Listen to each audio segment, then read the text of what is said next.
Welcome to the tutorial called Machine Learning for Materials Science and Engineering that will be provided by Dr. Mathieu Bauchy. And before Dr. Mathieu starts, I would like to read a brief biographical summary.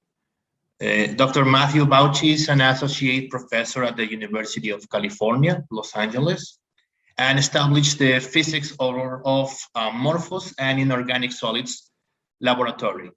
He received his undergraduate education in physics at École Normale Supérieure. I think I pronounced it well. That's good. Thank you, Doctor. Before pursuing a PhD in condensed matter at Université Pierre Marie Curie, he then joined the Massachusetts Institute of Technology as a postdoctoral associate. Professor Bauchy's research focuses on deciphering the physics and chemistry governing disordered materials by means of simulation and machine learning. He received the Norbert J. Cradle Award by the American Ceramics Society, the Materials Young Investigator (MDPI), and the Rising Star in Computational Material Science Award Elsevier. He has delivered more than 100 scientific presentations and published more than 130 papers. So, Dr. Mathieu, welcome. That was a brief biographical summary. It's an honor having you here today. Thank you very much. Let me start sharing some slides. It's okay. Yep. Thank you so much for the introduction. First, I'd like to apologize for postponing this short course. Very sorry for this, but I hope that at least we have a good time together, and that hopefully you won't regret spending your Sunday listening to some machine learning. Do not worry, Doctor. It's okay. So yeah, as just said, my group is located in UCLA, which is in Los Angeles. So it's in the Southern California part of the US. And this is here's some pictures of my students that I like to put at the beginning of the presentation to thank them for being part of my group. So yeah, so what I would like to talk about today is to tell you more about machine learning and how it can be applied to materials. So I don't know exactly how much you know already about machine learning. So I'll be going through some basics, like to introduce you a little bit about the fundamental, but also the motivation of why we use machine learning to discover new materials. And then we'll go towards more practical aspects of what are the foundation behind machine learning, and how to use it in practice. What would be the different steps if you want to develop a machine learning model for given materials? What would be the different step from the very beginning to the very end of how to deploy a machine learning pipeline? So those are mostly the three parts of today's course, and hopefully we'll have some short breaks in between those. And yeah, so if you have any questions during this, feel free to just interrupt me. I don't think we have to wait for the end to ask questions. I would rather you just ask me questions as you go. So either by raising hands or just by opening your mic and just asking questions. So feel free to interrupt. In terms of the objectives of this course, so of course it's still like a pretty short course, so we cannot go through everything. But what I would like to really have you get out of this course is understand what can be done with machine learning and what cannot be done. So understand both the potential possibilities, but also the limitation of what we can do using machine learning for materials. And another thing is to get a first taste of what are the different potential application of machine learning in the field of materials. In this presentation, I'll focus a little bit more on glasses. So I'll take glass as an example of materials because it's a good example of a material that you can really optimize or understand better using machine learning. But everything that I present is also general to any kind of materials. And then the next thing is that when it comes to machine learning, there's really many methods available. And to some extent, if you want to work in the field of machine learning, the difficulty is not necessarily to use a given machine learning tool, because most of those tools, they are available, they are free to use. There's a lot of tutorials online, and it's typically not that difficult to use. I think the real difficulty is how to choose the right tool. Like if you have thousands of machine learning package available, how to choose the right one, how to choose the right algorithm to solve a given problem that you have. So I think this is more where the difficulty, and this is more what will distinguish somebody who has more experience in machine learning from somebody who doesn't have so much experience, is how to choose the right tool to solve a given problem. And so what I hope also is that after this course, you would be able to understand better, like if you are reviewing a paper involving machine learning for materials, then you would be in a better position to understand the content of this paper, the potential limitation, or use this paper to inform your own research as well. So yeah, as I mentioned, feel free to ask any question as we go. Just turn on your mic and feel free to ask if there is something that is not clear, or if you want more detail about something in particular. Yeah, so let's get started then. So the first thing I'd like to talk about is how do we discover materials in general, and how machine learning can help discover new materials more efficiently. So the reason that we need to discover new materials is really about like the story of mankind. Like if you think about like the story of human as a civilization, like the progress of humans are really linked to the discovery of new materials, and most of the progress that we have seen over the past centuries is very often linked to discovering a new material that unlock a new functionality that we didn't have before. And so this is true to the point that like, you know, the big ages in mankind are often named after materials. Like, for example, you have the Stone Age, the Bronze Age, the Iron Age. So those are all ages that have been named after the material that enable some key advances in the story of mankind. And so when you think about everything that materials have been enabling, right? So the ability to use materials to build weapons, so in order to be able to eat, the ability, of course, everything involved material is very often linked to wars and to making weapons. So that's not necessarily the most happy example of materials, but still that's pretty important part of discovering new materials that enable military application. And then more recently, like the discovery of concrete about 2 centuries ago has really enabled like a modern infrastructure as we know it today. The discovery of steel also is really what has enabled like the construction of structure that were not possible before. More recently, over the past century, the discovery of plastic has enabled a whole range of new items that were not possible before.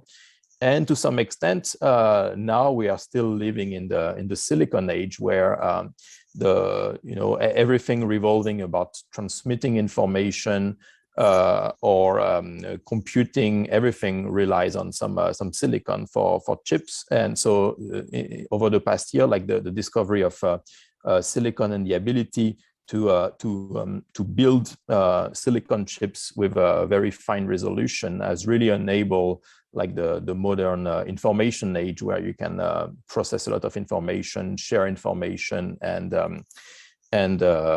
use this for communication or processing information, things like that. So the modern world as we know it today. So before we go any further, I'd like to maybe ask you, like, and so I think that would be good if you can also be active during this course, so that it's not just me talking, and also you can participate. So like my first question here would be, all of those progress that I just mentioned, so they all rely on the discovery of new materials. So the question is, if we want to continue making progress, like we need to continue to discover new materials that have new functionalities that enable new things that were not possible before. So the question is, how do we discover those materials? So if it was easy to discover new materials, then we would have discovered them all already. But we know that we keep discovering new materials all the time, which means that it's not an easy process.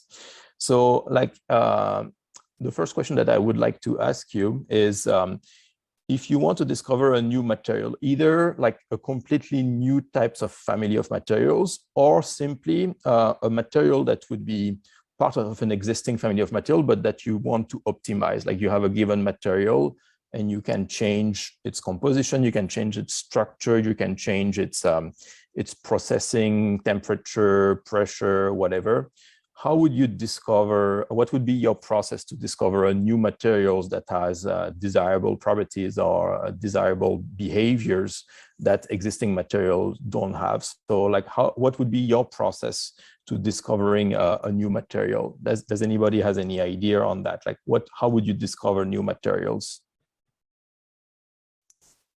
So let's see who's going to be the first to speak today. Usually we always have a big embarrassing silence until somebody volunteers to turn on his mic. So let's see who is going to be the brave person to speak first. Anybody, like what would be your process to discover new materials that do not exist yet? Or do you have any example of materials that have been discovered over the past centuries, and how those materials were actually discovered? Anybody? Okay, hello, doctor. Hello. Hello, my name is Jritza. I am studying my PhD. In my case, I am working about that could be discovering a new material. For example, in my case, I want to meet elastomers materials with the other materials in chain membrane alloys, or could be a different material in silicon. Could be is considered how to discover new materials. Mm-hmm. Yeah. So what would be, if you want to have let's say a new elastomer material that would have like different properties than the one that presently exists, like what would be your process to optimize these types of materials to enhance, to increase or decrease a given property of this material? Okay, in my case, I want to implement or application these materials in robotics, because I am working in about the construction and design the different robots, and for example, protective or orthopedic. I want to design the different actuators with these materials. Mm-hmm. I need to reduce the signs for Mm-hmm. my actuators. Yes. Mm-hmm. Okay, so a common process to do that, right? So if I mean, and it's very common in research, so that you try to understand some physics or some chemistry governing material, right? So if you can understand some fundamental knowledge of what dictates the property of a given material, then you can use this knowledge to try to change something in this material, like either its processing, either its chemical composition, to try to improve its property, right? So a very common approach when it comes to discovering new material or optimizing new material is to try to understand the fundamental physics that governs those materials, or to try to understand, to establish some laws, some relationship between the parameters of this material and its property, and then use that knowledge to change materials, to adjust materials properties depending on the application that you have in mind, right? So that would be one way of discovering new materials. It's to try to develop some knowledge, some physical knowledge or some chemical knowledge, and to use that to optimize materials. Do you have any other example, like maybe anybody has any example of another way where you can discover materials without necessarily having some knowledge, some physical or some chemical knowledge about how materials behave and why they behave the way they behave? Anybody else has any idea regarding this?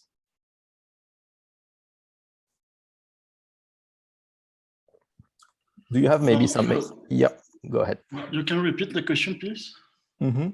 Yeah. So what I was mentioning is, so one way to discover materials is to understand more about their physics or about their chemistry. Like if you understand some fundamental knowledge about why materials behave in a certain way, then you can use this knowledge to optimize materials, to try to change something in materials, like for example, their chemical composition, in order to change their behaviors, change their functionalities, change their properties. So that's one way of discovering new materials. It's to use some knowledge, to develop some knowledge. Can you think of another way to discover new materials that would be different from that? Like when you don't know anything about a given material, you don't know anything about the physics or the chemistry that governs the behavior of these materials. Like how would you discover new materials? Like how would you optimize materials? How would you change materials to enhance their properties? Any other idea of what could be other types of discovery process for materials? Yeah, hello, Mario Avila from Optical Research Center in León, Guanajuato. I'm postdoc. I think so. I remember from my master degree in France, we have to start with oxysulfur metal synthesis. It was kind of new. Normally it was for catalysis, but it was not sure. And we start to synthesize from different elements. And after that, we have to analyze all the synthesis, the property of the synthesis, the time reactions, temperature, everything. And after, with studies in physical chemistry, we discover we have properties for the catalyst, also for imagining properties for the cancer, so how do you say, tumors for cancer, something like that. It was something pretty new because it was only exist in the macro meter, and it was very new for the nanometer. I think so it was only to start with one article. We start to synthesize from the nanomaterials. We try with first the time reaction. After, if you use one solvent, we use another solvent. We use one one reactive, metal reactive, or other metal reactive. What is the property, or what is the difference between one and another? And I think so you have all the data they give us. I think so you have something for understand all the chemistry and the physics of this new material. I don't know if... Yeah, I think that's a great example. So I think this is a good example for when you start exploring a new type of material or new types of process for which you don't yet have some knowledge. And then a very common way, as you just said, for example, in your case, you just try different types of solvents, etc. A very common way in that case to discover a new process on new material is just to try everything you can think of, right? So if you have a list of solvents that you can use, for example, then the one very common way to optimize this process is trying all the solvents that you have at your disposal and see which one will give you the best properties at the end, right? So this would not, in that case, this would not really be a process that is based on knowledge, because we don't really have knowledge initially when we start to study a new material. It would be something that we would call like a systematic exploration, or a high throughput exploration, where you have a list of potential candidates. So that can be candidates in the sense of you have a list of solvents that you can use, or maybe you have a list of condition, like I don't know, like the temperature, the pH, etc. So those are a list of candidates that you can choose from. And if you don't know initially what are the best candidates for a given application, then you just, a common strategy is just to try them all and see which one is going to perform the best, right? So that would be another types of discovery process where you just explore systematically all the parameters that you have at your disposal, and you will see at the end which one performs the best. So that would be like a systematic exploration of all the degrees of freedom that you have at your disposal, and see at the end which one gives you the most desirable properties. So that would be a very common second way of discovering new materials. Does anybody else has any other ideas, like besides using knowledge to discover new materials, or besides just trying a lot of different conditions and see which one gives you the best material at the end? Like any other ideas on how to discover new materials?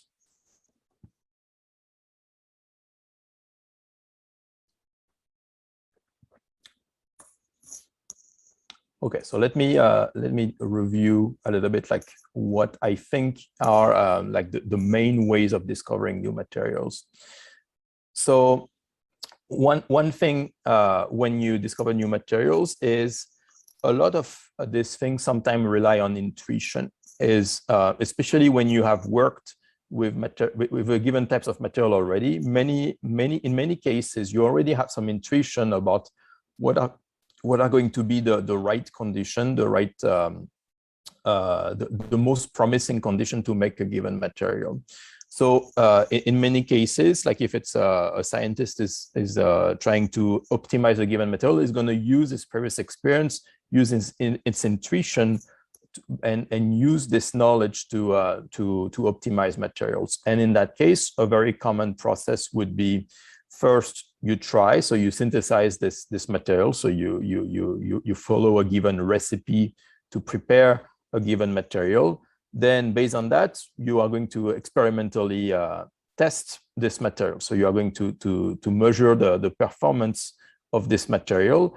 And after that, either the material will pass the test, so either it will show some properties that are the one that you expect, either it will not. And so if it passes the test, then you can keep this material and you have successfully discovered a new material. Or if it doesn't pass the test, then you have to try again, right? So you have to try again. You have to change something in your recipe, change something in the way you're preparing this material, try again, and see if the change in your recipe has improved the property of the material, and if now it meets your condition. And so you will repeat that iteratively. And every time that you fail in your experiments, you will try to use those failures to build your intuition about what are the right conditions to prepare a new materials.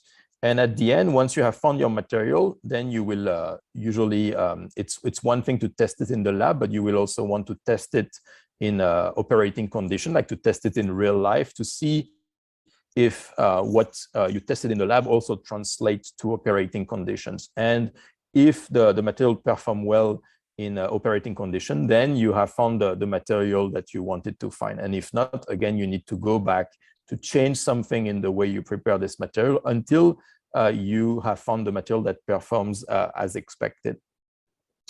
So a very other common way that you have not mentioned, but is actually very common, is very often materials are just discovered by chance, and it can be either due to some mistakes that you make, or just like purely by chance, by just trying a lot of conditions until you find like a set of conditions that gives you something unexpected, like a new types of material that you were not expecting.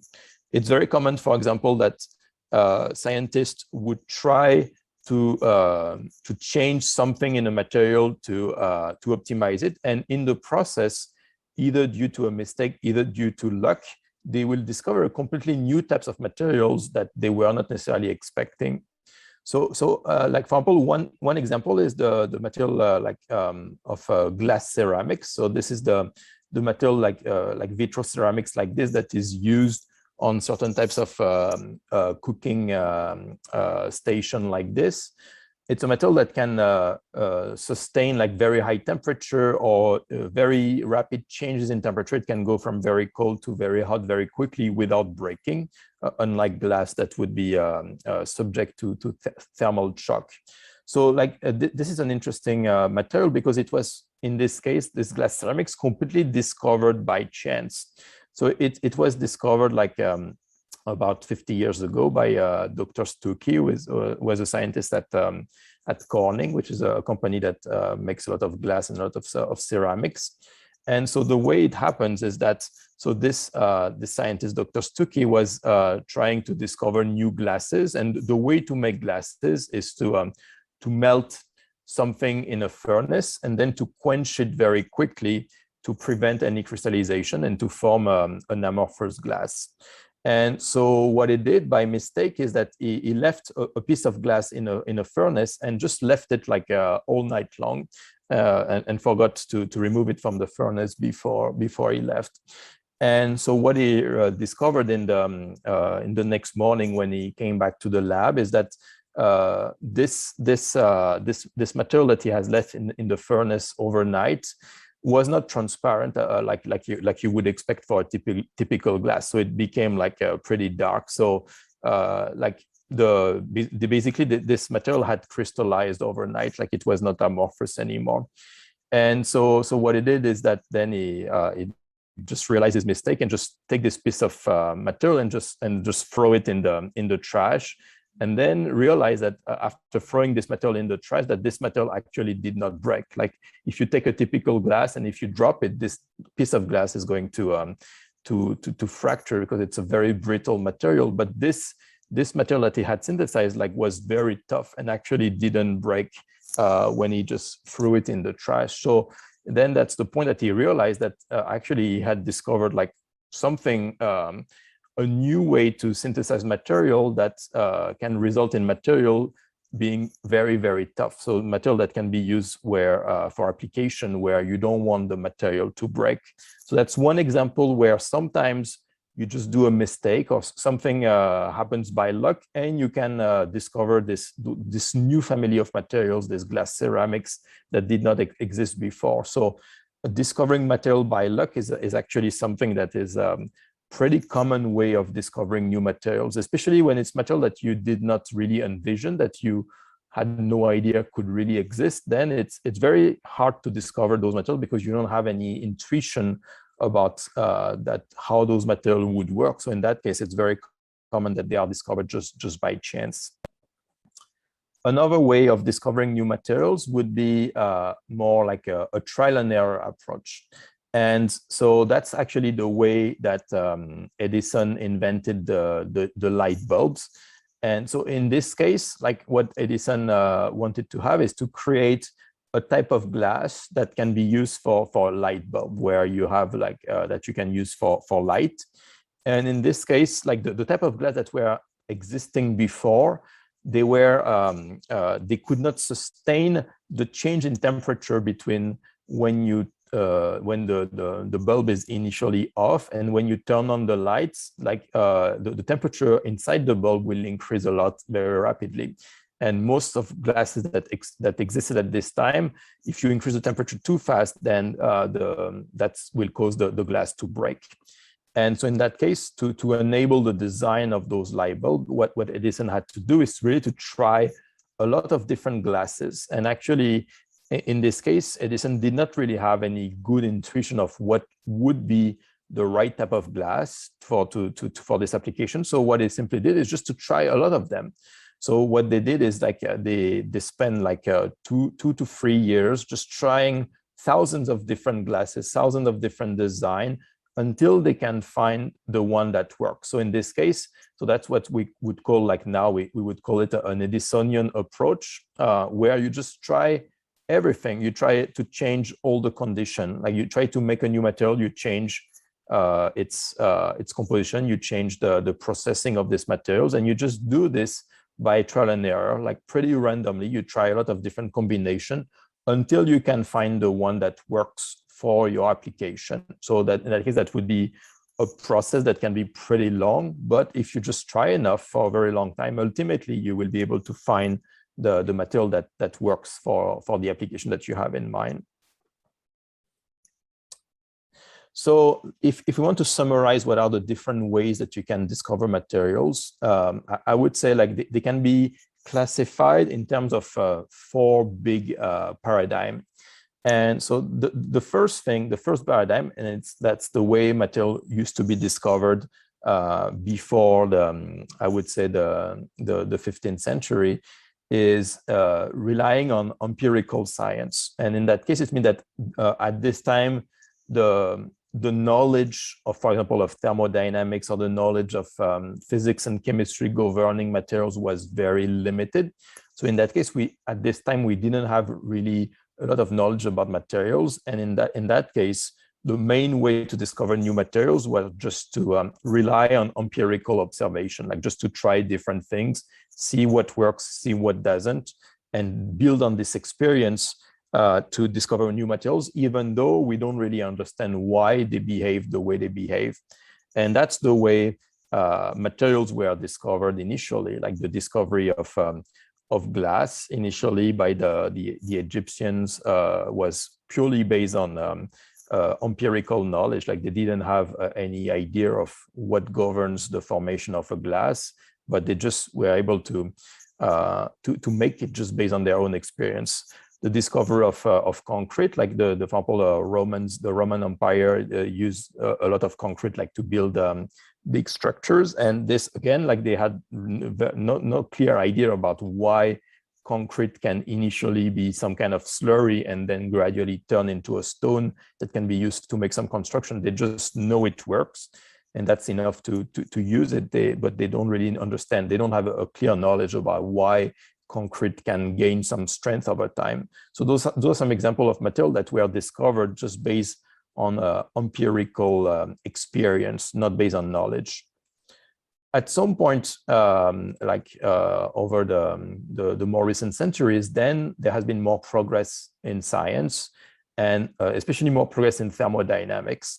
And so this knowledge has been used now to discover materials that are based on science. So if you're able to, for example, develop an equation of state for a given material, if you know how the property of a material changes as a function of temperature or as a function of pressure, then you can use this thermodynamical knowledge to discover new materials that have properties that you want.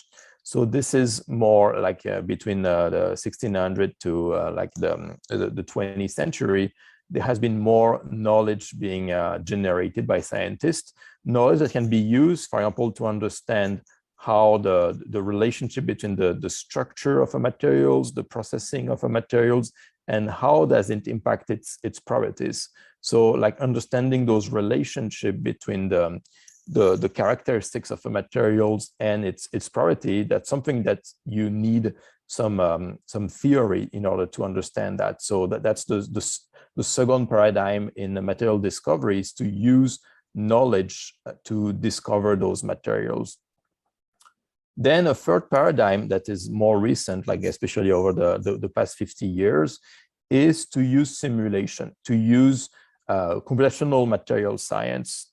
And that's something that has really been enabled over the past decades by the fact of having more and more powerful computers.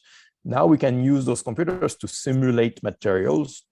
And that way, it can make it much faster to discover materials, because it means that you don't have to necessarily synthesize a lot of materials and then test them in order to find the material that you want. You can simply simulate them. So you can simulate them on a computer and use this computer to compute what would be the property of different material that you are simulating. And then based on that, you can use those simulation to really pinpoint what would be the most promising materials without having to test them in practice.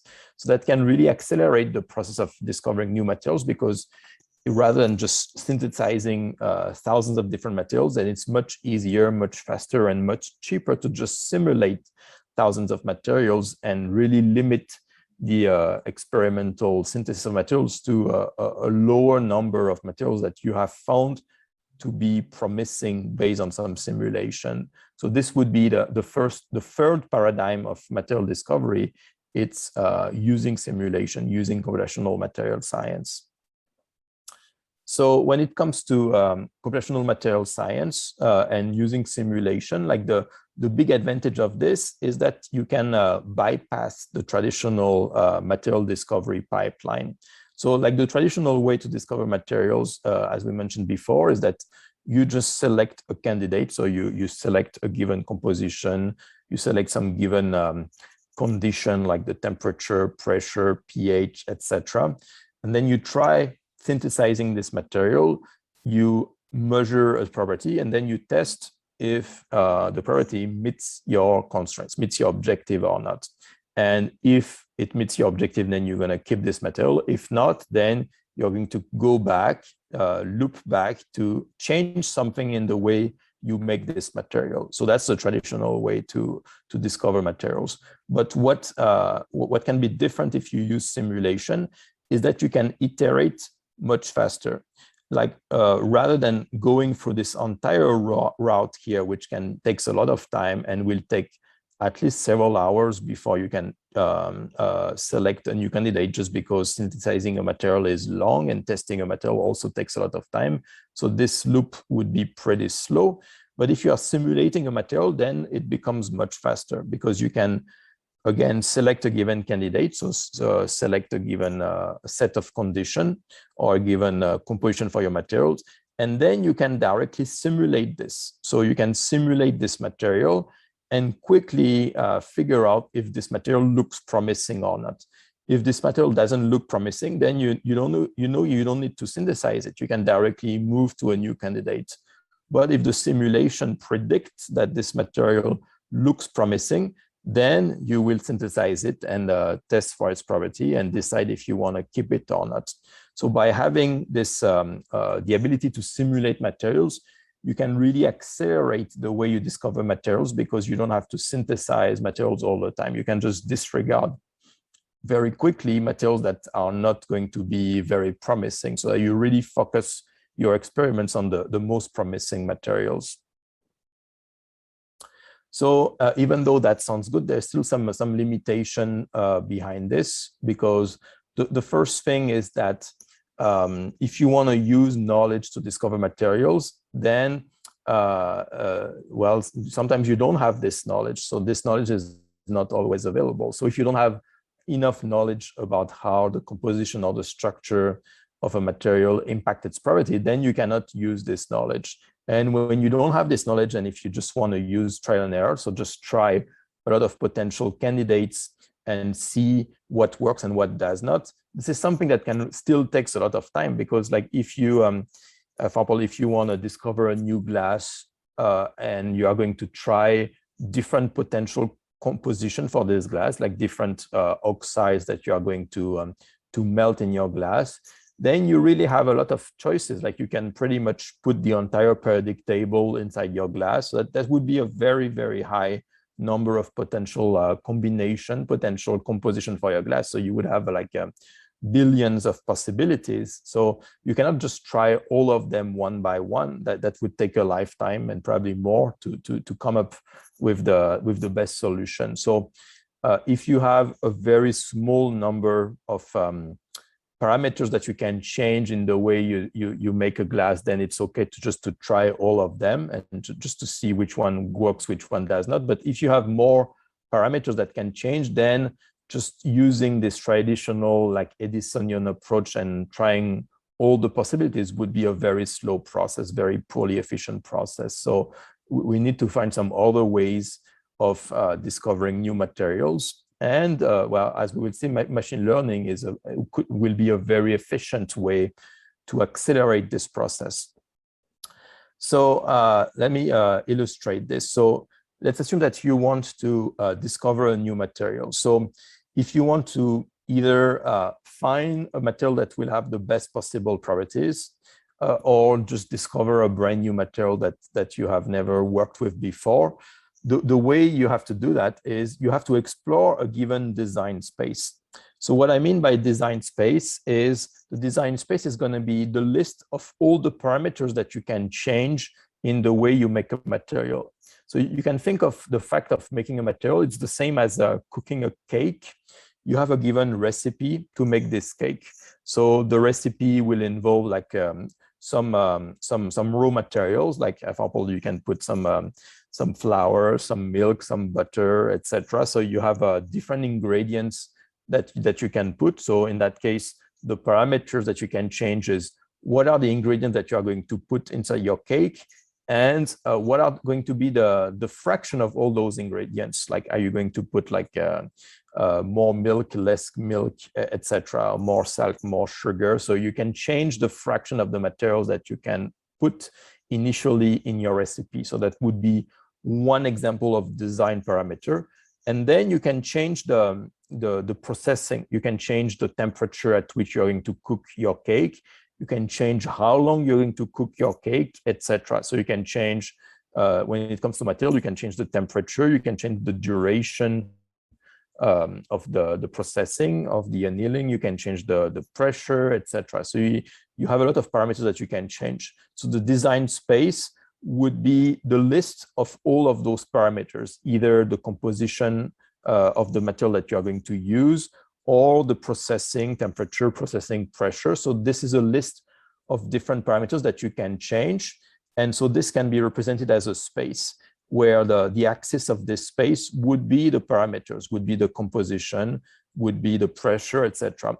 And so what you want is to explore this space to find what would be the combination of all of those parameters that will give you the best possible material. So it's like you have a given space. In this case, it's a pretty highly dimensional space. It's not simply a three-dimensional space because you have a lot of parameters that you can change. And you want to explore this space in order to find somewhere here, like this, this orange area would be, for example, the position in this space where the material will have the best possible properties. And so the question is, how do we explore this space as efficiently as possible? How do we find the sets of parameters that will give you the most promising material? So one first way to do that is to find this optimal material here, which I represent as a star here. So this is the optimal material. Initially, we don't know where this material is. We want to explore this space to find this star material here. And so one first way is to just do this Edisonian approach that we talked about, this trial and error approach. And in that case, what you will do is just a lot of random trials. You will explore randomly this design space and try many combinations of your design parameters until you can find one combination of parameters that will give you something that is close to the optimal material. So that's one potential way to explore the design space, is just by trial and error, just trying until you find the right combination. And so this process eventually is going to work if you are just very patient, and if you try for a very long time. At some point it's going to work. You will find the optimal process, but that can be something that can take a very long time. It can take many iterations, like thousands or millions of iterations, until you find the right material. The other approach, and especially that's something that you typically do when you do simulation, is to do a high throughput approach, where rather than randomly exploring your design space, you are going to systematically explore it. So you're going to fix all the parameters and take one parameter and change it systematically. Like for example, you will fix everything, but just change the temperature at which you're processing the glass. And after that, you will keep all the parameters fixed and you will start changing something else. So you will start changing the pressure, where now you will fix the temperature and change the pressure that you use when you synthesize your materials. And then you will repeat that where you iteratively either change the temperature or the pressure, and you will do that for every possible combination of pressure and temperature, or every combination of composition, or you will just change all the parameters in your design space in this high throughput fashion. And you just try all the possible combination until you find the material that you were looking for. So in that case, that's also a process that eventually is going to work. Like if you just try every combination, then necessarily at some point you will find the best combination. But this again is something that can take a lot of time, because you really have to try many combinations until you find the best material. So that's something that you can do if you are using simulation, because using simulation we can really simulate like thousands or maybe even millions of potential candidates in a very fast fashion. But if you are going to do that experimentally, then that would really take a very long time. So the last option is what is the promise of machine learning. The promise of machine learning is that you can accelerate the way you design materials. You can use the knowledge that you generate as you design new materials and use this knowledge to discover new materials. So in that case, the promise of machine learning is that rather than just exploring randomly or systematically your design space, then machine learning will tell you in which direction you should go to find as efficiently as possible your optimal material. And in that case, the main idea of machine learning is that you will start initially to try different materials pretty randomly. And as you make those materials, you will generate some data. So you will generate some data sets for different materials. You will have both their design parameter, like the temperature, the pressure, the composition, etc., together with the measured property. So you will have more and more data about those materials as you generate them.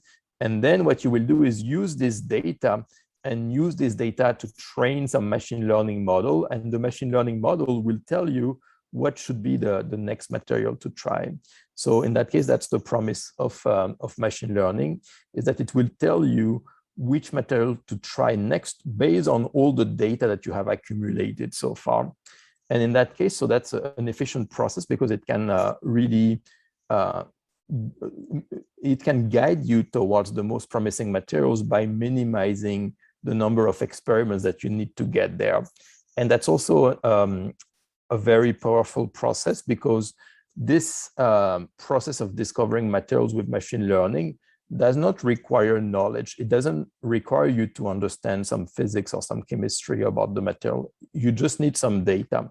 You just need to start synthesizing materials, measure their properties, and then use this data with some machine learning to predict what should be the next material that you are going to try. So it only relies on data, not on knowledge. And that's something that makes it very efficient, especially when you don't know yet any knowledge about materials. So that's mostly what we are going to talk about today, is how we can use these types of machine learning techniques to discover new materials or optimize materials or find materials with optimal properties as quickly as possible without having knowledge or without having to just simulate all the potential combination of materials that you can have. Do you have any questions so far?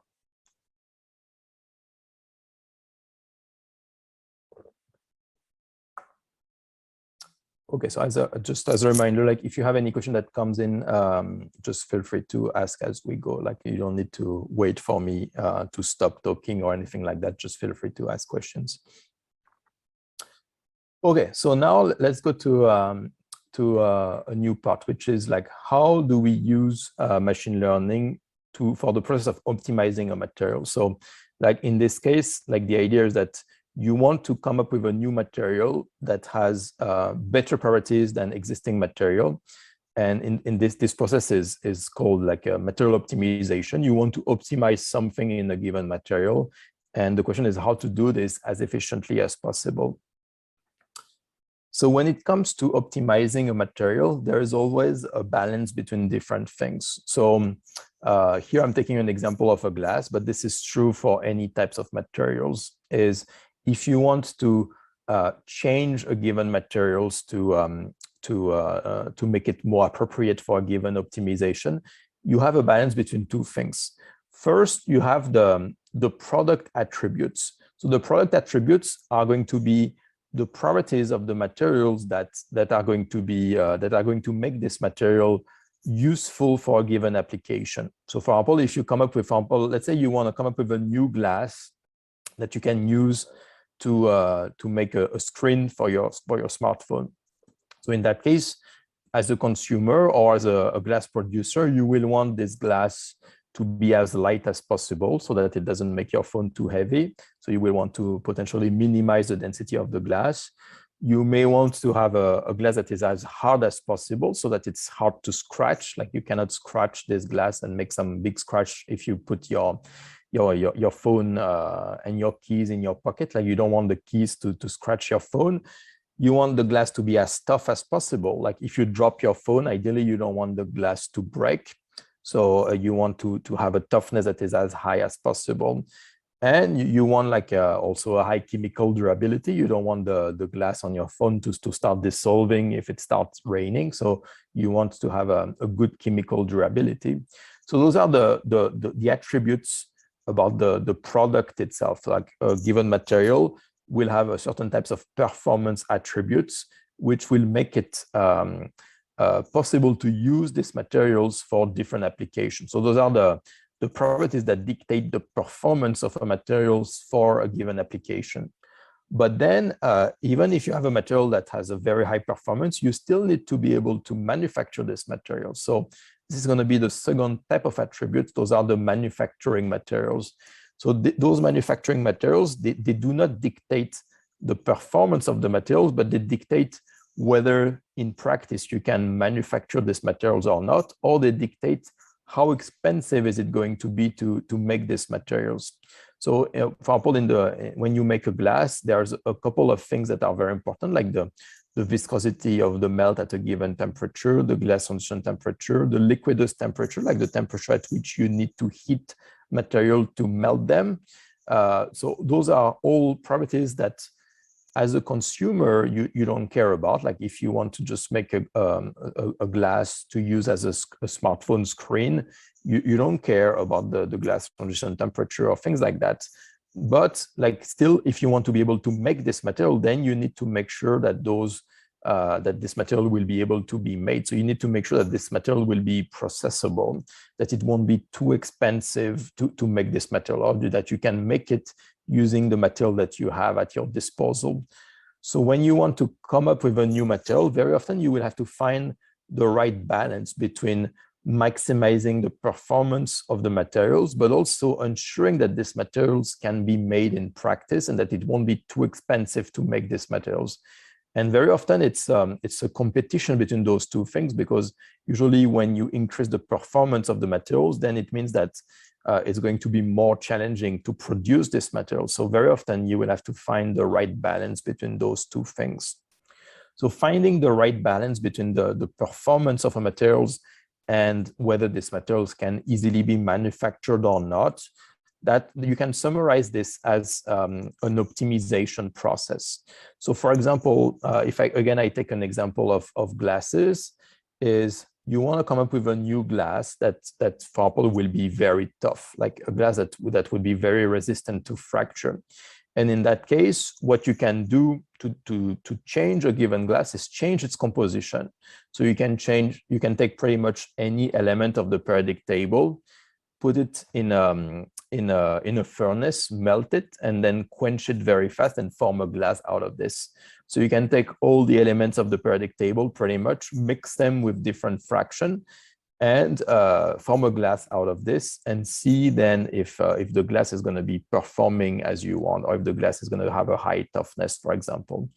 The problem with that is that there is a very large number of possible composition. For example, if you just take glasses, and if you just assume that you can just put all the elements in the periodic table into this glass, then you have like this very astronomical number, like 10 to the power 52 possible glasses. So that's a very high number of possible glasses that you can make. And so far, like even since the beginning of history, like the number of glasses that humans have been making over the past like centuries is really a very small fraction. Like the number of glasses that have been made is probably around 400,000, so which is a pretty high number, but it's still like very, very small as compared to the number of all the possible glasses that can theoretically be made. So it means that there is still a lot of room to discover new materials, because the types of material that we have been exploring so far, it's really a very small fraction of all the material that you can think of that can possibly theoretically be made. But like there is so many possibilities that it's a very complicated process to discover new materials, because you don't know necessarily where to start, because there's so many different possibilities that it's very hard to know where should we start when discovering a new material. So this can be formulated, like more mathematically speaking, as an optimization process. So for example, if I come back to the example of glass, you have a given objective. That's the objective of like the material that you want to discover. Like for example, you want to discover a glass with a very high toughness, a very high fracture toughness. So in that case, that would be your objective. You want to maximize the fracture toughness of your glass. So that's the objective function of your optimization. Then the way you can maximize this is by changing some degrees of freedom. So for example, in the case of glasses, you can just take different oxides like silica, B2O3, etc., and change the fraction or change the oxides that you use for the glass. So this is going to be the degrees of freedom. It's like the variables in the function that you can change. And your goal here is to find what is the optimal variables here that will give you a maximum of a given function. So you have a function, which in that case would be the fracture toughness. This fracture toughness is a function of certain variables, where the variables here are the composition of the glass, for example. And just like in mathematics, you would want to find what are the variables that will give you a maximum for a given function. Then here the goal is, again, like you have some degrees of freedom, the glass composition, for example, and you want to find what are going to be the optimal combination of composition here that will give you a maximum for this property, for the glass toughness, for example. So as you do that, you will want to change the composition until you find the maximum in the glass property here. But as you do that, you always need to obey certain constraints. So it's not simply about finding the composition that will maximize a given property. You also need at each step to ensure that certain constraints are satisfied. So those constraints are the manufacturing constraints. This is to ensure that the material can actually be made in practice. So altogether, like you have those three things. You have the objective that you want to achieve. So this is the performance of the metal that you want to achieve. You have the degrees of freedom that can be changed. So those are the design parameter that you can change. And then you have the constraints to ensure that the material can be made in practice. And if you are able to find an optimal set of design parameters that can maximize the property while obeying certain constraints, then you have achieved what you wanted. You have discovered like the optimal material or the optimal glass for the application that you want. And it's going to be a material that can still be manufactured because it obeys the manufacturing constraints that you would have enforced during the optimization process. So this is exactly the same as a mathematical optimization process where you want to maximize or minimize a function by changing some variables, but you have certain constraints on those variables. So this is very similar to an optimization process in mathematics. So the way that you can solve these types of optimization process is by finding some relationship here, like those arrows here.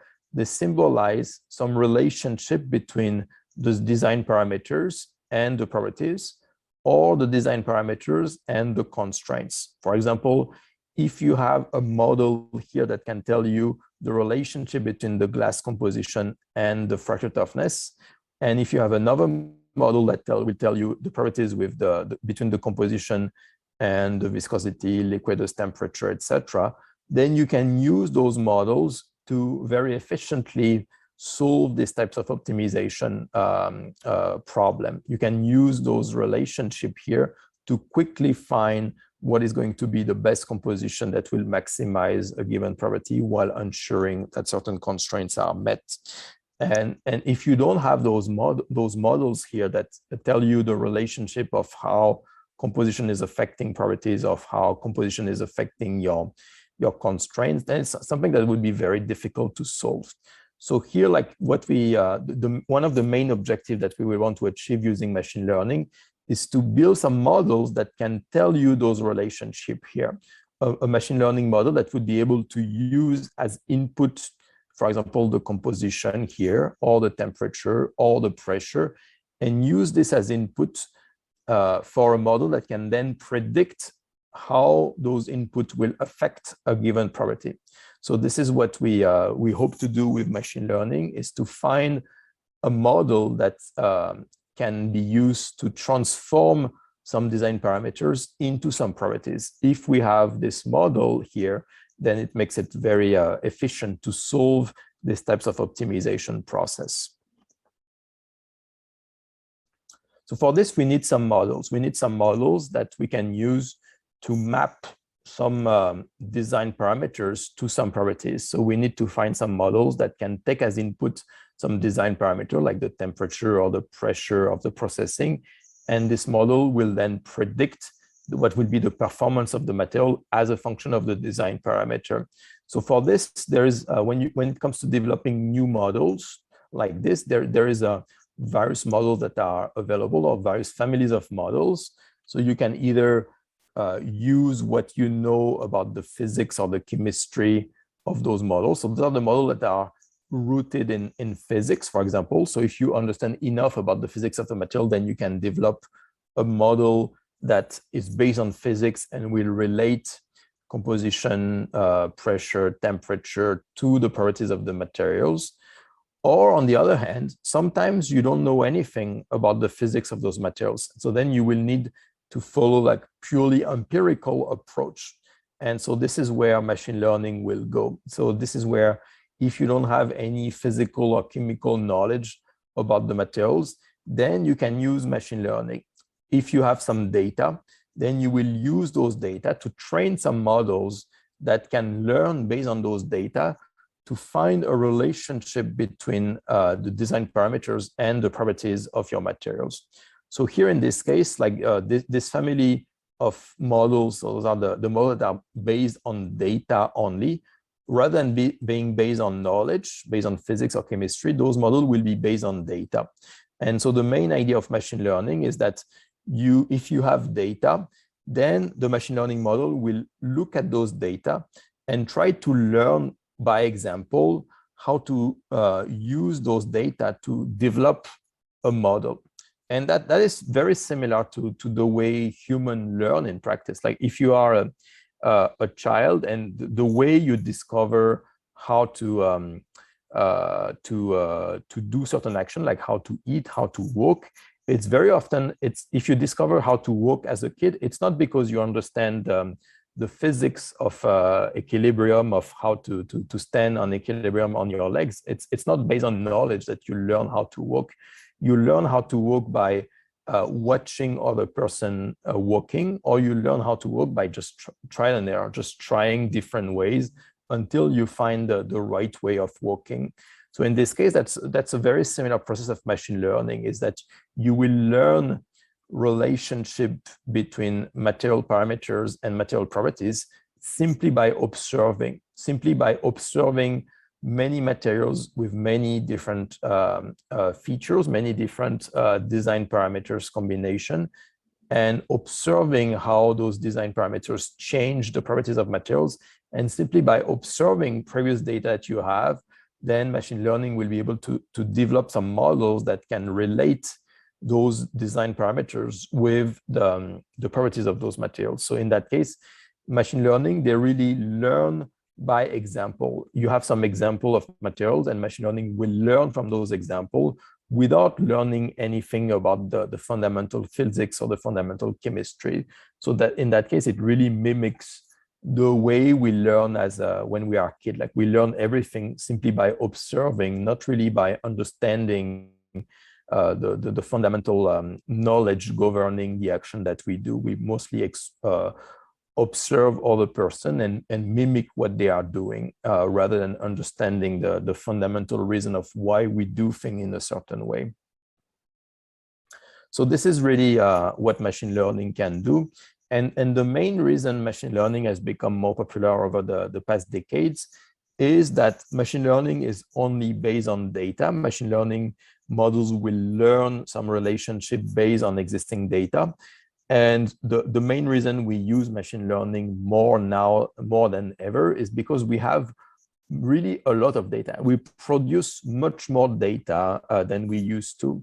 So this is because of the fact that internet is now facilitating the storage and the sharing of the data. This is also because we have much more computing power than before.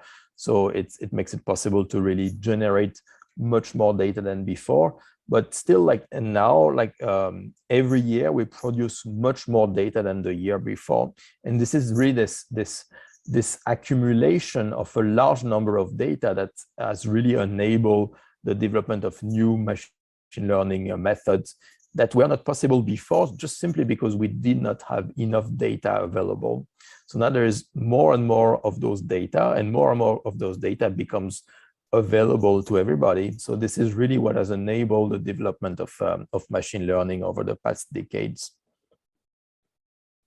And so nowadays, like, machine learning is really what I would consider to be like the fourth paradigm in material science. So again, as a reminder, like, initially everything was based on empirical observation, empirical knowledge, intuition. Then the second paradigm was based on knowledge, based on theory, thermodynamics, for example. Third paradigm is computational material science, the ability to simulate materials. And the fourth paradigm over the last 15 to 20 years is so the age of data, so machine learning or data science. And in that case, in this case, the process of discovering new materials has been really changed by machine learning, because in this case, you can just use data to discover new materials without necessarily having some knowledge about materials and without having to simulate like a very large number of materials or synthesize a large number of materials. So this machine learning process has really changed the way we develop new materials. So this can be really considered as a fourth paradigm in material science and engineering. So, like, just to give you an idea, so in this case, if you want to use machine learning, for example, to develop a new glass, so the way you would start is first you would accumulate a lot of data, so for example, different glasses with different composition and different properties. Then you will use this data sets to train some machine learning models, for example, some deep learning model, where this model is going to try to learn how the glass composition affects the property of a given glass, for example. And once you have this model, then you can use it for some inverse design. You can use this model for the optimization process that I previously described. You can use this model to find what will be the optimal glass composition that will give you the highest toughness while meeting certain constraints. So you can use this knowledge to design the material that you want with the optimal properties that you are interested in, depending on the application that you have in mind.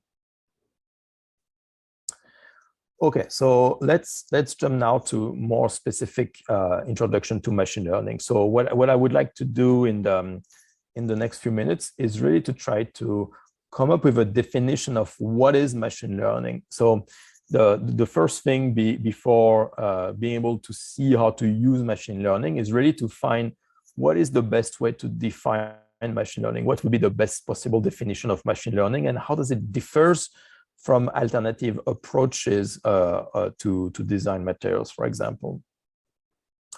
So let me stop here. And again, let me try to ask you, like, what do you think would be your definition of machine learning? So we started to talk a little bit about what machine learning is, and probably you heard already this term before. Maybe some of you are already working with machine learning. So there are two terms that very commonly come back in the field of machine learning, which is, so first, machine learning itself, and then there is artificial intelligence. So those are two terms that are now commonly used either in technology or in material informatics.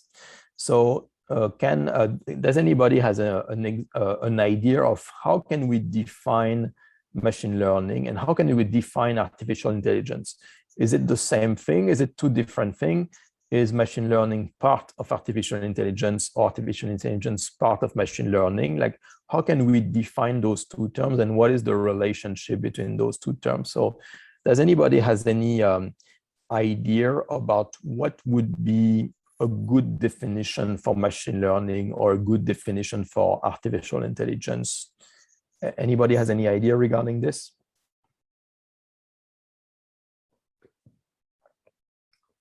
So let's start with machine learning. For example, like, how would you define, like, either based on what you know already or based on what we discussed about what is machine learning, what do you think could be a good definition of machine learning? Anybody has any idea regarding this?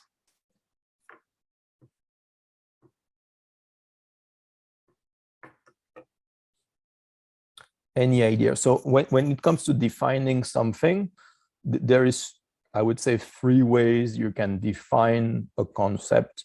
Either you can come up with some example, like to define a concept by some example of what this technique can do. So I will some example of what machine learning can do. Or you can also define something negatively. For example, you can define machine learning by defining what it is not. If you define what machine learning is not, then by opposition, it also tells what machine learning is. So that would be like a definition based on the on telling what machine learning is not. Or you can come up with like a more fundamental definition of what machine learning really is and what it can do, and what is the main idea behind machine learning. So do you have any idea of like a definition of machine learning, either based on example, based on what it can do, or based on what it cannot do?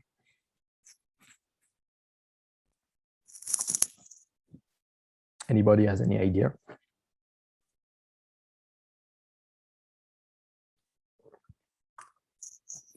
So let me tell you what I think it would be my definition of machine learning. And for this, we can use an example, and to try to understand based on this example, what would be a machine learning way to address this example, and what would be a non-machine learning way to address this example.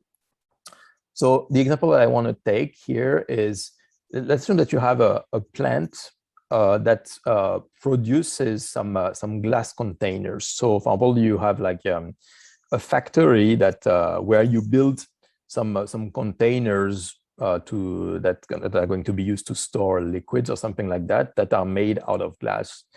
And so in that case, you want to control the quality of the containers. So for example, like you have a given manufacturing pipeline where you have different steps, and at the end you have those glass containers that are being produced, and you want to find a way to check if those containers are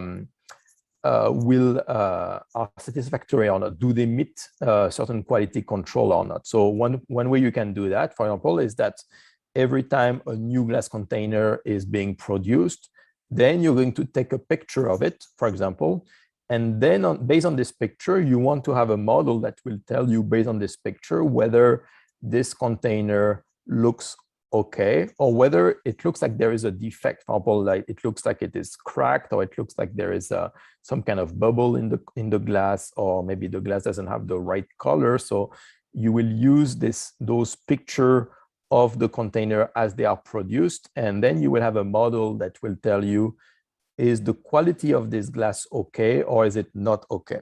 And based on that, you will say, okay, this glass is ready to go, or no, it's not okay. I need to disregard this piece of glass and basically throw it away because it doesn't meet the quality that I want. So in that case, the goal would be, can I develop a model that will look at the picture of a given glass, and this model should be able to tell you, is this glass satisfactory in terms of its quality or not? So do you have any idea of how you would do that? Like if I give you as a human, like a picture of a glass container, like how can you decide what would be your process of deciding whether this glass meets a certain quality requirement or not? Like what would be your process to do that, and how can we do it with machine learning? Does anybody has any idea regarding this? Like how would you ensure the quality of a given product based on, for example, a picture of this product?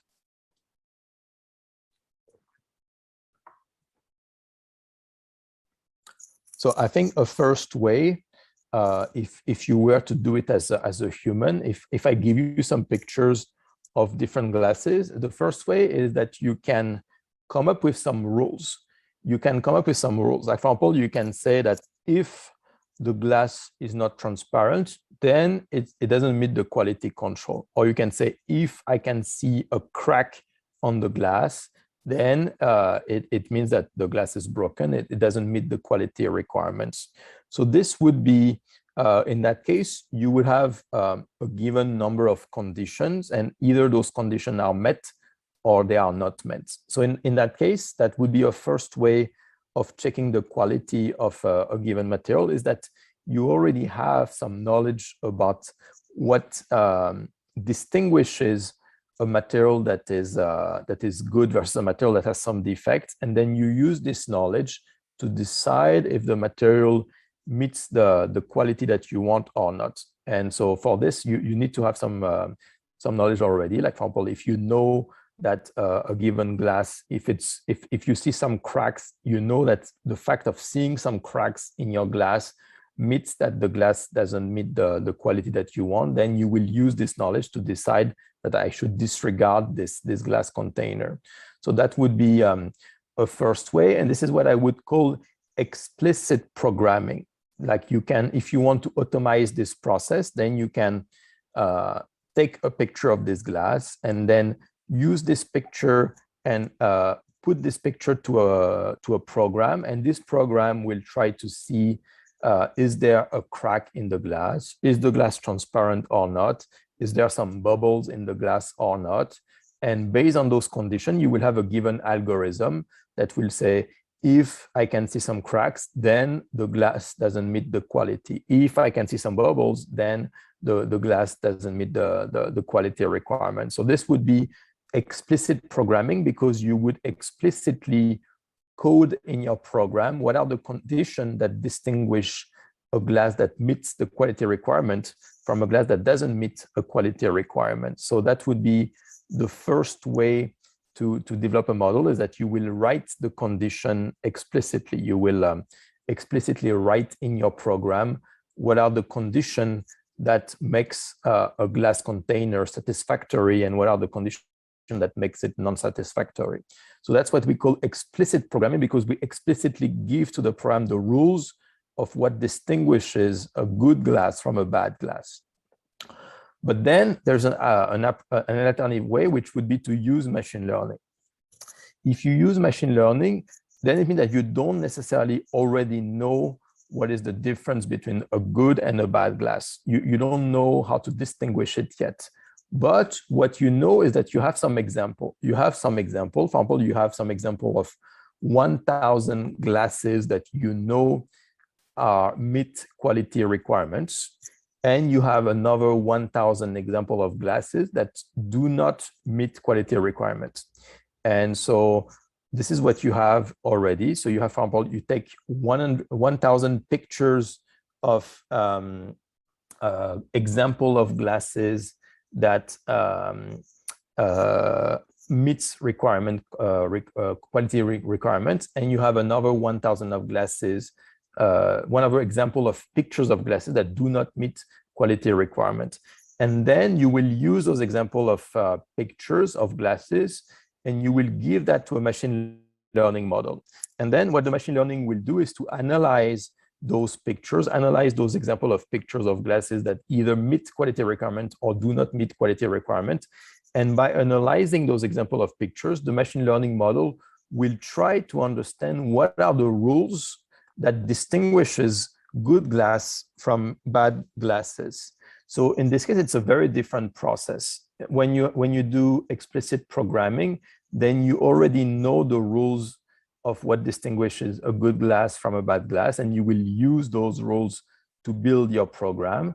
In the case of machine learning, it's exactly the opposite. You don't know what are the rules that distinguishes good glass from bad glass. All you have to do is some example. All you have is some example. You have some example of pictures of good glass, some example of pictures of bad glass, and you will use those examples to teach a machine learning model how to recognize what is a good glass from what is a bad glass. So one way that we can summarize this is if you want to write a given software that can recognize what is a good glass from what is a bad glass, so there is two ways you can do that. One would be this explicit programming. So that's the first option here. And the other one would be the machine learning option. And in that case, the idea behind this would be very different. In the case of explicit programming, what you need to come up with is some rules. So you need to come up with an algorithm. So for example, you need to come up with some rules that if I see some cracks, then the glass is not satisfactory. So in that case, that's what you need to provide first. And you need to provide some rules. And then your software here will use those rules to decide if the glass is satisfactory or not. So that would be the first way. And then once you have those rules, then you can put some inputs. So the inputs would be the picture of a new glass. And then what this program will do is to analyze this picture and then use the rules that you came up with. And based on those rules, the program will tell you an output. And this output will be either, it will be like you can have two options as an output, which be either the glass is satisfactory or not satisfactory. Either it meets quality control condition or it does not. So in that case, that's the first way to come up with a software that would check the quality of a given materials. You provide the rules explicitly, then you provide an input. So in that, for example, this input would be just a photo of a given glass, and then the program analyzes this photo, check the rules that you imposed, and then based on those rules will tell you if this glass is either okay or not okay. So that would be explicit programming. That's option one. Machine learning is very different. In machine learning, you don't know those rules. So you don't know what distinguishes a good glass from a bad glass. All you have is some example. So it means that you have some example of inputs. So you have some example of photos of glasses. And for those glasses, you already know the output. So you know already if this glass is satisfactory or not. So in this case, that's a completely different approach where rather than providing the rules, if you don't know the rules, then you will kind of do it in the completely reverse way, where you use some example. So here that would be some example of glasses where you both know the input. So you have some example of photos of this glass, but you also know the output. So you know if this glass either meets quality requirements or it does not meet quality requirements. So in that case, that's where you start from. That is what you're providing to the machine learning model. And the main difference here is that then machine learning model, as an outcome of the machine learning model, it will give you the rules. It will give you the rules on how to distinguish a good glass from a bad glass. So the machine learning approach is completely the opposite of explicit programming. Usually you know the rules that govern a given materials, but in the case of machine learning, it's exactly the opposite. You don't know the rules, you just know some example. You know some example of materials that are either good or bad. You use those examples, you feed them to a machine learning model, and then the machine learning model tells you as an outcome the rules. So it's going to learn, for example, that if it sees some cracks in the glass, then it means that the glass is not satisfactory. It will learn by example that if it sees some bubbles, then the glass is not satisfactory. So here it's exactly the opposite. You get the rules that distinguish a good glass from a bad glass as an outcome of the machine learning model, rather than having the rules as an input. Here you have it as an output. This is what the machine learning model tells you.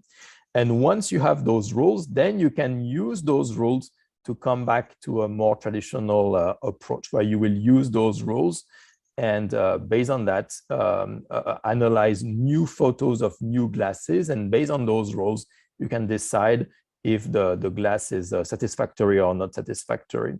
So this process here is the machine learning approach.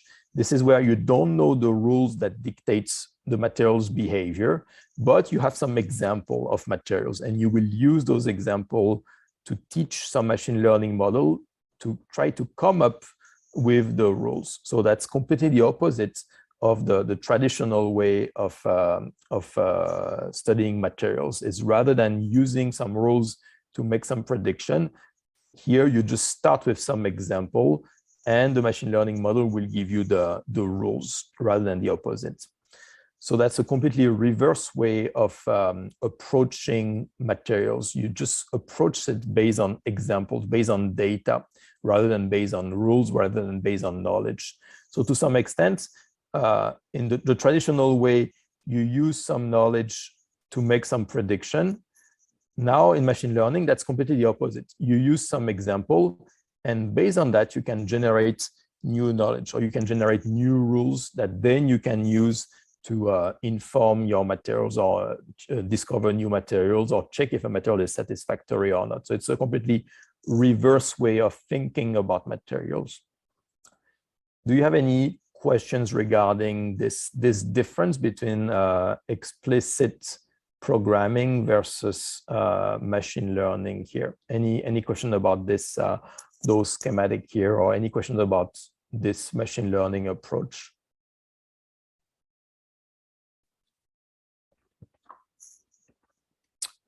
Okay, so that was one example. So let's continue from there.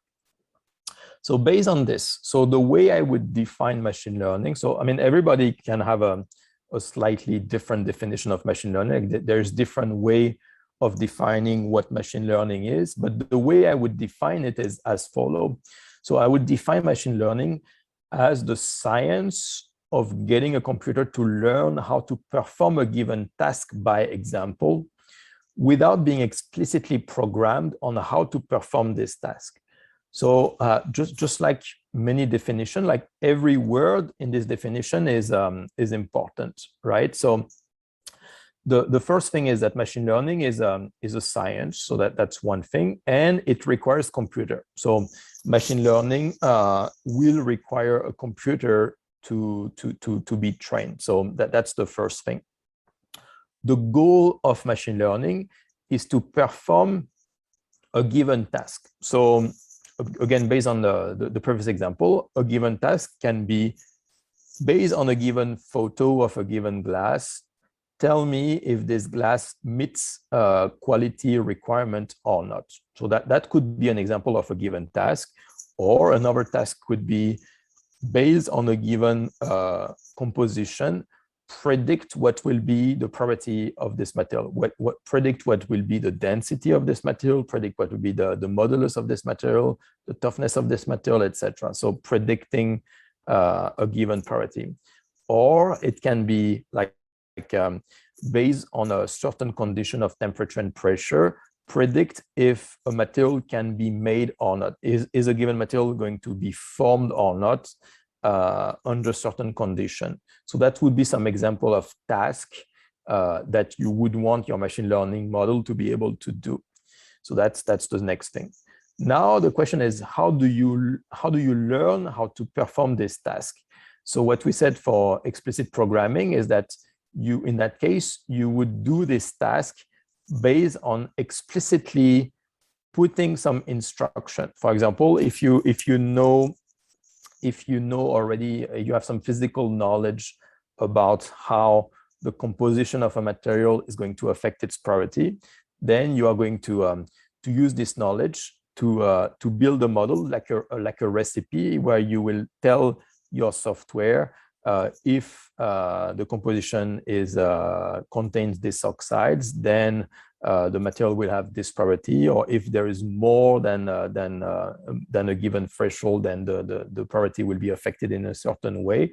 So in that case, that would be an example of explicit programming. It's if you know some knowledge about a given material, then you can achieve a given task.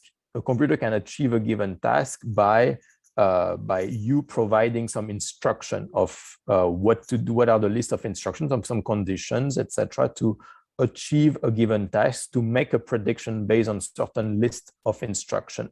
Here, in the case of machine learning, there is no instruction. The only way you will learn how to perform a task is by example. So without being explicitly programmed on how to perform this task. Here, you won't tell the computer how to do this task. You will just provide some example of materials, and the computer in that case will learn how to make a prediction simply by example, but without being explicitly programmed on how to do that. So for example, you will provide a large number of examples of pictures of materials, and then you will also tell the computer, for this picture, the material was satisfactory, or for this picture, the materials is not satisfactory. And then you let the machine learning model learn by example how to recognize the satisfactory materials versus non-satisfactory materials. And in that case, you don't tell anything to the computer on how to discover that, how to recognize the satisfactory materials versus the non-satisfactory materials. Just provide some example, and you let the machine learning model recognize on its own what distinguishes the satisfactory materials from non-satisfactory materials. And that's something that computers are very good at doing, because they can find some patterns in data, or they can find like very subtle differences in pictures, for example, that as a human, you would not necessarily be able to see. And then computers can use those patterns or use those small differences to learn on their own how to distinguish the satisfactory materials from a non-satisfactory materials. So that's the way I would define machine learning. So again, it's the science of getting a computer to learn how to perform a given task, but learning this task only by example without receiving some explicit instruction on how to perform this task. So that's really what machine learning is, and that's really how it differs from the more traditional explicit programming. Any question based on this definition so far?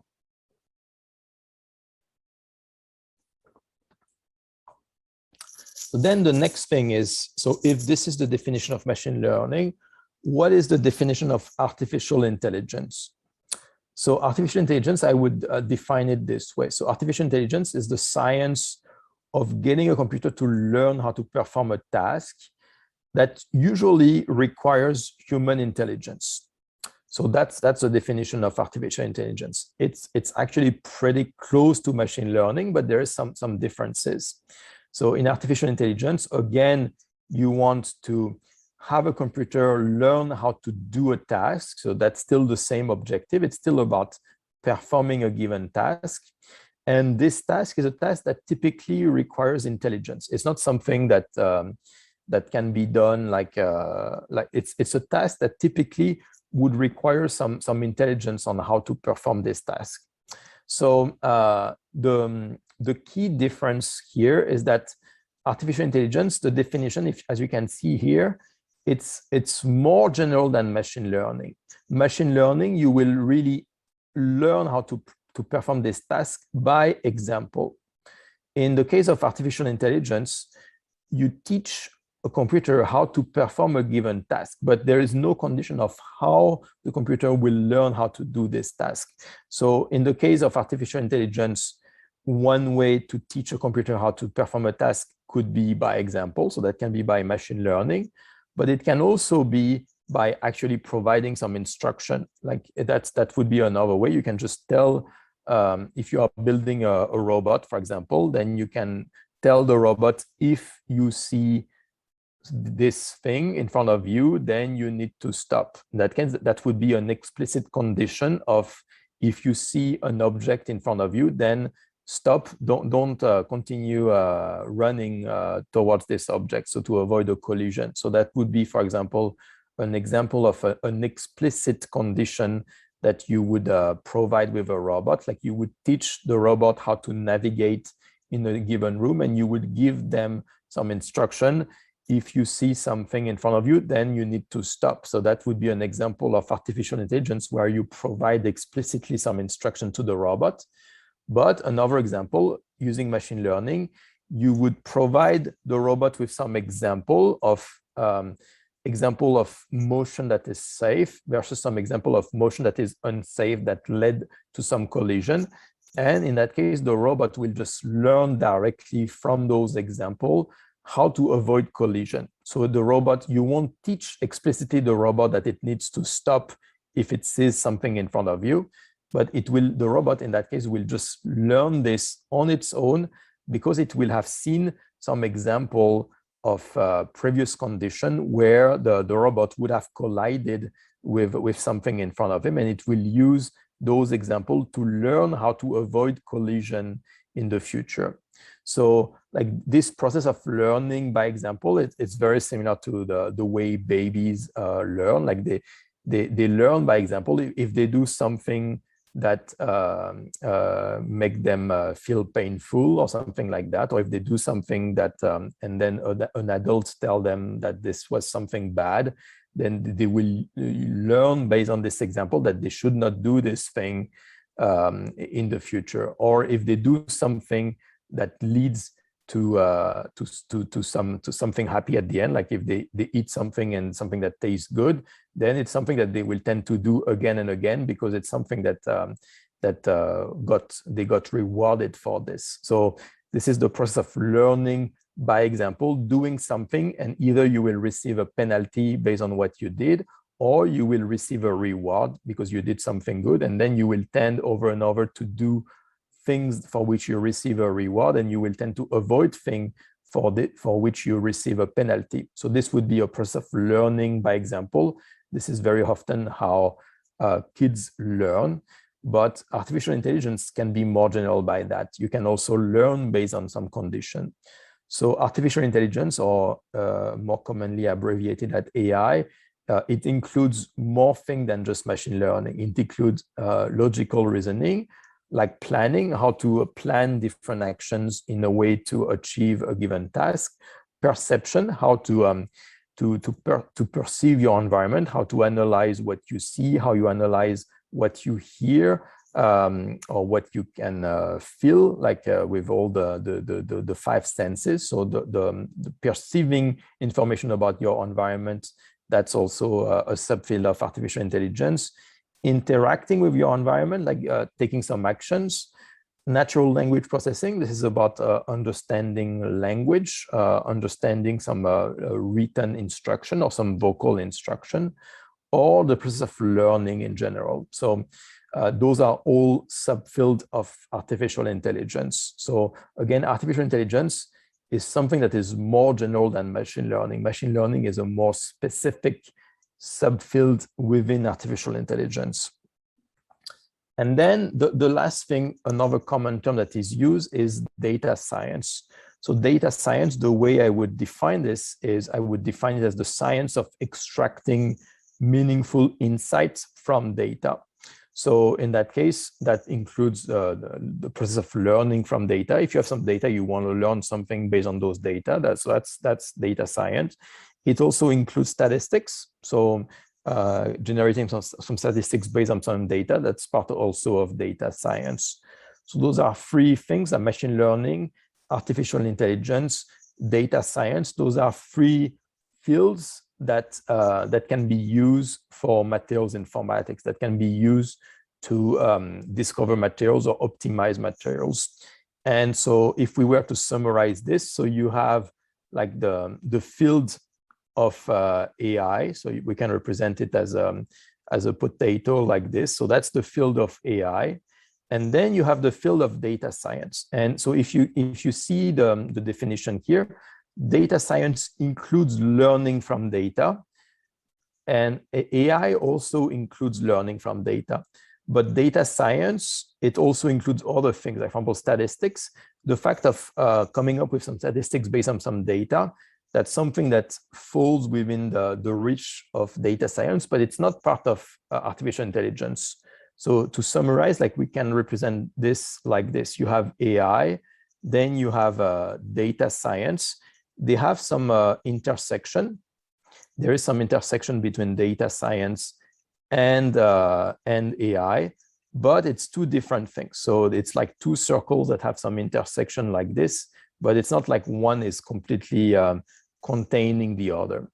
And then somewhere here at the intersection of AI and data science, this is where you have machine learning. Machine learning is a subfield of data science because machine learning only deals with data, but machine learning is also a subfield of AI. So machine learning would be somewhere in the intersection of artificial intelligence and data science. So this is what we are going to talk about specifically during the rest of today, is specifically about machine learning. We won't talk so much about other application of artificial intelligence or other application of data science. We're really going to focus on this machine learning, which is at the intersection of artificial intelligence, and specifically the process of learning, and to learn this based on data, based on getting some insights based on data. So that's really what machine learning is. It is at the intersection between learning, but learning based on data, learning based on example, not learning based on explicit instructions. Do you have any questions regarding this so far?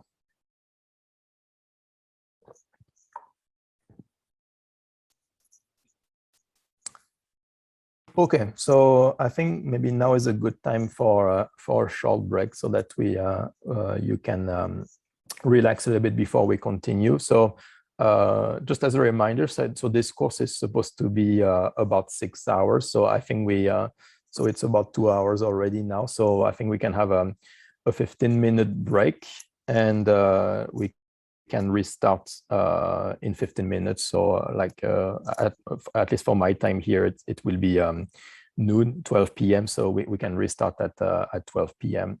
Meanwhile, if you have any questions, let me know. Otherwise, I'll see you in 15 minutes. Okay, thank you. Thank you. Okay, welcome back. So we are going to restart. So what we are going to do in the following 2 hours is to start to see more technical detail of what are machine learning, what are the different types of machine learning approach, and what are some examples of how you can use those approaches to solve problems involving materials. So let's resume the course. Okay, so let's restart from where we stopped before the break. So as a reminder, so we define machine learning as the science of getting a computer to learn how to perform a given task by example. without being explicitly programmed on how to perform this task. So that's really the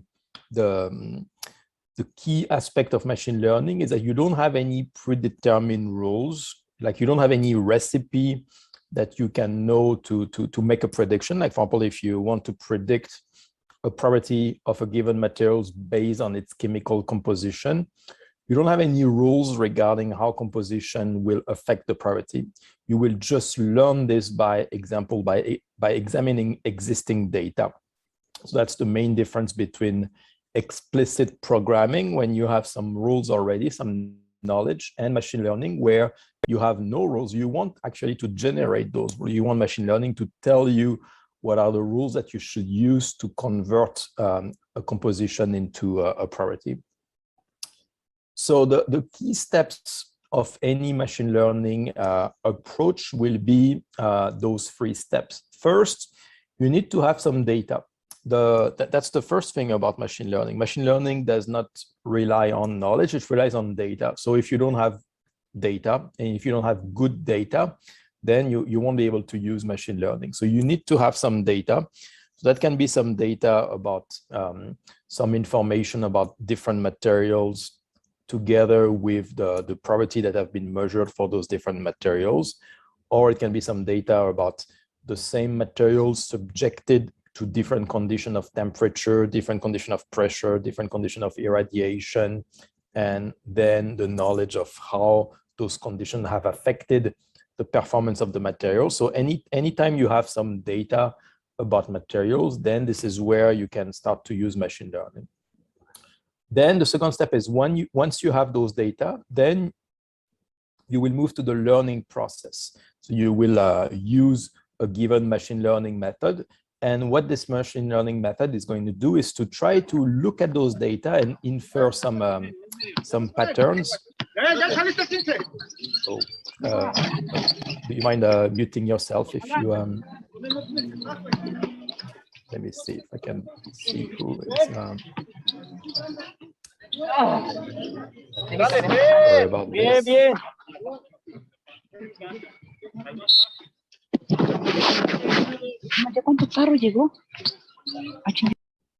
Okay, so again, the second step will be to find some patterns or some relationship within the data. So that's the process of learning. It's the process of using your machine learning algorithm to find some relationship between some inputs and some outputs, for example. So for example, like you will provide a lot of data with different materials, different composition, and different properties. And the machine learning model will try to find some patterns, will try to infer a relationship between composition and property. The next step is that once you have found those patterns, then the machine learning model will give you some rules. And then the next step is that you can use some rules to make some prediction about materials, new materials that you have never seen before. For example, if we come back to the example of the glass container that I gave previously, you will take the step 1 will be to gather a lot of pictures of glasses that are broken and a lot of pictures of glasses that are not broken. So that's going to be your data. Then you will feed that to some machine learning, and the machine learning model will learn how to recognize a glass that is broken from a glass that is not broken. So this is the process of learning. It will find some patterns within the photos to recognize what distinguishes a broken glass from a non-broken glass.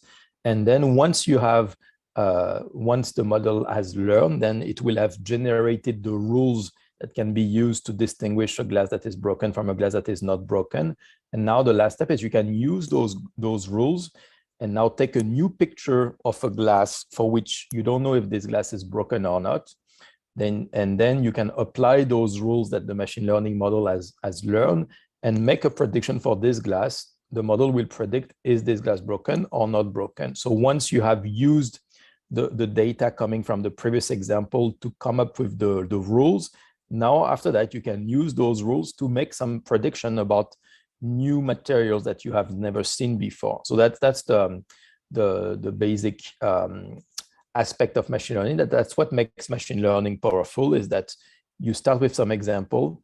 The machine learning learns some rules based on those examples. And once you have done that, then you can use those rules to make some prediction for new material that you have never seen before. So you can make some prediction to predict the performance of future materials that you have never tested before, simply by learning from existing data.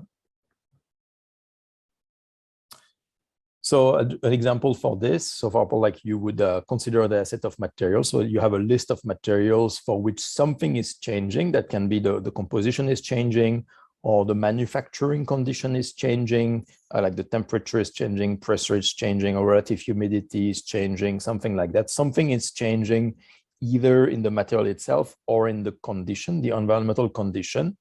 And so for this, you also have a property that you are measuring. For example, you are measuring the density of this material, and your goal is to try to predict how the composition of this material and the manufacturing condition, how does it affect the density of this material? Maybe because you want to generate a new material that will have a very low density.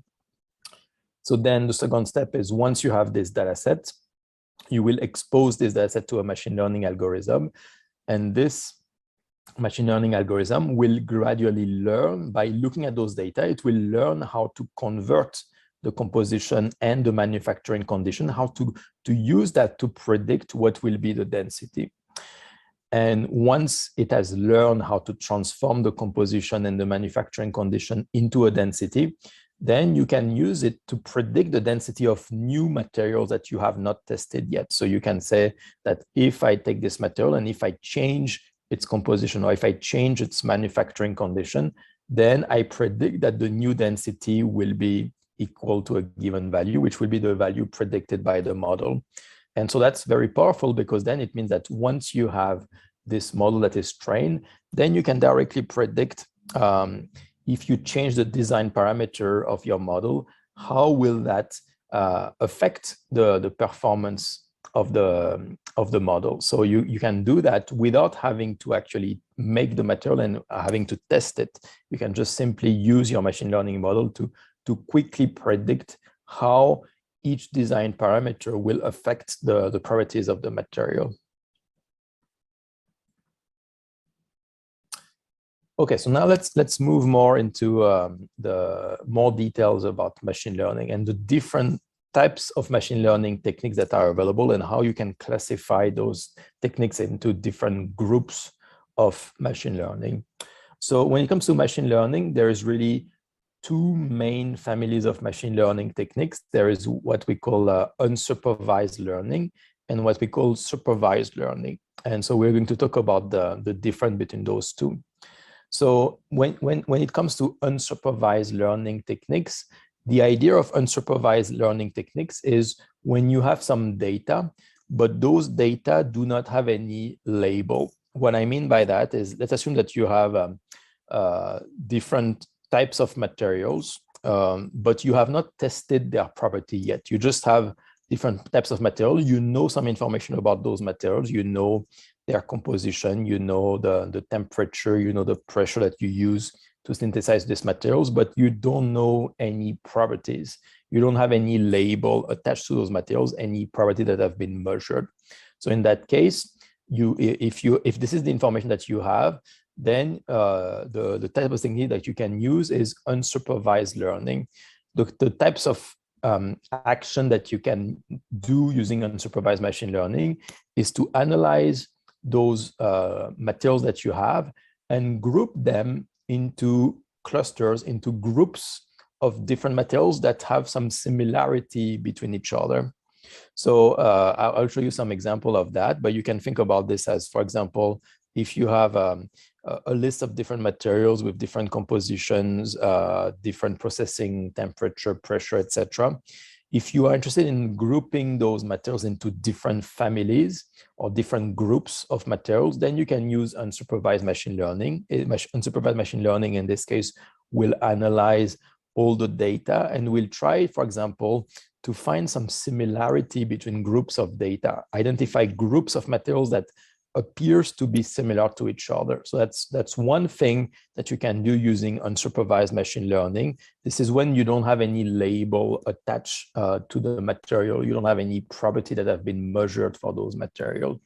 Another example of this would be if you have some pictures of materials. You just have a lot of pictures of a lot of materials, but you have not measured anything about this material, or you don't know if this material is compliant or not. You just have the pictures of the material and that's it. You can use unsupervised machine learning to take those pictures and identify which pictures are the most similar to each other, to identify some groups of materials that appear to be similar to each other. So that would be one example of unsupervised machine learning. And the main example of unsupervised machine learning is clustering. It's clustering algorithm that can identify groups of data points that are similar to each other. Another example of unsupervised learning would be to identify outliers.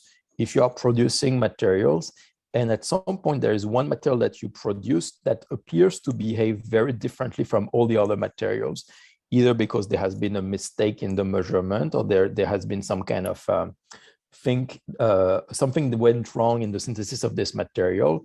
In that case, this material is going to act as an outlier. It's going to act differently from all the other materials. And so usually it's due to some mistake by either in the synthesis of this material or a mistake in the measurement of the property of this material. And in that case, identifying outliers, identifying materials that appear to behave completely differently from all the other materials, that's something you can also achieve using unsupervised machine learning, because you don't have any label yet. You don't know what is the characteristic of an outlier or what is the characteristic of a non-outlier. You just know that you have one point here, and this point, this material appears to be very different from all the other materials. So that would be an example of unsupervised learning. And then you have the other example, which is supervised learning, which is kind of the opposite of unsupervised learning, in the sense that now you have some labels. It means that now you have a list of materials for which you know both the design parameters. So you know, for example, the composition of the material, you know the processing condition, you know the temperature that was used to make these materials, but you also know a label, you know an output. So you know a property that has been measured for this material. So for example, you have measured the density, you have measured the elastic modulus, you have measured some mechanical properties for these materials, or any other types of property that has to be measured. And in that case, what you will want to do in this case is to build a machine learning model that can transform the input and use that to predict the output. So you will want to build a model that can take as input the composition, the processing condition, and use that to predict a given label, to predict a property that you have been measuring. So in this case, when you want to predict something, predict an output, then that would be the case of supervised learning, where in this case, you already have some example of materials for which you have both the input, the design parameter, and you also have, for the same example, the output that you want to predict. So in this case, when you have both this information, it means that in that case, we call this a labeled data set. That's the data set for which you have the label, you have the output already. In that case, you will be able to use supervised learning in this case. And there is two main classes of supervised learning. One is classification, one is regression. So we are going to talk more about what this is, but in the case of regression, typically it means that your goal is to predict a property of this material that can continuously change. For example, if you are predicting the density of a material, the density is a number that can continuously change. So that just a number that can have any value within a certain range. In that case, you would use regression techniques. But sometimes what you're trying to predict is not a number, it's more a class. For example, what you want to predict is whether a material will form or not, or you will want to predict whether a material will be transparent or not, or whether a material will break or not. In that case, you don't want to predict a number, you want to predict a class, you want to predict a characteristics of this material that won't be a number, that will be more like a condition, something like a yes, no. It will be more like a classification. Like, for example, you will say, I want to predict whether this material is transparent or not transparent, or I want to predict that whether the color of this material, and the material will be either red, blue, or green. So in that case, that's not something you can easily quantify with a number. You will just have different classes, the red material versus the blue material versus the green material versus the yellow material. And in that case, you want to just predict in which category this material is going to be. In that case, that would be a classification problem. So those are the two types. Classification, you want to predict a category. Regression, you want to predict a continuous number, a property of a material, like its density, its modulus, etc. So those are the two types of supervised learning techniques that we are going to talk about. So let's start with the case of unsupervised learning. So here again, in this case, in the case of unsupervised learning, you have some data, but you do not have any label associated to those data. You have not measured anything. So for example, let's take those characters here. You can think of those characters as some pictures of some materials, for example. And so here you have a list of pictures of characters. And what you want to do in this case, you don't know anything about those characters. You only have their pictures. And you want to group them into families of materials that appear to belong to the same family. So you want to group them together. So the way the machine learning algorithm would do that is to follow an unsupervised approach. It will look at those pictures, and it will try to identify some features in those pictures, and we'll try to see which pictures appear to have the similar features and which pictures do not. So for example, if you look at those images, the first thing that you can look is maybe the color of the character, but in this case, they all have a different color. So it's not a very useful feature to identify groups of character. Maybe something that can be more useful is to look at if those materials have ears or not. Like, for example, like here, this Mickey Mouse has 2 ears. This rabbit also have 2 ears here. So that's in this case a common characteristics of those characters, but like most of them in this case do not have ears. So that's not the most useful feature. If you look in more detail, maybe a better feature that appears to be more effective at distinguishing those characters is to check if they have a beak, like the shape of their mouth.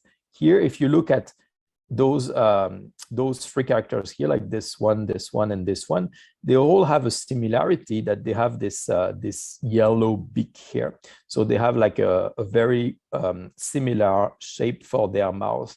While on the other hand, like those 2 characters, they do not have these types of yellow beak. And so that would be, in this case, a features that the machine learning model will recognize as being a feature that is very different for those 2 types of character. You have the character with the beak that are most likely some kind of duck. And then you have the other characters which do not have a beak, which will be something else, like either a mouse or a rabbit. And so what the machine learning algorithm in this case will do is to look at those features and group those characters based on the one that have those similar features, like the yellow beak, and the one that do not. And so you can think of the same thing for materials. In that case, what these types of machine learning model will do is to analyze a lot of materials. You don't know anything about those materials, but you can just look at them and identify the one that looks similar to each other. And that's an efficient way to group material into different families, just by looking at some features of those materials and grouping them into materials that appear to have comparable features with respect to each other.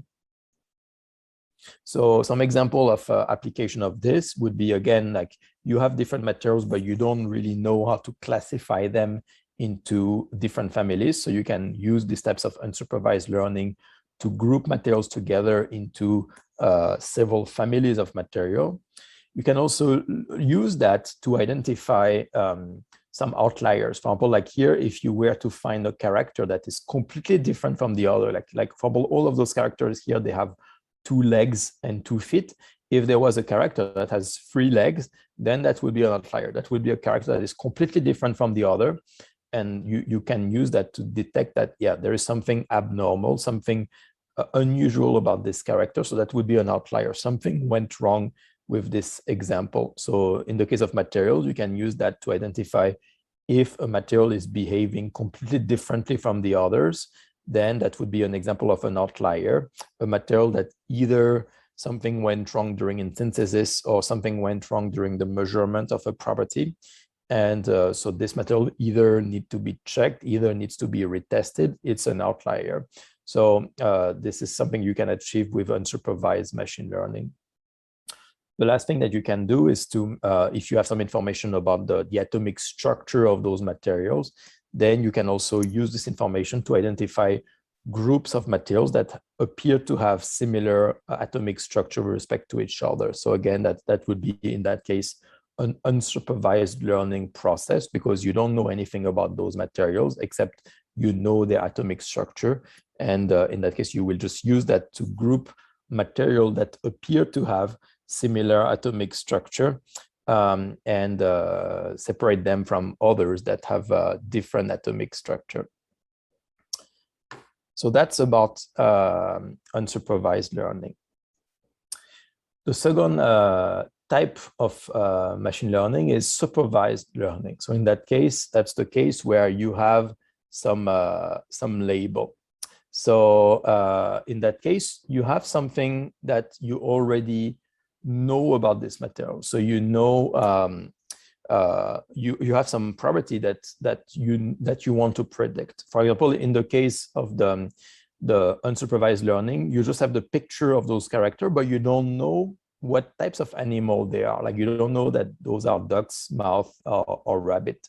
Now, in the case of supervised learning, you know, for example, what those characters are. You have for example, you have a list of pictures of animals, and you know what type of animal they are. So you have some example of pictures of dogs. You have some pictures of horses, and what you will do is, based on those example of pictures, you will try to train a model that will recognize, based on a picture, to recognize whether it is a dog or a horse on the picture. So in that case, that would be a classification problem, because you don't want to predict a continuous number. You just want to predict, is it a dog or is it a horse? So that's, in that case, it's just about categorizing data. It's not about predicting a continuous number. So in that case, the way these types of classification machine learning would work is that you have some example of animals. Those animals are already labeled, so they have 2 colors. You know whether it's a dog or whether it's a horse. And what the machine learning will do is it will try to identify what are some useful features to distinguish those 2 types of animals. So for example, you have if you know the weight and the height of those animals, then the machine learning model will recognize that if the weight is small, or if the height is small, then it's very likely that it is a dog. On the other hand, if the height is very high, or if the weight is very high, then it's more likely that it is a horse. So in that case, the machine learning model will identify those 2 features as being the very useful features to find here a boundary. So it will find a boundary that tells you that if you are on one side of this boundary, then you are most likely to be a dog. But if you are on the other side of this boundary, then you are more likely to be a horse. So in this case, this is an example of a classification problem where you have different features. Those features gives you a space. So you have different axes. So here there is only 2 features. So it's a 2-dimensional space. But for materials, you can have much more features than that. You can have hundreds of features. So there are some features that describe your material. And then you will have some example of materials. So each material will occupy one position within this feature space. So you will have a different example of materials that each of them occupy one position in this feature space because they have one, for each material, it will have a given value on for each feature parameter, like in the same way that each material has each animal here has one weight and one height. So for each material, you have the information of its weight or its height. So that would correspond for each animal or for each material, that would correspond to one position inside this space here. And then the machine learning model will learn how to find what is the best boundary here. So this boundary is called the decision boundary.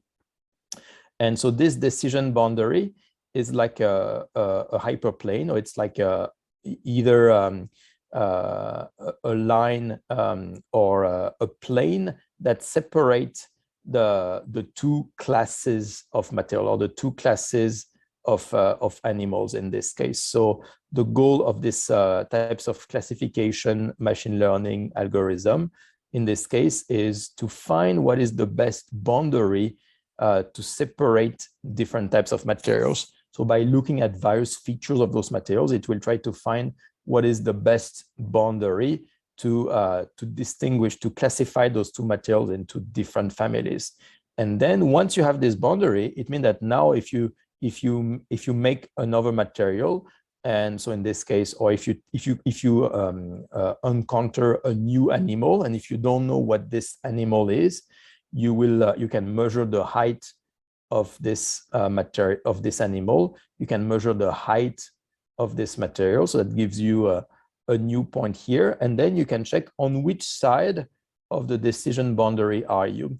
If you are on the right side, then most likely it means that this animal is a horse. But on the other hand, if you have another animal and you measure that this animal has a pretty high weight but a pretty low height, then it means that on the other hand, this animal is very likely to be a dog. So once you have this decision boundary gives you some rules that then you can use on future animals. Even if you don't know what they are, you can, based on this decision boundary, predict if this material is if this animal is going to be a horse or a dog in this example. So it would be exactly the same for a material. If you have different classes of material, you will use the example that you have to determine with the machine learning algorithm what is the decision boundary.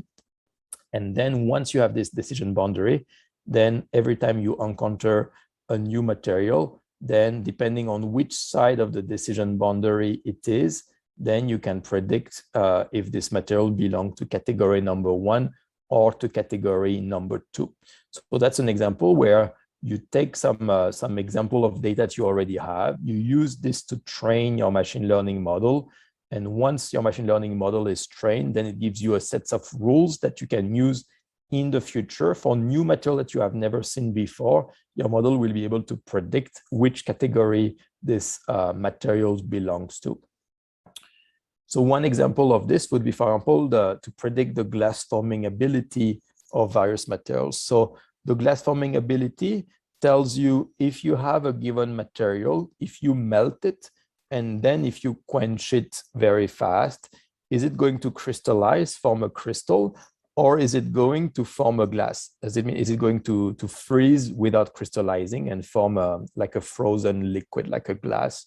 So in this case, it would be an example of classification, because either a material will form a glass or it will crystallize. So there's only like 2 possible categories. So it's not, in this case, you just want to predict, is it going to form a glass or is it not going to form a glass? So that would be an example of classification, because you are not trying to predict a number, you are trying to predict just between, for a given material, which category, which class does it belong to. So an example of this, for example, is if you have, if you are working with metallic alloys, you can, for example, try to build a model where you will predict based on the composition of this metallic alloy, based on the types of atom it contains, based on the concentration of those atoms, it will predict whether this metal can form a glass, can it form a metallic glass or not. So in that case, that would be a supervised classification algorithm where you would use as many examples as you can of previous metallic alloys that can either form a glass or not. So you would have a data set that contains the metallic alloys with different composition, and you would also indicate in this data set either it can form a glass or it cannot form a glass. And then you would use those examples here to come up with a machine learning model that can find the boundary between the alloys that can form a glass versus the alloy that cannot form a glass.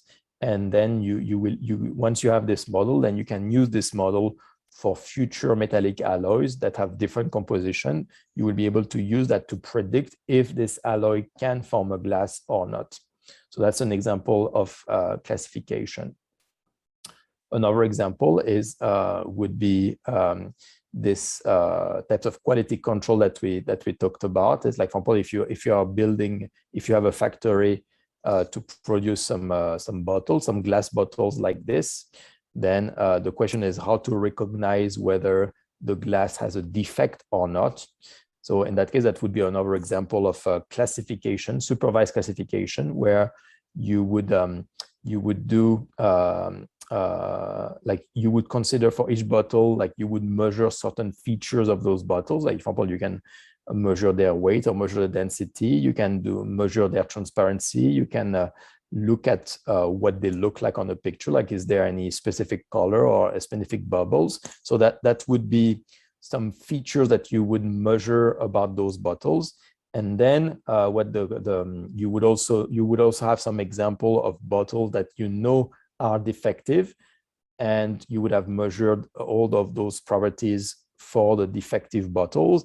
And you will also have some other example of bottles that you know are not defective and for which you would have measured all of those things. And then you will use that, you will provide all of those examples to your machine learning algorithm, and the machine learning algorithm will learn how to recognize a glass bottle that is defective versus a glass bottle that is not defective. By looking at all of those features, it will try to find the boundary between those features that differentiate a glass bottle that is defective from a glass bottle that is not defective. So that would be another example of supervised classification.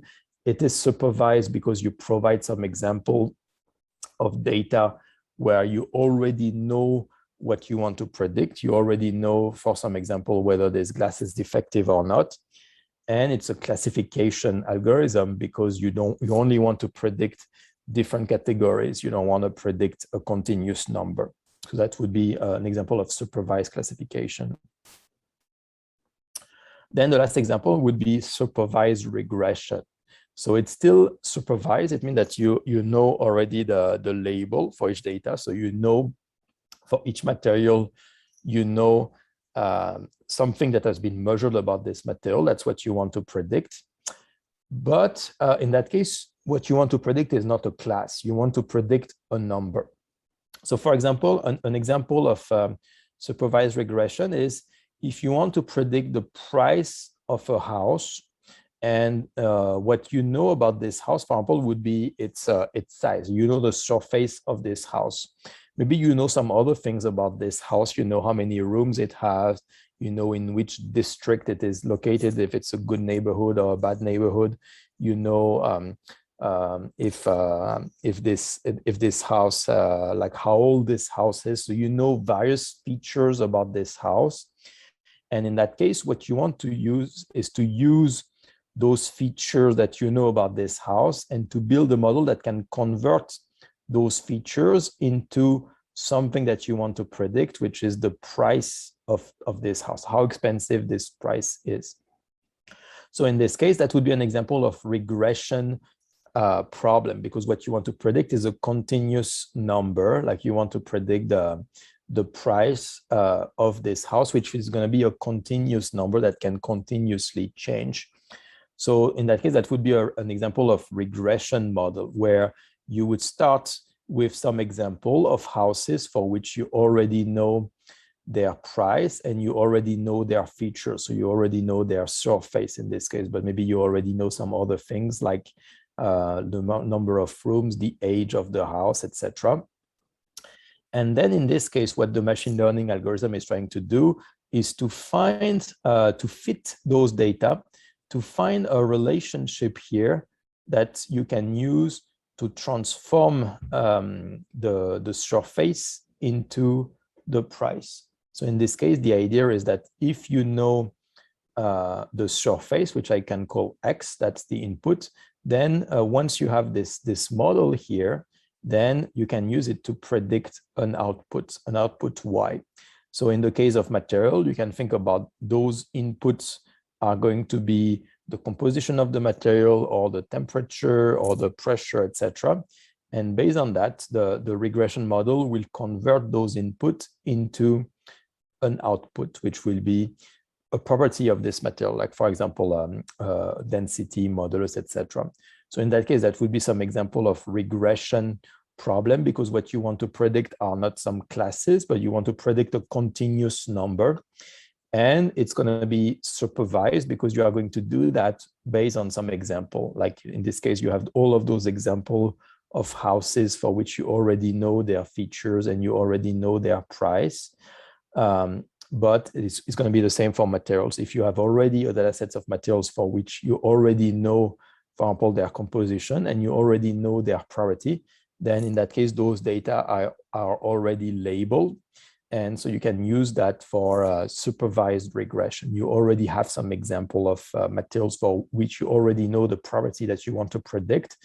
And in that case, the machine learning model will try to find what is the best relationship, the best function that can be used to map the input into the output, to transform the input and to use this to predict the output. So it will try to find, for example, a mathematical function that can be used to predict the output. So it's going to be, it will try to find a function where the variable of the function are going to be the input X, and this function will transform X into Y. So it will transform the input into the output. It will transform the composition, for example, of the material into the priorities. So composition would be the input X, and the priority would be the output Y. This is what you want to predict for this material. So that would be an example of regression problem in this case.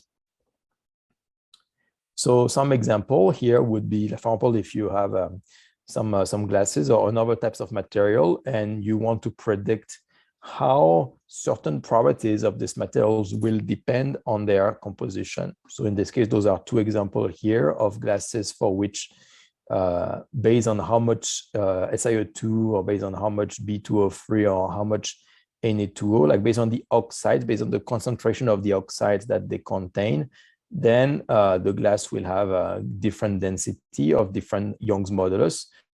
So in this case, that would be a supervised regression problem where you would start with some example here, like you have some example of different glasses for which you know their composition and you know their density or their Young's modulus.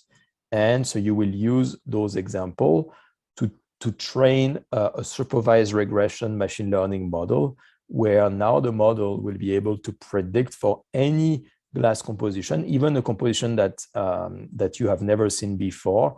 The model will be able to predict what would be the density or the Young's modulus of those glasses, even if those are glasses that the model has never seen before. So that would be an example in this case of supervised regression, where it's supervised because you train your model by providing some example of previous glasses with where you know both the composition, the density, or the Young's modulus, or whatever you want to predict about those glasses.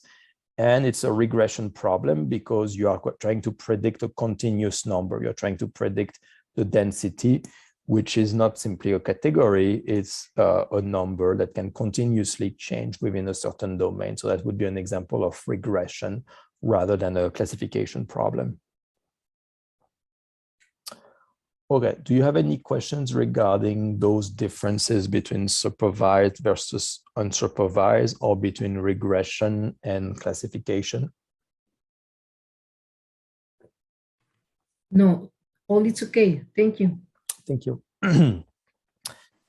Okay, so now we are going to focus more on regression algorithm. So regression is something that is typically very common in materials, because commonly in materials, you want to predict some kind of properties. So you want to predict the performance of those materials. So in this case, that would be a regression problem, where you want to predict a property for this material, a performance metric that can continuously change. So in this case, so let's take an example where, for example, you want to, you have a list of materials for which you know some features. So you know the composition, you know the temperature that was used to make these materials, you know the pressure, etc. So those are going to be the inputs. So that's what I call capital X here. Those are the inputs. And then you have the output. So the output is what you want to predict. So for example, the Young's modulus or some other properties of those materials. And so here, the goal of a regression problem is to find what is the best function that can transform the input into the output. So if you know the input X, you want to find what is the best function F that will transform the input X into the output X. So you will try to define this function by looking at some example. If you have some previous example of materials for which you already know X, you already know the composition, and you already know the Young's modulus Y, then you will try to learn based on those examples what is the best function F. And once you have this function F, then you can use it for new materials that have new composition that you have never seen before. You can use it to predict what would be, for example, their Young's modulus. So like an example for this would be so what we just discussed. If we start with a simple example, is you have a list of houses, and for each of those houses, you know their area. So you have a lot of example here of different houses, and you know their corresponding price. So, and then you will use those data to try to come up with the best function. For example, in this case, like a quadratic function like this look like it could be the best function to transform the area of a house into its price. And once you have this, then you can say, now I have a new house here. It has a given surface of, let's say, 2,700 square meter. And then based on that, you can say, I predict its price to be $120,000 in this case. So in this case, that would be an example where you take those data, you know both their input and their output. Based on this, you learn the relationship between input and output. You learn that this is going to be a quadratic relationship. And once you have this relationship, then you can use it for every input X. You can predict what is going to be the output Y. So in the case of material, let's take another example. So now let's assume that you have a glass for which you know how much silica, how much SiO2 this glass contains. You also know how much alumina, how much Al2O3 this glass contains.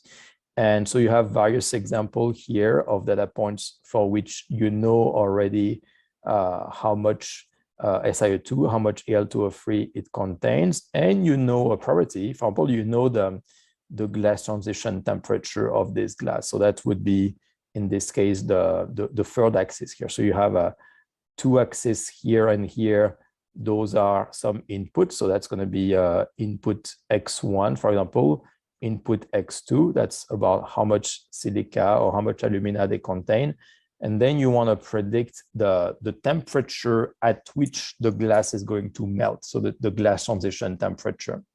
So what you do in this case is that you start with those example of data points. Then based on that, you try to come up with what is going to be the best function that can convert the input into the output. And then once you have a new glass, for example, you have a new glass here for which you know how much aluminite contains, how much silicate contains. And based on that, once you have the function, you can say that I predict that this glass transition temperature will be equal to this number. So once you have this model that can map the input to the output, then you will be able to make some prediction for new materials that you have never tested before. You can predict what its property is going to be based on this machine learning model. So that's the main idea of the regression model. And that's very useful because if your goal, for example, is to find the glass that has the highest glass transition temperature, or maybe find the glass that has the lowest glass transition temperature, then once you have this model, it's very quick to see where it's going to be minimum or where it's going to be maximum. So it's once you have this class of model, then you can use it to very quickly explore the design space that you have, explore the different composition that you can use, and based on that, quickly pinpoint what is going to be the best condition, what is going to be the best composition for your glass in order to achieve whatever you want to achieve. So now the next question is, the goal here for regression problem is how to find the best function, that can be used to transform some inputs into the output. So to find the best function, there is several algorithms that are available. So the question now is which algorithm to use, what are the different families of algorithms that you can use to find the best relationship between some input X and some output Y. So for this, you have various options, and we're going to briefly review what are the possible options that you can use for this.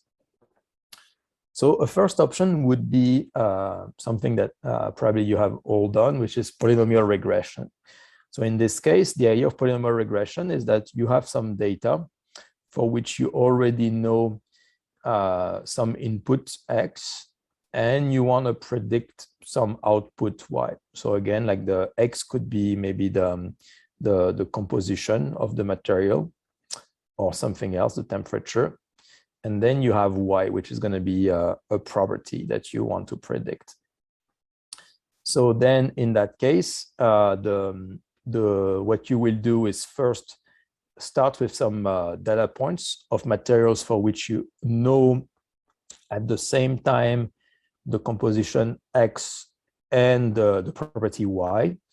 And then once you have those data points, your goal is to find what is the best function that I can use in order to transform the composition into a property. And so, for example, one example here is that you can say, I'm going to use polynomial regression. So I'm going to assume that the relationship between the input and the output is a polynomial. So for example, you can say, first, I'm going to try a linear regression. So I'm going to try to fit those data by a linear function like this. So something that would look like that, like a linear function of X. But here, if you do that, you find that you cannot really describe the data by a linear function. A linear function is not really fitting very well the data. It's not interpolating the data very well. So in that case, in the case of those data, for example, you can describe the data much better by fitting those data with a quadratic function, something that depends also not simply on X, but also of the square of X. So in that case, using a polynomial of degree 2 would be a better choice to describe the relationship between the input and the output. So in this case, this is what you can do with polynomial regression. You have some inputs. You will assume that the output can be expressed as a polynomial function of the input with a given degree. Like, for example, if you use a degree 1, that's going to be a linear model. If you use a degree 2, then that's going to be a quadratic model. You could also say, I'm going to use a degree 3. So that's going to be now a cubic model, etc. So you can assume a given degree for your polynomial. And then based on that, you will find what is the best polynomial that can fit the data. So what the polynomial function that can best represent the relationship between the input and the output. And again, like once you have this polynomial, and once you have found that it describes well the relationship between input and output, then I mean that if you have a new material that has never been tested with a new input X, then you can use that and predict what would be the corresponding output. So you can make some prediction for material that you have never seen before to predict what would be their property based on their composition, based on the polynomial model that you have been fitting based on the data that you already have. So that would be an example here of a regression, a supervised regression model, because you want to predict a property that can continuously change. The property Y can continuously change. And you want to, for this, you will need some example of previous data for which you already know both the input and the output. So those are, in this case, this is a supervised approach because you have already the input and the output. You have some example of data for which you already have the label, you already have the output, and you will use that to train your polynomial regression model. So then the question is, how do we do that? So if you have some data, so let's assume that you have, for example, some data here for which you know the input X, and you have some output Y that you want to predict, and you have some example of measurement that you have been doing for different materials with different composition X for which you already know the output Y. Then the question is, if you think that those data can be described by a linear relationship, is how do you find the best linear relationship that describe those data? So in this case, it's very simple. Like you can just do a linear fit of the data. But in some cases, if your model is more complicated than a linear relationship, then it becomes harder to find what is the best relationship, what is the best function that is going to transform the input X into the output Y. What is the best function here? For example, if you are just assuming that it's going to be a linear model, so let's assume that your hypothesis is this one. You hypothesize that your function, your output Y can be described as a function that is a linear function of X. So in this case, you assume that it's a linear function. So it's a linear function of X, and you have two parameters. So you have the intercept and you have the slope of this function. And the question here is, how do you find the optimal value for those two parameters, for θ1 and θ0, for the intercept and for the slope, that will best describe the relationship between the input and the output? So for example, if you don't know what is the best choice for the slope θ1 and the intercept θ0, then you can say, well, I'm going to start with that. That's my initial assumption, that this function here, where here this is θ0, that's the intercept, that's the value of the function when x equals 0, and then you have the slope here. The slope would be θ1, that's the slope or the derivative number. So here, if you take those value of θ1 and θ0, then those parameters here, they are not the correct one. Like θ0 is too high. Like we would need, the right function that we would need is this. We would need to decrease θ0, and we need to also increase θ1 to increase the slope here. So the question is, how do you find the best parameter? And that's always going to be the case in regression machine learning problem, is that you have some parameters that describe the relationship between the input and the output. So in the case of linear regression, the parameter are just the intercept and the slope. But if you have a more complicated model that is quadratic or cubic, then you will have more parameters. Or if you are using an even more complicated model like an artificial neural network, like we are going to talk in a few minutes, then you can have hundreds of parameters, and you need to find what is the best value for those parameters. And initially, you don't know what is the value for those parameters, but you need to optimize them. So the goal in this case is you have some parameters. Here it's only two, but in general, you will have potentially hundreds of parameters. And you want to find what is the best value for those parameters that will give you like a good description of the relationship between input and output. So the way that we are always going to do this is to define a cost function. So the cost function is a function, and this function depends on the parameter. So this function will calculate for each parameter how good is your model. So for example, if you have some data points here, so you know the input X, you want to predict the output Y, you have some example of data points, then you are going to start by making an assumption, making a hypothesis of what you think are good values for theta 1 and theta 0, like for the parameters. So let's assume that you start with that, which is obviously not a very good initial guess. So to check how good this guess here, we are going to define the cost function. To define the cost function, what you are going to do is to measure the distance between the actual data points that you have and your model. So in this case, for example, you are going to measure for each data point I that you have. So this would be I equal 1, I equal 2. So that would be the different data points that you have. So for each data point, you will measure the difference between the true data point that you have. So that would be Y. This is the true data point that you already know. And you measure how different it is from the prediction of your model, where your model would be this H of X. So H of X this is what your model predict. Like for a given X here, your model predict H of X. So what you do is that you measure the difference here between the prediction from your model and the actual data points, and you will measure this for all the data points. So you will get all the differences here between your model and the actual data points.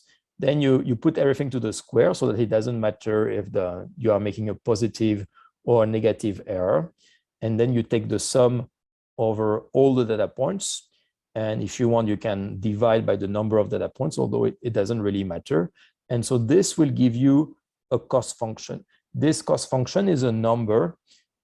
And the smaller this number here is, the better is your model. For example, if your model was like this, then the difference between your model and the data points would be very small. So that would be a very small j. For this choice of theta 1 and theta naught, you would have a very small cost function. But if you use the wrong theta naught and the wrong theta 1, then you will have a very large cost function j. So this cost function j here, by calculating the difference between the prediction from your model and the actual data points, it's telling you how good your model is. It's telling you for those parameters, theta naught and theta 1, it's telling you how good those guesses are. And so your goal here will be to find what are the best value for theta 1 and theta naught that will minimize this cost function. So you can summarize this like this. You want to find the parameters for your model, theta 1 and theta naught, that will minimize the cost function. You want to minimize the cost function as much as possible. So this can be represented like this. So you have your data points. You will try different combination of theta 1 and theta naught. For each combination of theta 1 and theta naught, you will get a given value for the cost function. So now you can represent things like this. So you have one parameters here, which is theta naught. You have another parameter, which is theta 1 here. And then if those parameters change, then your error is going to change. So this axis here will be the cost function. This is the error made by your model. And your goal here is to find this. It's to find the combination of the parameter theta 1 and theta naught that will give you the minimum cost function. So you want to find the parameters for your model that will give you the model that has the lowest distance from the actual data points, the model that fits the data point the best. So this is what will be the base of most machine learning algorithm, most regression machine learning algorithm, is that you have some parameters and you will need to adjust those parameters in order to minimize a given cost function. So you will want to minimize the given cost function j to ensure that your model is as close as possible to the actual data points that you have. So that's the main idea of how you train a model. Training a model means you adjust the parameter to try to fit the data as well as possible. So there is various algorithms that you can use for this to find what are the best parameters that will minimize a given cost function. So we're going to talk about one here. And so this algorithm is the gradient descent. So the idea of the gradient descent is as follows. So you want, again, your goal is to find what are the best parameter, theta 1 and theta naught, that will give you the access to the minimum of the cost function.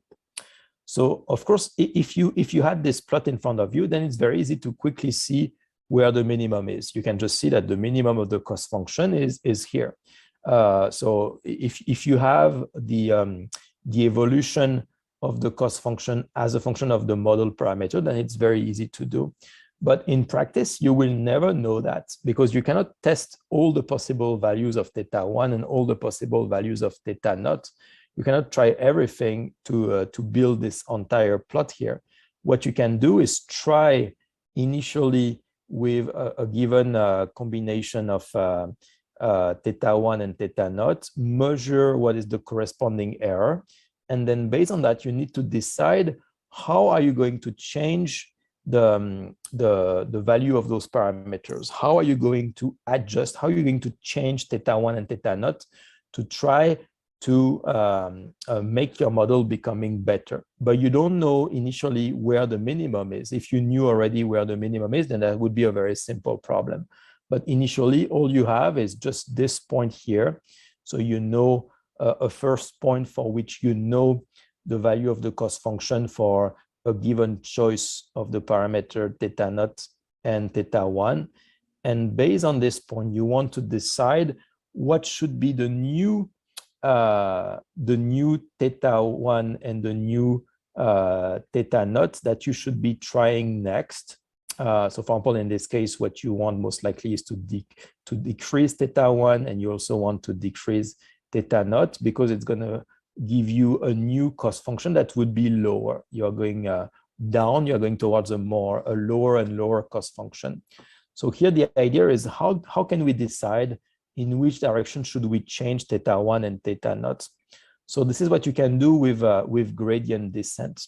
So here the idea is that it's the same as if you were walking in some like mountain area and you start from there, and your goal is to find where is the lowest possible point. Like you want to find where is the valley here, what is the point with the lowest altitude.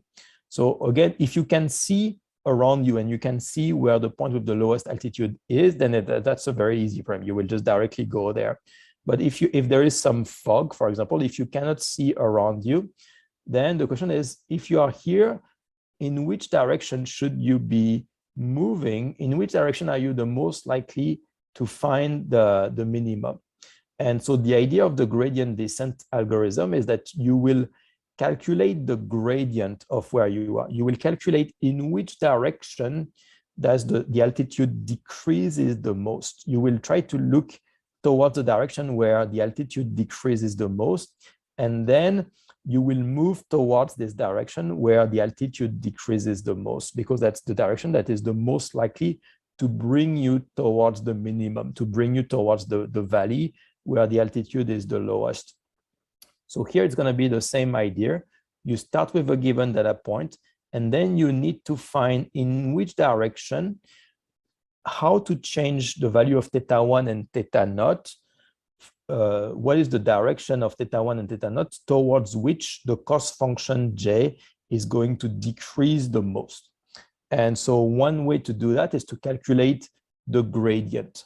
Why? Because if you calculate the gradient, so you calculate the derivative of the cost function with respect to theta naught, and you also calculate the derivative of the cost function with respect to theta 1. So if you do that, so you calculate the partial derivative of the cost function with respect to theta naught, the partial derivative of the cost function with respect to theta 1. This is the gradient. This is the gradient of the cost function with respect to theta 1 and with respect to theta naught. This gradient gives you the direction towards which the cost function increases the most. So if you calculate the gradient of this cost function, it's going to tell you that this cost function increases the most towards this direction. And then what you will want to do is, if the gradient is pointing towards this direction, then you will want to go exactly in the opposite direction. You will want to go towards the direction where the gradient is the lowest, because that's the direction towards which the cost function is going to decrease the most. So here, the main idea of the gradient descent algorithm is that you will calculate the gradient of your cost function with respect to the parameter theta 1, theta naught, etc.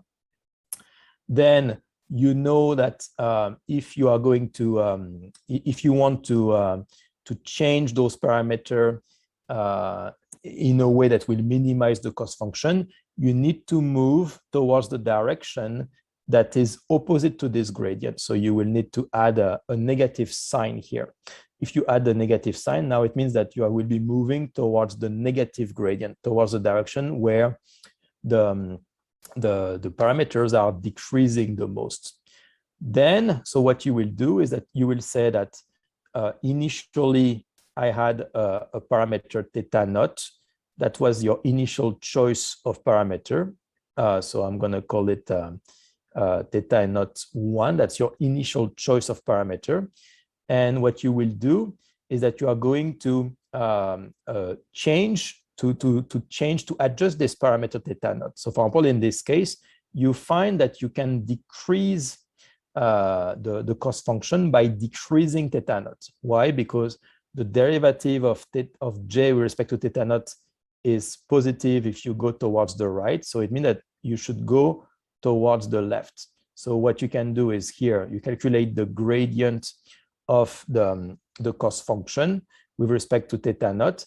If the gradient is positive, then it means that the cost function j is increasing as you are increasing theta naught. It means you should be moving towards the left. On the other hand, if you were here, then the gradient would be negative. In that case, the cost function is decreasing when you increase theta naught. So in this case, if the gradient is negative, then it means that you need to move towards the right. So you always need to change the value of the parameter in the direction that is opposite to the gradient. So if your gradient is positive, then you will want to decrease theta naught. So you will do minus the gradient. But on the other hand, if the gradient is negative, then you will do minus a negative gradient. So that will actually increase theta naught. So here, what you will do is that if you have a given initial value of theta naught, you want to predict what should be the next value that you should try.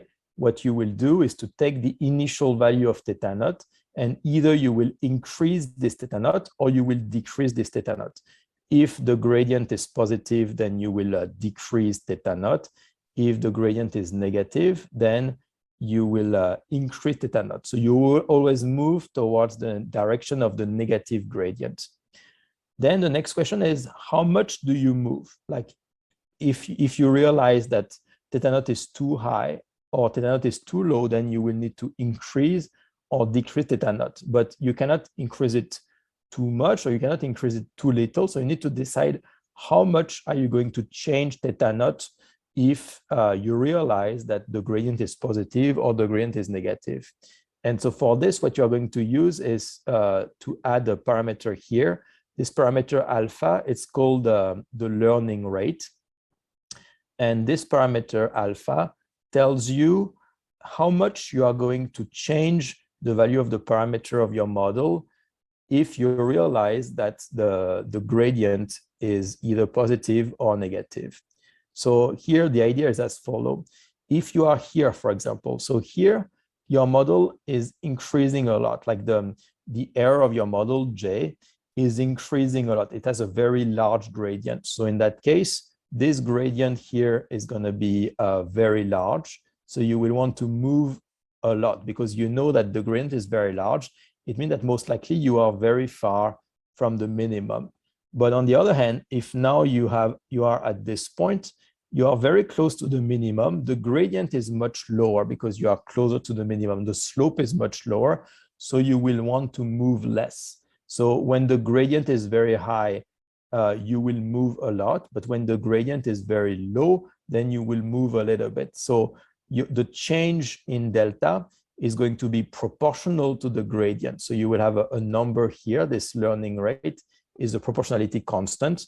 And if you start with a given choice for your parameter theta 1 or theta naught, you will change this parameter proportionality to the value of the gradient. If the gradient is very large, it means that you are very far from your minimum, so you will move a lot. And as you get closer and closer to the minimum, then the gradient decrease. So your steps, you will change the parameters with smaller steps as you become closer to the minimum. So that's the main idea of the gradient descent. You start at a given point, you look at what is the gradient, then you move towards the direction opposite to the gradient to find what are going to be the best parameter, theta, that will minimize the error of your model. Now, the next question is, if you do that, like how do you choose the optimal learning rate? How do you choose what should be the, how much do you want to move if the gradient is positive or negative? You know that if you are exactly at the minimum, then by definition of the minimum, like the derivative of the cost function would be 0. At the minimum, the gradient would be 0, which means that once you reach the minimum, you won't move anymore. Your gradient is 0. You have found the minimum, so you don't need to move anymore. You have found the best parameter that will minimize the error, minimize the cost function. So you have found the best possible model. But if you are still not there, so if your gradient is either negative or either positive, then you need to decide how much are you going to change the parameter of your model. And this depends on your choice of the learning rate alpha here. And so for this, you will need to decide, do I want to use a small learning rate or a large learning rate? And usually the way you will do that is that you will need to choose a learning rate that is not too small, but also not too large. So the reason for this is if you choose a learning rate that is very small, it means that, for example, you will start here. So what this plot shows here is you have the cost function on the y-axis. It tells you how good your model is. And then you have the parameter of your model on the x-axis, which tells you the parameter of your model. And your goal is to find how to change the parameter in order to find the best parameter that will minimize the error of your model, minimize the cost function. So let's assume that initially you start with this point here. You start with this parameter. And if you choose a very small learning rate, so here you will calculate the gradient. So in this case, the gradient of the cost function with respect to the parameter. This gradient is, in this case, positive. So since the gradient is positive, then you will go towards the negative theta. You will go towards the direction that is towards the negative gradient. But if your learning rate is very small, then it's going to take you a lot of steps before you can reach the minimum. It's going to take you many, many steps before you can find the minimum. So it's eventually you will find the minimum. You will find the best parameter that minimizes the cost function, but it's going to take a very long time because your learning rate is very small. So it's going to take a lot of iteration before you find the minimum before you find the best parameter. So that would be the prime. If your learning rate is too small, it takes you a lot of iteration before you can find the best model. On the other hand, if the learning rate is too high, then that's even worse, because it means that you will change the parameter too much. For example, here, if you start from there, initially here, the gradient is negative. So the cost function is decreasing with respect to theta. So that's an example of negative gradient, which means that you will move towards the positive theta. You will move towards the right since the gradient is negative. But if your learning rate is too large, then you will move too much. You will move so much that you actually increase the cost function even more. Like you move directly towards there because you want to move a lot.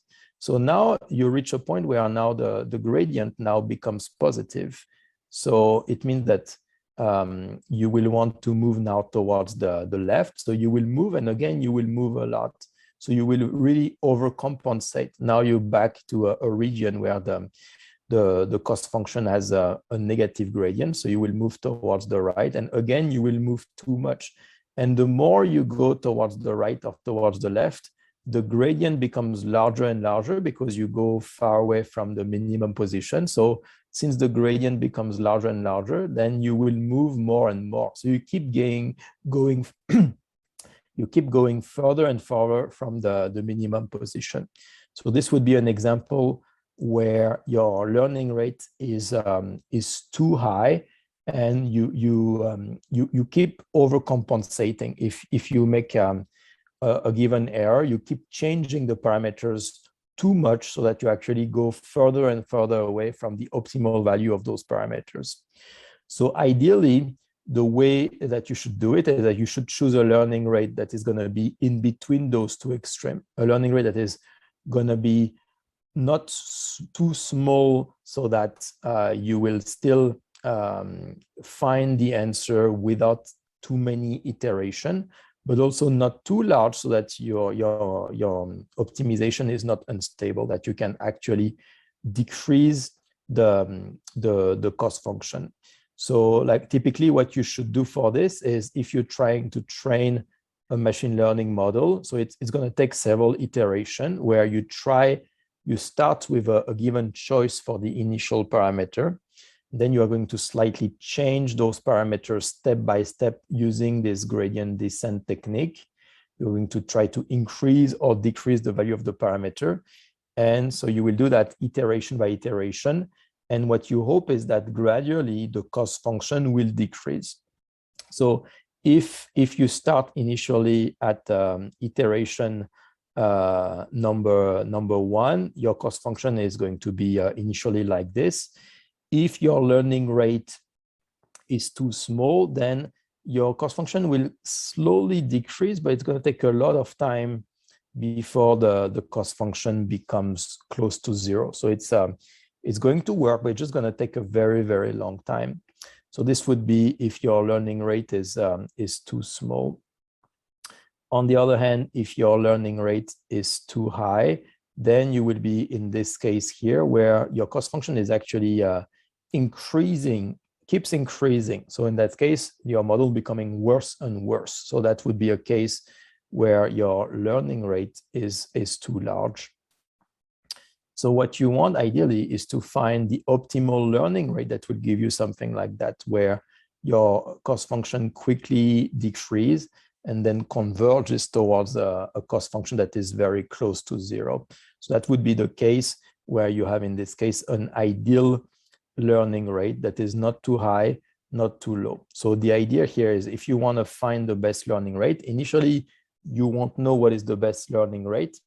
So you need to try several learning rates to track how the cost function decreases as a function of the iteration, and to check that first your cost function, your learning rate is not too large that your cost function would actually increase over time, or that it's not too small that it takes forever for the model to find the best parameters. So you want to find the ideal learning rate is going to be the one in between those two extreme cases, where your cost function decreases as quickly as possible and then converge towards a low value for the cost function J. Do you have any question about this? So this is an important point because this is going to be the base of any kind of training a machine learning model. You will start with a model and then you will need to train to adjust the parameters of this model so as to decrease the difference between the model and the actual data point. So this is always going to be the idea of any machine learning model. You will define a cost function J. Then you will need to adjust the parameters of your model to decrease J as much as you can.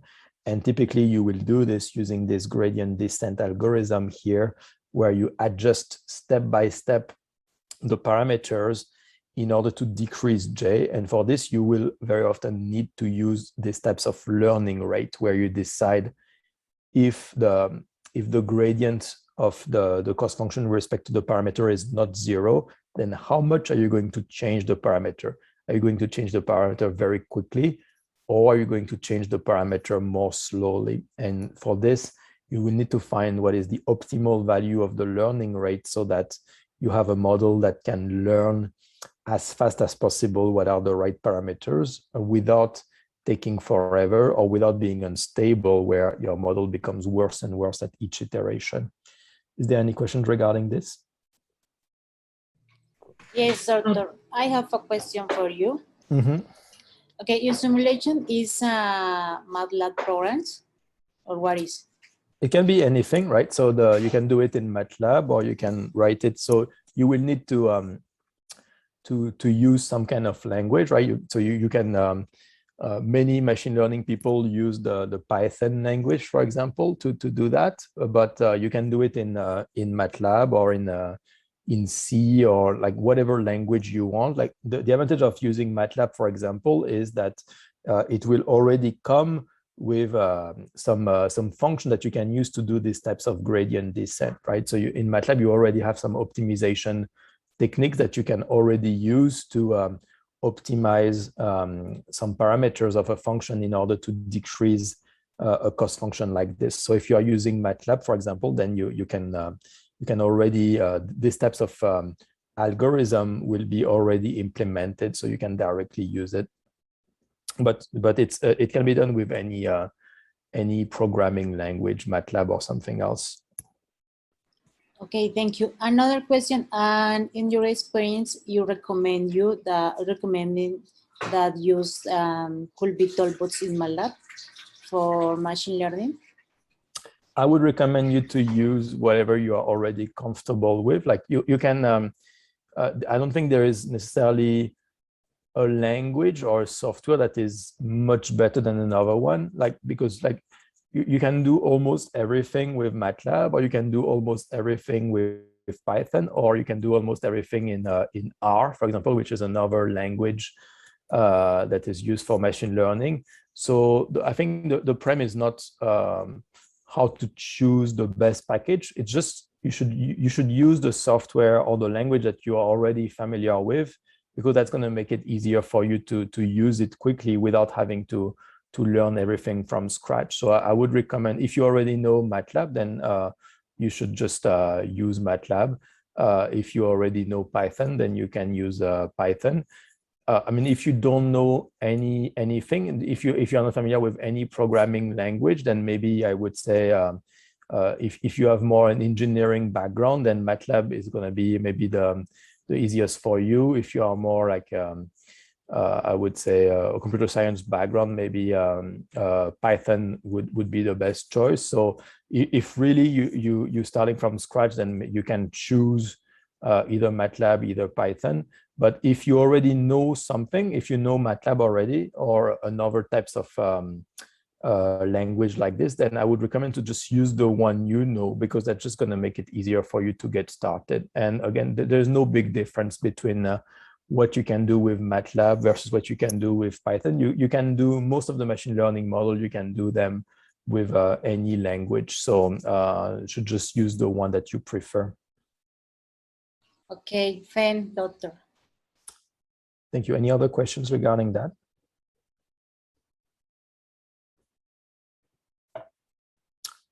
Okay, just one thing. So in this course here, since it's a little bit short, like we don't really have time to actually see some example of how we would do that in MATLAB, like with some actual coding. But if you're interested, I have some other videos online where I have some actual example on how you would do that in MATLAB, the actual function and the actual code that you would be using. So at the end, I can send those videos to you if you want to actually see some example of how you would do that in practice in MATLAB. But in this course, I'll focus more on the ideas and the theory behind machine learning. But like to use it in practice, I would refer you to some other videos where you can see step by step or line by line how to do that in practice.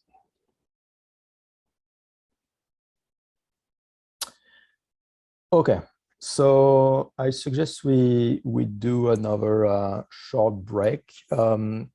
So we can do another 15-minute break if that's okay for you here. And so what we're going to do after we come back from the break is now to see a complete pipeline, like to see if you want to solve a given problem in material, like what would be step 1, step 2, step 3, etc. So like what would be all the different steps that would be needed in order to achieve to create a machine learning model and to use it in practice. So we will see with all the different steps that you should be doing in practice. So we'll see that after the break. So again, like so I think we can take a 15-minute break and come back in 15 minutes. Again, if you have any questions, meanwhile, let me know. Otherwise, I'll see you in 15 minutes. Thank you.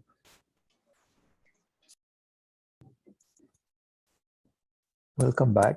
So I'm gonna restart like the third and last part of this course.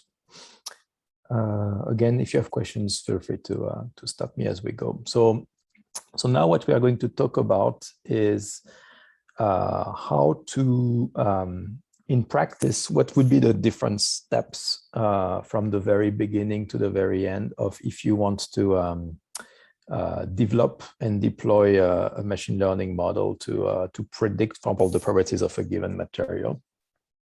So we're going to see like what would be what we call the pipeline. So the pipeline would be the different steps that are needed in order to get there from the very early stage to the later stage.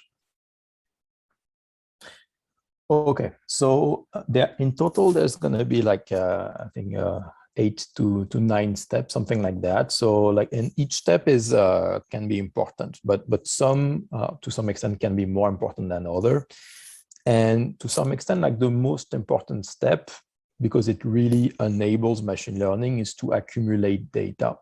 So if you don't have data, then you won't be able to do any kind of machine learning analysis. So that's really, to some extent, the most important step. It's to accumulate data. And so accumulating data about materials means that you need to create some kind of data set that contains, for a list of different materials or for a list of different conditions, to contain like for those conditions or for those materials, what is the corresponding property. So it needs to be like a data set where you have different materials for different composition, for example, and the associated measure property, or a different material under different condition of temperature, pressure, etc., together with this property. So that's going to be the first step. And so gathering those data means that either you're going to do the experiments yourself, so generate your data yourself in your group by doing some experiments on different materials with different conditions, etc., or you are going to gather those data from the literature to source and to mine different publications, or you can use some libraries or some database of material properties that have been curated already. And so the main aspect behind this is that you need to make sure that, since machine learning only rely on data, you need to make sure that your data set will contain good data. If your data set contains bad data, then your machine learning model will be bad as well. So everything will rely on that. So this is going to be a very important step, which is to ensure that your dataset is of good quality. If your dataset is of bad quality, then all of your subsequent machine learning analysis will also be of bad quality. Then the next question is, what do we call good data? So like a good data would satisfy several conditions. So the first thing about data, which is sometimes the main bottleneck, is that it needs to be available. So if the data is not available, then you cannot use it. For example, if you find a publication that reports some result, but if you have, if the data are not provided as part of this paper, then you would not be able to use it unless you contact the author and they are willing to share their data. Or sometimes company would not be willing to disclose their data, like, so they would keep the data private, proprietary. So in that case, that would be very difficult to access them. So the first attribute that is needed is that this data, you need to be able to access it. So it needs to be available. So that's one thing. The second thing is that the data needs to be complete. So what it means to be complete is that you need to know all the relevant features that fully describe a material. For example, if you have different material that are tested and you know the property that are measured for this material and you have access to this data set, but if there are some information missing about, for example, what was the temperature during the test, or what was the relative humidity, and if those features that are missing, if they turn out to be important, if those features are also influencing the properties of the material, if they are influencing the results, then if you don't have access to those details, then you would not be able to develop a model that can predict properties. Because if this property depends on temperature, and if you don't know what was the temperature that was recorded when then this property was measured, then you won't be able to teach the model how to predict the value of this property if it didn't know what was the temperature during the measurement. So the data needs to be complete. And so when I said by data needs to be complete, it means that you should need to know all the information that you need in order to make the prediction. So if you don't know the composition of the material, if you don't know the temperature, if you don't know the relative humidity, or if you don't know other parameters that are influential, then you would not be able to train a machine learning model. You don't always need to know all those details. For example, if temperature does not really matter, if relative humidity does not matter, then you don't need to know it. But if it's something that matters, then you need to have this information as part of the list of input so that your machine learning model can learn how to relate the input to the measure property. Another thing that is pretty important is the data needs to be consistent. So consistent means that the data that you get, they need to be obtained using the same protocol. And that's a problem if you, for example, going to gather data based on the literature and you're going to use data prepared by different groups, then there is a risk that those data might not be consistent because maybe different groups are not using the same protocol to test material. Maybe they are not using the same equipment. And sometimes maybe even if it's not the same operator, even if it's the same group, but it's a different person doing the experiments, like they might get different result out of this. So ideally, since you are using those data to train a machine learning model, all those data needs to be fully consistent with each other, tested exactly in the same way.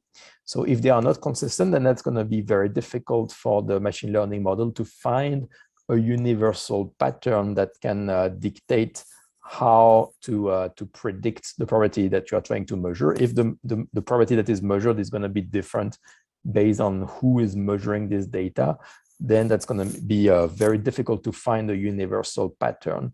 So when you gather data, you need to make sure that they are as consistent as possible. The best way, of course, is if you just generate all of those data yourself, then that way you know it's exactly fully consistent. But sometimes we cannot generate enough data just ourselves. So we need to gather data from other groups as well. But in that case, we really need to make sure that those data are as comparable as possible, that they are tested using the same protocol, the same type of equipment, the same condition. Otherwise, that might be very difficult to merge data that are not consistent with each other into the same data set. The next thing is that the data needs to be accurate. So, like, of course, since everything in machine learning relies on data, if you use data that are not accurate, like the data that have been measured improperly, or if there is some kind of mistake, some kind of typo in the data, then that's going to be an issue. So there will probably always be some inaccuracy in the data, like no data can be perfectly measured. So that's fine. That's something that machine learning algorithm can deal with. And sometimes there will be typo, there might be some outliers. So it's okay as long as the fraction of those outliers is very small. But if you have a lot of very noisy data, a lot of outliers, a lot of experimental mistake, then the machine learning model will learn from those mistakes as well, since it only learns from the data. If the data themselves are not accurate, then the model will also learn something that is not accurate. So you need to make sure that the data are as accurate as possible. And sometimes this requires some experience, like to figure out if this data appears to make sense or not. Or we can also use some algorithm to clean data, to remove outliers. So that's something we will talk about in the next few steps. So that's something like, if you don't have like a good intuition of what is a good data point and what is a bad data point, then there are some techniques to identify outliers using unsupervised machine learning. And the last thing is that the data set that you need to use, they need to be as big as possible. So that's a key aspect that we haven't really talked about. But for machine learning to work, you need to have as much data as possible. So there is not like a magic number of data points that will be like, okay, if you exceed this magic number, then you can use machine learning, and below this magic number, you cannot use machine learning. So there is no clear magic number, but for sure, you need to have as much data as possible. The more data you have, the more accurate your machine learning model is going to be. So if you are going to solve a problem using machine learning, then you need to make sure you have as much data as possible. The number of data points that you need, it really depends on the problem that you are trying to solve. For example, it depends on mainly two things. It depends on, first, how many variables do you have? For example, if you're trying to train a machine learning model where you have a material and there is only 2 or 3 parameters that can change in this material. For example, you can change the temperature according to which this material is prepared. You can change the pressure, and that's it. Those are the only 2 parameters. And then based on those 2 parameters, the property of the material is going to change. If you have only 2 parameters, then having just maybe something as low as 20 data points might be enough to start training a machine learning model, because the number of variables is very low. So it's okay to have few data points, and the machine learning model will still be able to find a relationship between the parameters like temperature, pressure, and the probability. Typically, I would say, ideally, you need at least 6 data points per dimension. Per dimension, I mean per parameter that can change. If your material, if the property of the material can change as a function of temperature, as a function of pressure, as a function of how much of a certain element it contains, as a function of the annealing time, or as a function of the radiation time. So those are all parameters. And the more parameters you have, the more data points you need in return for to be able to train a machine learning algorithm. So ideally, every time you have 1 parameter, you need to have at least, I would say, 6 data points with different values for this parameter. So the more parameters you have, you will need more and more data points in return for the model to be able to find a pattern between the variable, the input variable, the design parameter, and the corresponding material property. Another aspect also that can play a role is how complex is the relationship between the parameters of your material and the property.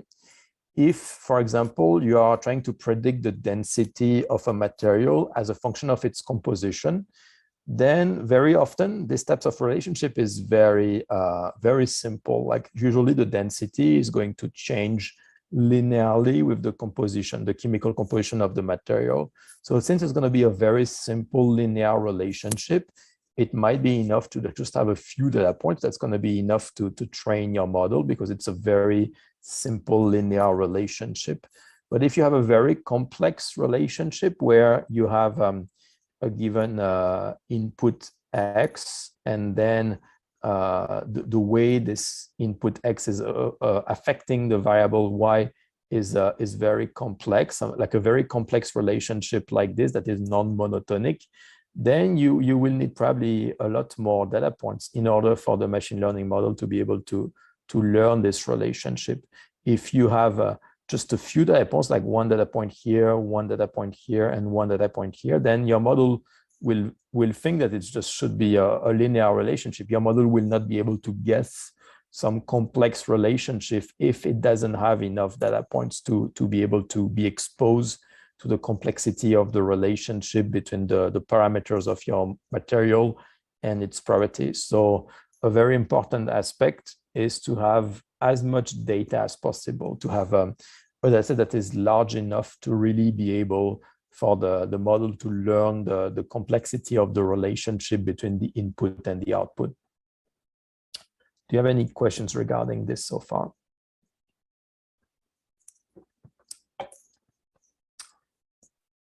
Okay, so let's continue. So when you accumulate data, so again, like something that is, if possible, depending on the types of material that you are using, there might already be some data sets that are already available. Well, people have already spent some time and some effort compiling data from different sources and group them together into some database. So especially since machine learning is becoming more popular every day, it's very likely that there exists such data sets already for the material that you're interested in. So this is here one example. In the case of glasses, there are some data sets that contain a large number of glasses together with their properties. So, but like even for other types of materials, whether it's semiconductors, whether it's like, I don't know, types of polymers, things like that, like there exists already some data sets that will contain large number of data for which you would have, for example, different semiconductors with different their corresponding band gap, for example. So you should try to take advantage of those database when they already exist, because those databases have already been populated by people, that the data have already been cleaned, so the data are pretty consistent, pretty accurate. So like it's good to use those data sets when they exist, but sometimes for material that are a bit less studied or more exotic or more news, those data sets might not be available yet. So in that case, you would need to create yourself the data set by compiling different publication or by doing the experiments yourself.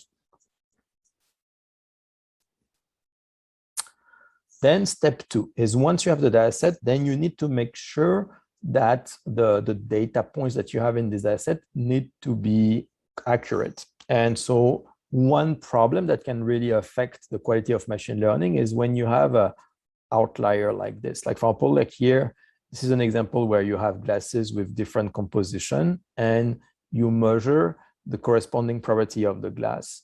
And so here, when you do that, you realize that most of the points, most of the glasses are following one trend, but then here there is one data point that is completely different from the other. So if you have something like this, it means that either here there was a mistake, like either a mistake in the glass composition, that maybe this glass actually had a composition like this, and it should be actually here. Or maybe the composition is correct, but it's more like the property that should be much higher. It was not properly measured. Or maybe there is something very special about this glass that makes it have a different property, but we don't really know what. Maybe the temperature was different during the measurement, or maybe this glass was not properly annealed, or there was something broken in this glass. So it's hard to say sometimes, but like sometimes you will get those outliers. You will always get some outliers when you do some experiments, like sometimes something can go wrong. So in that case, either this is a real point that can be very interesting because it's a material that behaves very differently from all the other, but it's also possible it's an outlier, it's a mistake. And in that case, you need to remove it from your data set. Otherwise, your machine learning model will not be able to understand what to do with this point. It will not be able to understand the true relationship between the glass composition and the glass property, for example. So you would need to remove outlier if those are true outliers, if they correspond to an experimental mistake, or if it's something that you cannot really understand, or if it's something that went wrong in the synthesis of the material. So for this, the question is, how can we recognize outliers? Like you cannot necessarily, if sometimes you will have millions of data points in your data set, so you cannot look at them one by one and decide if you think those are outliers or not. Like in this case, on this plot, it's pretty easy because there is only one input. And in that case, it's easy to just see what seems to behave as an outlier. But when you have many dimensions and millions of data points, then it's almost impossible to look at them one by one. So you need, in that case, some other techniques that you can use to identify outliers, or at least to flag outliers. And once you have flagged an outliers, then you can look at it more carefully to decide yourself if you think this is a legitimate point, or if it really suspicious points that needs to be, for which you need to redo the experiments, for example. So the way I would define outlier is like this. It's an observation that deviates so much from the other observation that it raises suspicion regarding the true nature of these data points. So again, like when you do experiments, you always get some fluctuations. So like, for example, like here, you will get some noise. Anytime you do an experiment, there is an uncertainty associated to this experiment. So it's okay to have some deviation between data points.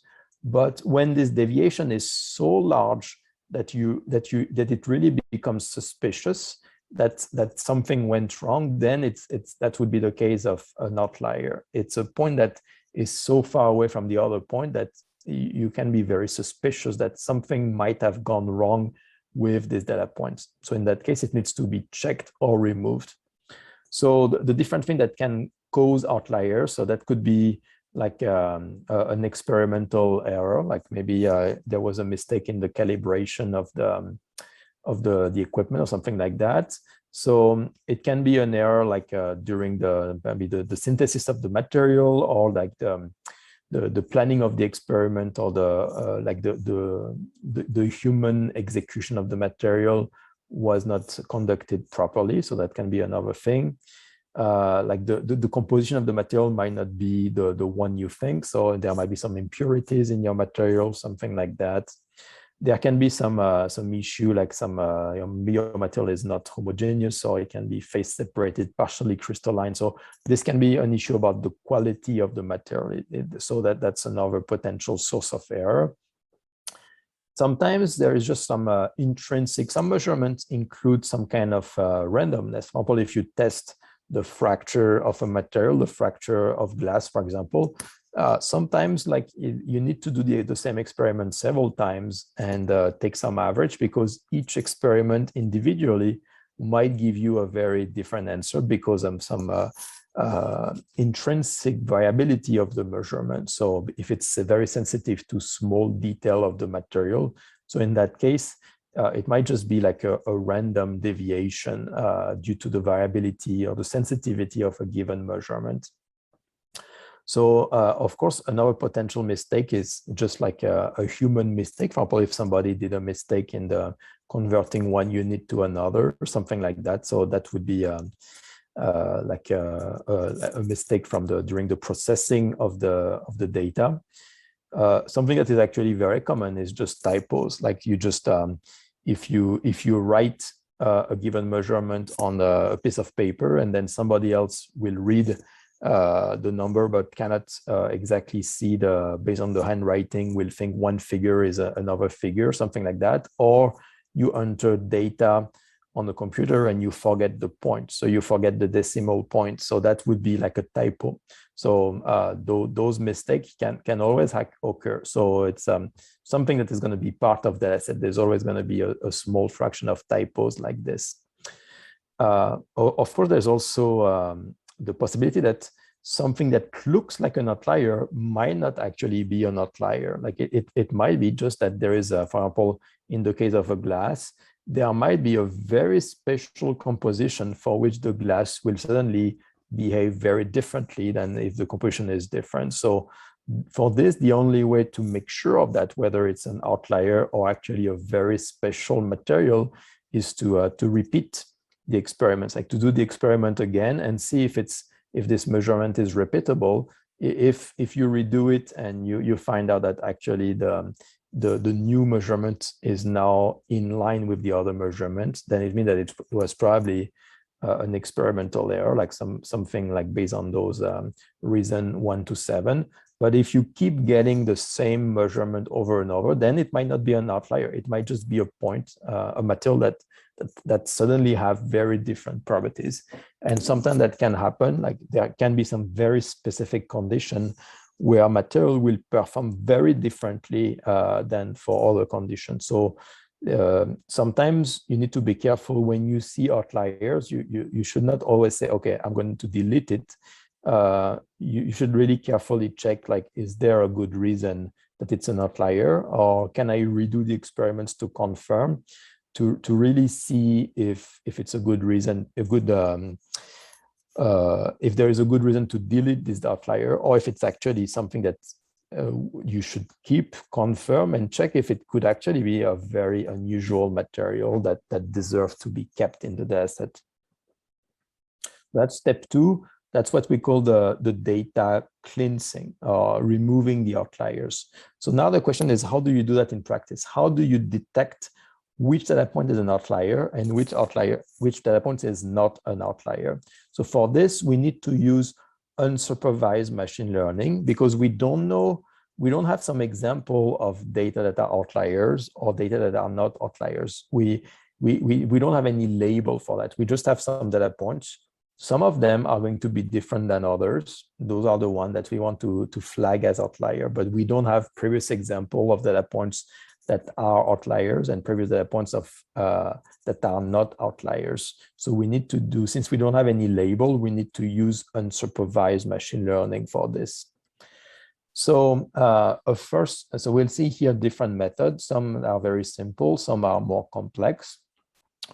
A first common method to remove outlier is to just look at how far those data points are from the average. So that's a very simple method, but typically that's not a very good idea to use that because it's not necessarily because the data point is far from its average value that it's necessarily an outlier. But still, in some cases, this method can at least help you to quickly identify points that are more suspicious than others.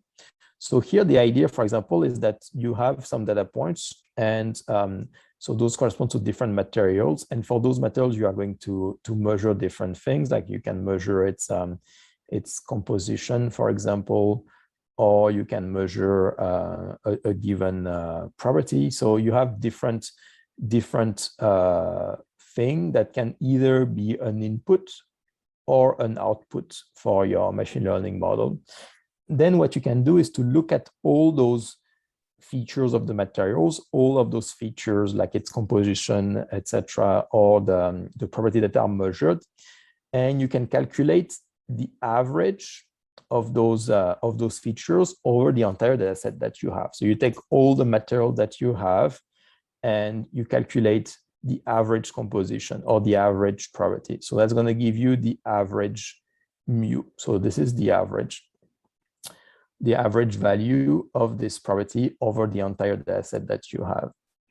Then the second thing that you can do is to calculate now sigma, the standard deviation. So this, you calculate like what is the average deviation of the points from the average. So you calculate the average and the standard deviation. And then what you can do is, if you look now at the distribution of the data points, so you will have probably a lot of data points that are for which the value of this feature is close to the average. And then as you go further away from the average, then you should have less and less data points. So this is assuming that the feature like follows some kind of normal distribution like this. And then what you can do is to calculate then the z-score. So the z-score, you would calculate it as you take the value of the feature of the material. So for a given material, for example, you will calculate its composition. So this is the actual composition that was measured. You compare this composition to the average. So when you have x minus mu, this will tell you how far are you from the average. And then you divide this by the standard deviation. So this will tell you then a z-score that tells you that for a given material, you are one standard deviation away from the average. So this is if you have a z-score of +1 or -1, for example. So that means that in this case, you are one standard deviation away from the average, or you can be, if you are here or here, then you are 2 standard deviation away from the average, or 3 standard deviation away from the average. And then you can define a threshold. You can say that if I have one data point for which one feature is more than, for example, 3 deviation away from the average, then I'm going to consider this point to be very suspicious, and I'm going to flag it as an outlier. So that's one common way. You look at the value of all the features, you compare it to the average, you check how many standard deviation away from the average is it, and if a data point is too far away, if it is several standard deviation away from the average, then you will either remove it, either carefully look again at these data points to see if something went wrong. So that's the idea of the z-score. You calculate this z-score to see how many standard deviation away you are from the average. And if it is far from the average, then you remove it. So that would be like, for example, in this case, if you take the red would be the distribution of the material that you have been measuring. And then if you say, I'm going to remove everything that is more than 2 standard deviation away from the average, I just remove it because you are too far away from the average. It looks suspicious. So I remove it. And then you are left with only the rest of the data point that would be not more than 2 standard deviation away from the average. So that's a common way to clean data set, but it's not always necessarily the best method, because sometimes, for example, if you are testing materials with different composition, sometimes you will have a material that has a very different composition, and that's not necessarily a bad thing. Like, it's just going to be a composition that is very different from the average, but it doesn't mean it's an outlier. It might just be that it's a different types of material that you have in your data set, and in that case, you should not remove this data point. So this is a method that can work in some cases, but you need to use it very carefully to avoid removing data points that would actually be real data points. So one example for this is like, for example, let's assume that you have a database of different glasses with different composition, and you measure their Young's modulus. You measure their elasticity. So if you really see like a very high value, like for example, in the case of glasses, the Young's modulus should be somewhere between 50 to 100 gigapascal. So if you have something that is really like 1 order of magnitude larger or smaller, like for example, you find 1000 gigapascal as the Young's modulus, then you know it's very unrealistic. Your z-score in this case would be very high because you would be very far from the average. So in that case, you can probably assume with a high degree of confidence that something went wrong in the experiments and that you should not have such a large Young's modulus in this case. So by calculating the z-score, at least you can pinpoint those points that are really the most, that looks the further away from the average. And those points, then you can look at them more carefully to see if there is something that looks really suspicious. So the one drawback of this method is that you still have to choose what is going to be the threshold. Like if you decide I'm going to remove the points that are more than 2 standard deviations away from the average, or maybe you're going to decide to remove the points that are more than 3 standard deviations away from the average. So you need to decide of a threshold here, and there's not necessarily a good choice on which threshold to use. So this depends on your intuition. This depends on what type of probability you are measuring. So this depends on how noisy the experiments are. So it's you need to choose the threshold based on your intuition of what is a reasonable and what is an unreasonable value for each of the probabilities that you are considering. So the advantage of this is that it's going to remove like the very obvious error. Like if you have something that is 10 times too large or 10 times too small, then it's going to be removed because it's going to be a very obvious difference with the rest of the data points. But again, like it's also possible that this method can remove points that are actually real points. It just happened to be far from the average. So again, needs to be careful when using this method to avoid removing points that are actually legitimate data points. So this is like the most simple method, but in practice, like there are some better methods that you can use for data cleansing. So let's talk about this. Another method that is better is to use the DB scan method. So that's an unsupervised machine learning method that is used to identify data points that are behaving differently from the others. And in this case, the idea is to look at the local density of data points. So the idea is as follows in this case, is that if you have a data point here, what you will do is to look around this data point. So you will take a sphere around this data point, and you will check, do I have some neighbors? Do I have some other data points that are neighbors of these data points? Do I have, what is the local density of neighbors around these data points? And then if you do that, you can classify data point into 3 categories. For example, if you take this data point here, you take a sphere around this data point.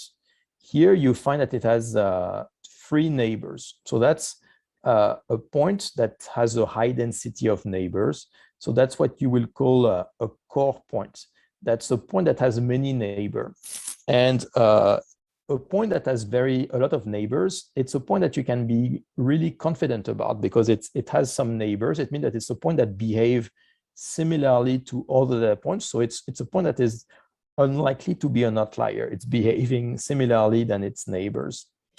Then sometimes you will find points like this that are what we call border points. That's a point that when you take the sphere, you look at their neighbor, it doesn't have a very high density of neighbor, but it's because it's at the edges. At least it has at least one point, and this point itself is a core point. So if you have one point and it's connected to at least another core point, then you can assume that this point C here, despite the fact that it has only one neighbor, it's still a very reasonable data point because it's connected to another core point. So it means that it's a point that still does not behave differently from its neighbors. But then sometimes you will find points like this, where you take the sphere around them, you look at how many neighbors there is, and you find that there would be 0 neighbors. It's not connected to any core point. So in that case, that's a point that is that is isolated from the other data point. That's the point that is very suspicious because it appears to be disconnected from all the other data points. It's a point that is an outlier. It's an isolated point that is not connected to any other core point. So in that case, that's a point that has a very high chance of being an outlier, and that you should confirm or try to check or redo the experiments for this data point. So that's a pretty powerful way to identify outliers. It's not perfect though, because like you could, for example, have like if you take this plot here, you could very well have, for example, a point here. And this point would be pretty reasonable because it's actually on the same trend. But still, when you look around this point, you don't find any neighbor. So this point would still be classified as an outlier, despite the fact that actually this point looks pretty good. So this method is not perfect because it can still classify some points as being outlier just because they are far away from the other points, but it doesn't really, it might not necessarily tell you if it's on the same trend or not. A typical case where this method doesn't work very well is when you have a very high number of dimensions. So when you have a lot of parameters, like if the composition can change, the temperature can change, the pressure can change, relative humidity can change. So if all of those things can change at the same time, then you have a lot of dimension. And in that case, it becomes very hard to use this method because there is so many dimensions that each point appears to be pretty isolated.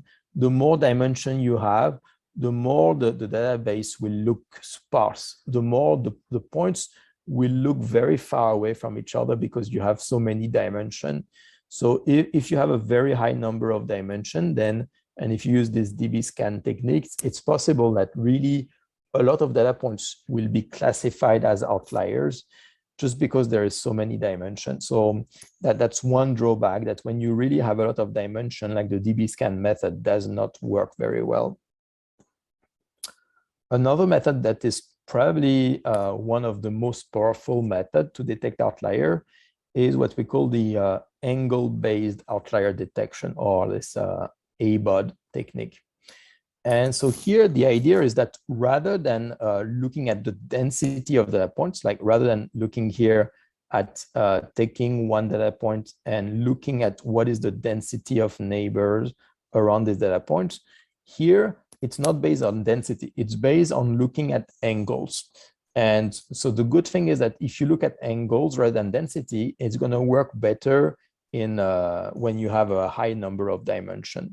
So here the idea of this method is that you're going to take one data point here, and you want to know if this data point is likely to be an outlier or not. And so for this, what you're going to do is you're going to look at all the neighbors of this data point. So you're going to take all the neighbors like this, and then you're going to calculate the angle formed by the neighbor. So like you will define some angles, which is one neighbor, the central point that you are looking at, and another neighbor. So that's going to define one angle. And so you can define all of those angles here between the central data point that you're looking at and two of its neighbors. And then what you're going to do then is to look at all of those angles. So including for example, this would be another angle here, or this would be another angle here. Those are the list of all the angles that you can form with the central points and at least two of its neighbors. And then you're going to calculate the standard deviation of those angles. So if you have something like this, so here, if you calculate the angles, you have very different angles. Like some of the angles are very small, but some of the angles are very large. Like you can find some very large angle like this. So here it's a point, it's an example of a point that has, if you look at the angle around this data point, you have a combination of small angles, medium angles, and large angles. So that would be a case where you have a high variance of the angle. So that's going to be a case where the angles can be small, large, etc. It will have a high standard deviation or a high variance. So in that case, when you have a data point for which the angle around it has a high variance, that's a good sign that this data point is not an outlier. It means that it's surrounded by other data points in many directions around it. So it's a good sign that this data point is actually behaving as expected. It has some other neighbors in a direction all around it. So it's surrounded by some other data points. So that's a good sign that it's not an outlier. But on the other hand, if you have something like this, where now you look at this data point, and again, you will take all the neighbor of these data points, and you will calculate all the angle with the neighbor with respect to the central data point here. Now, all those angles, they are always small. So in this case, it means that those angles, if you calculate all the angles between the central data points and the neighbor, you will find a small variance because the angle will be always the same. It's always going to be small angle. And in that case, when you have some angles like this with a small variance, that's a sign that it's very likely an outlier, because it means that it's far away from all the other neighbor, and all the other neighbors are all pointing towards the same direction like this.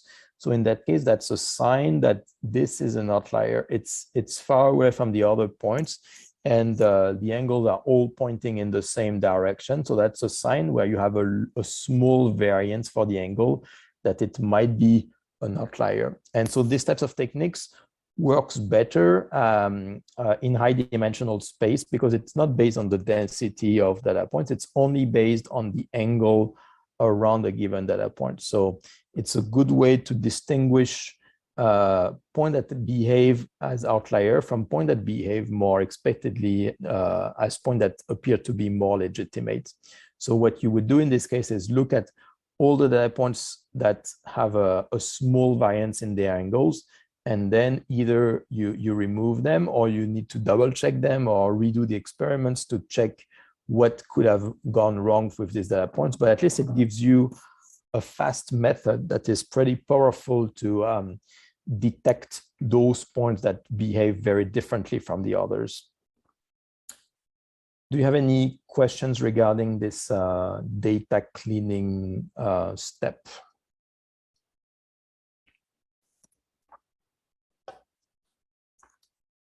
Okay, so let's go to the next step. So step 3. So now, step 1, you have the dataset. Step 2, you have cleaned the dataset by removing the outliers. Step 3 is going to be about creating a fingerprint for your material. So let me explain what I mean by fingerprint. So initially, what you have in your dataset is a list of materials, and you have the corresponding measured properties. If you do that, it's going to be very hard for the model to find a direct relationship between those materials and the property, because you need to find, you need to describe those materials in a way that is going to make it easy for the model to predict the property. So what I mean by that is that, for example, when you test this material 1, this material 2, or this material n, you need to find some features to describe those materials. You need to describe them with a list of numbers. And those numbers are then what you are going to use as input for your model to try to see how you can predict the output property. So this is going to be about creating a fingerprint for the material. And the idea is going to be like, you start with your material, like material 1, material 2, material n. Then you will create a fingerprint. So you will find a list of features that describe this material. So that's going to be feature 1, feature 2, feature m. And then you are going to look at what is the value of these features for each of the material. And the value of those features for each material is what we will call the fingerprint. So let me tell you some example of fingerprint to make it clearer. So for example, if you have a material, you need to find a fingerprint that will be able to describe these materials. So for example, the fingerprint of a material can be its chemical composition. It can be what was the temperature that was used when you made this material. It can be what was the pH of the solution that you use, what was the pressure, what was the relative humidity. those are all parameters that can act as the fingerprint of a given material, because it's a list of parameters that can describe a given material. So this idea of the fingerprint, it's the same idea as if you have an individual, like a human, and you want to figure out like which human is that. So like how to describe a given human. So if you have this, like you can look at a human, take a picture of this human, and look at all the details of this human. But then if you do that, you're really gonna have a lot of features, like the color of the eyes, the color of the hair, the size of the hair, like the weight, the height, etc. So those are a lot of features. What is more efficient is to find a more condensed way to represent an individual. And for example, if you are a human, a very simple way to identify one human and to separate it from another is to use like the fingerprint, like the actual fingerprint in your fingers. And it's a good way because like there is a very low chance that two different individuals will have the same fingerprint. So and the fingerprint is still a very small representation. It's just like a small part of your body. So it's a very condensed representation of a human. But still, despite the fact that it's small, it's enough to separate different individuals from each other. So that should be the same idea for materials. If you want to develop a machine learning model, you will need to find what is the right fingerprint to describe your material. So ideally, so the fingerprint should be a list of descriptors, a list of features that describe your material.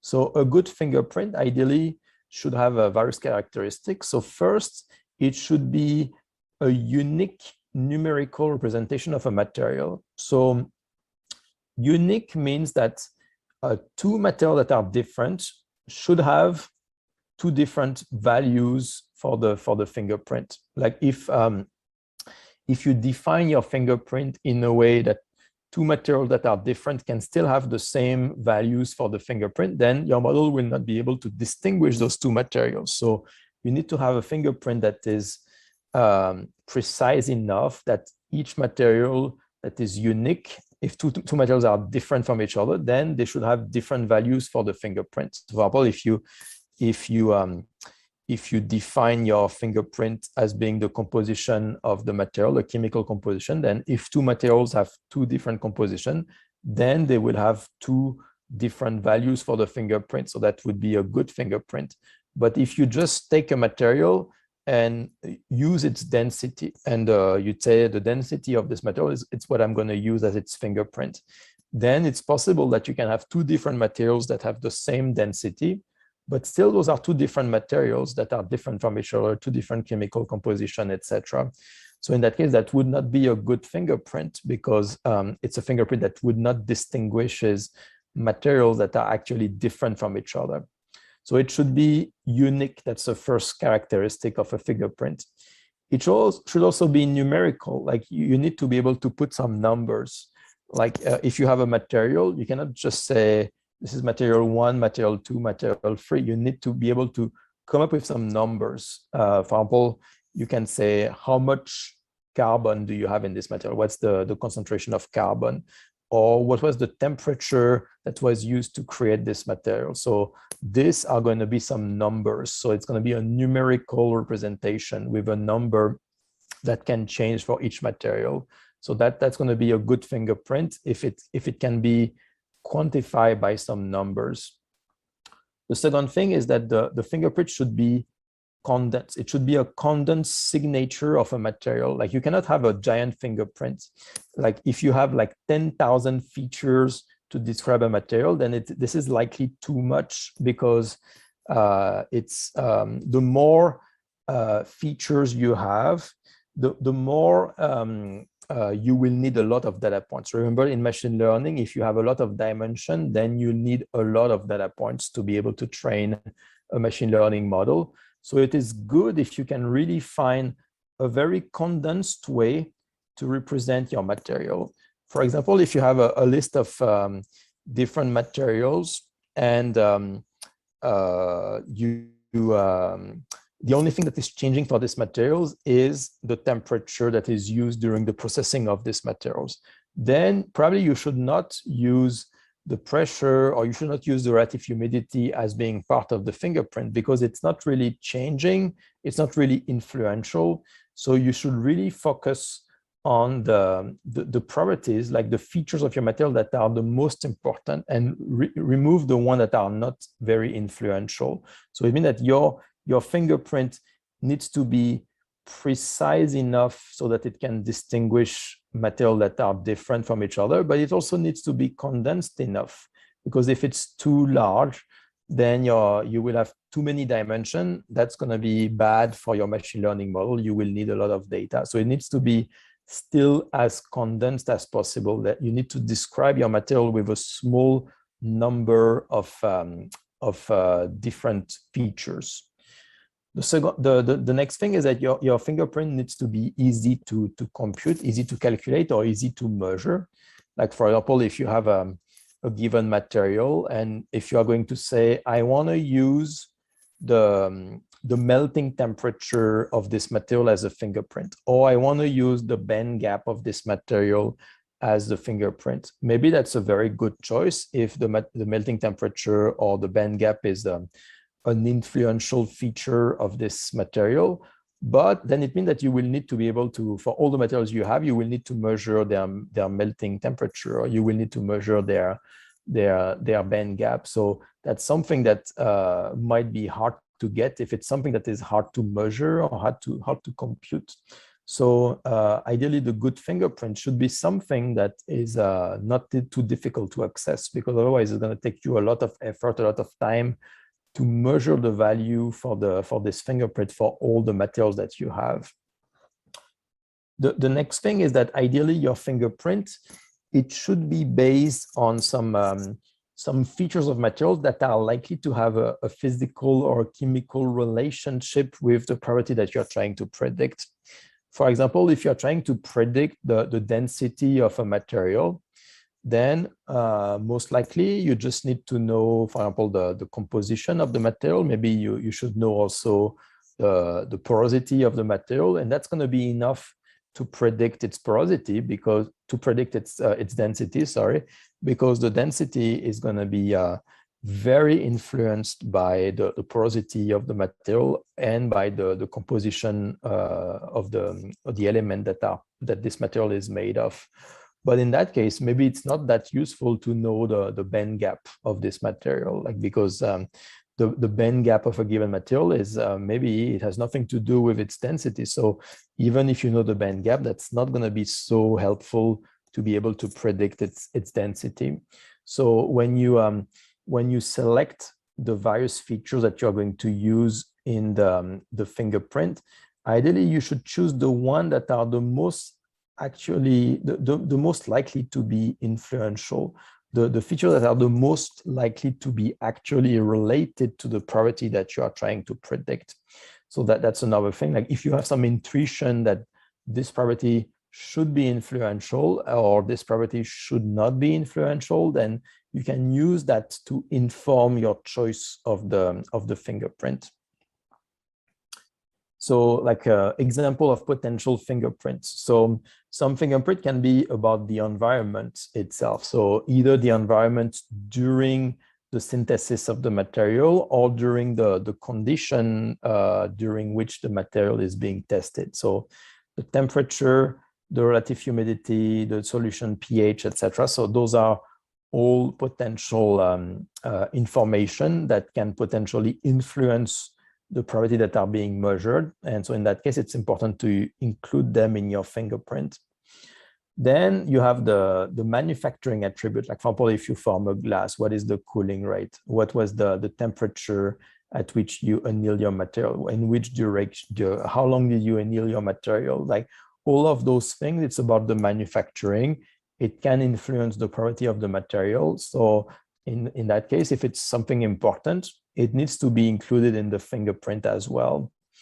And then you have some information about the material itself, like about its its composition, its chemical composition, like what type of oxide is it made of, etc. So like this is some information about the material itself. Maybe you could also have the porosity, the degree of impurity, etc. So those are some fingerprints that is going to be about the material itself, and in that case, it should also be included in your fingerprint.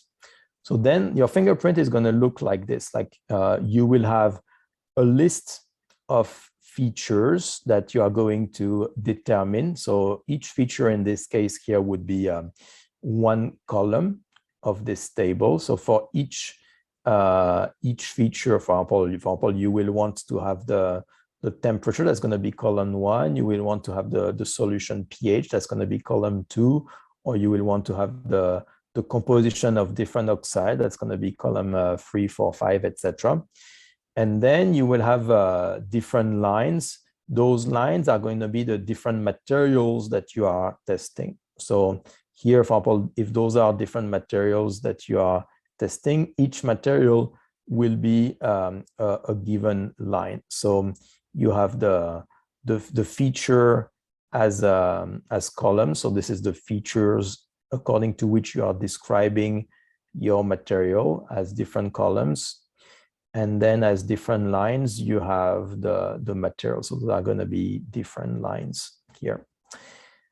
And so this then gives you a fingerprint. For each material, you need to know the value of the feature. So that gives you a table here where for each material, you have this fingerprint. With this fingerprint is going to be a list of values here. You will know for each material what is the value of all the features for this material. And so for each material, it will have one fingerprint, which is like the list of all those values here. So you can think about this like some kind as a barcode, where for each material, there is like one barcode, which is the value of all those things, or like you can think of this as a QR code if you want, where for each material, it comes with one list of values like this, which is the value of all the features in the fingerprint. And this is really what is going to be capturing a representation of your material. This is what is going to be used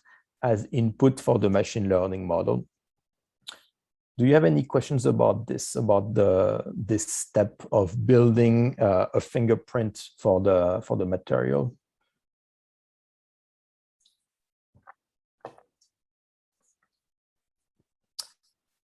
Okay, so let's go to the next step. So now, you have the data set, you have removed the outlier as step 2, and now you have a fingerprint as step 3. So the next step is that you will need to select a machine learning algorithm. So we talked already about polynomial regression, but there can be some other algorithms that are more complex, because polynomial regression, it's pretty limited. Like you can have something that is linear, or you can have something that is quadratic, you can have something that is cubic, etc. But the number of potential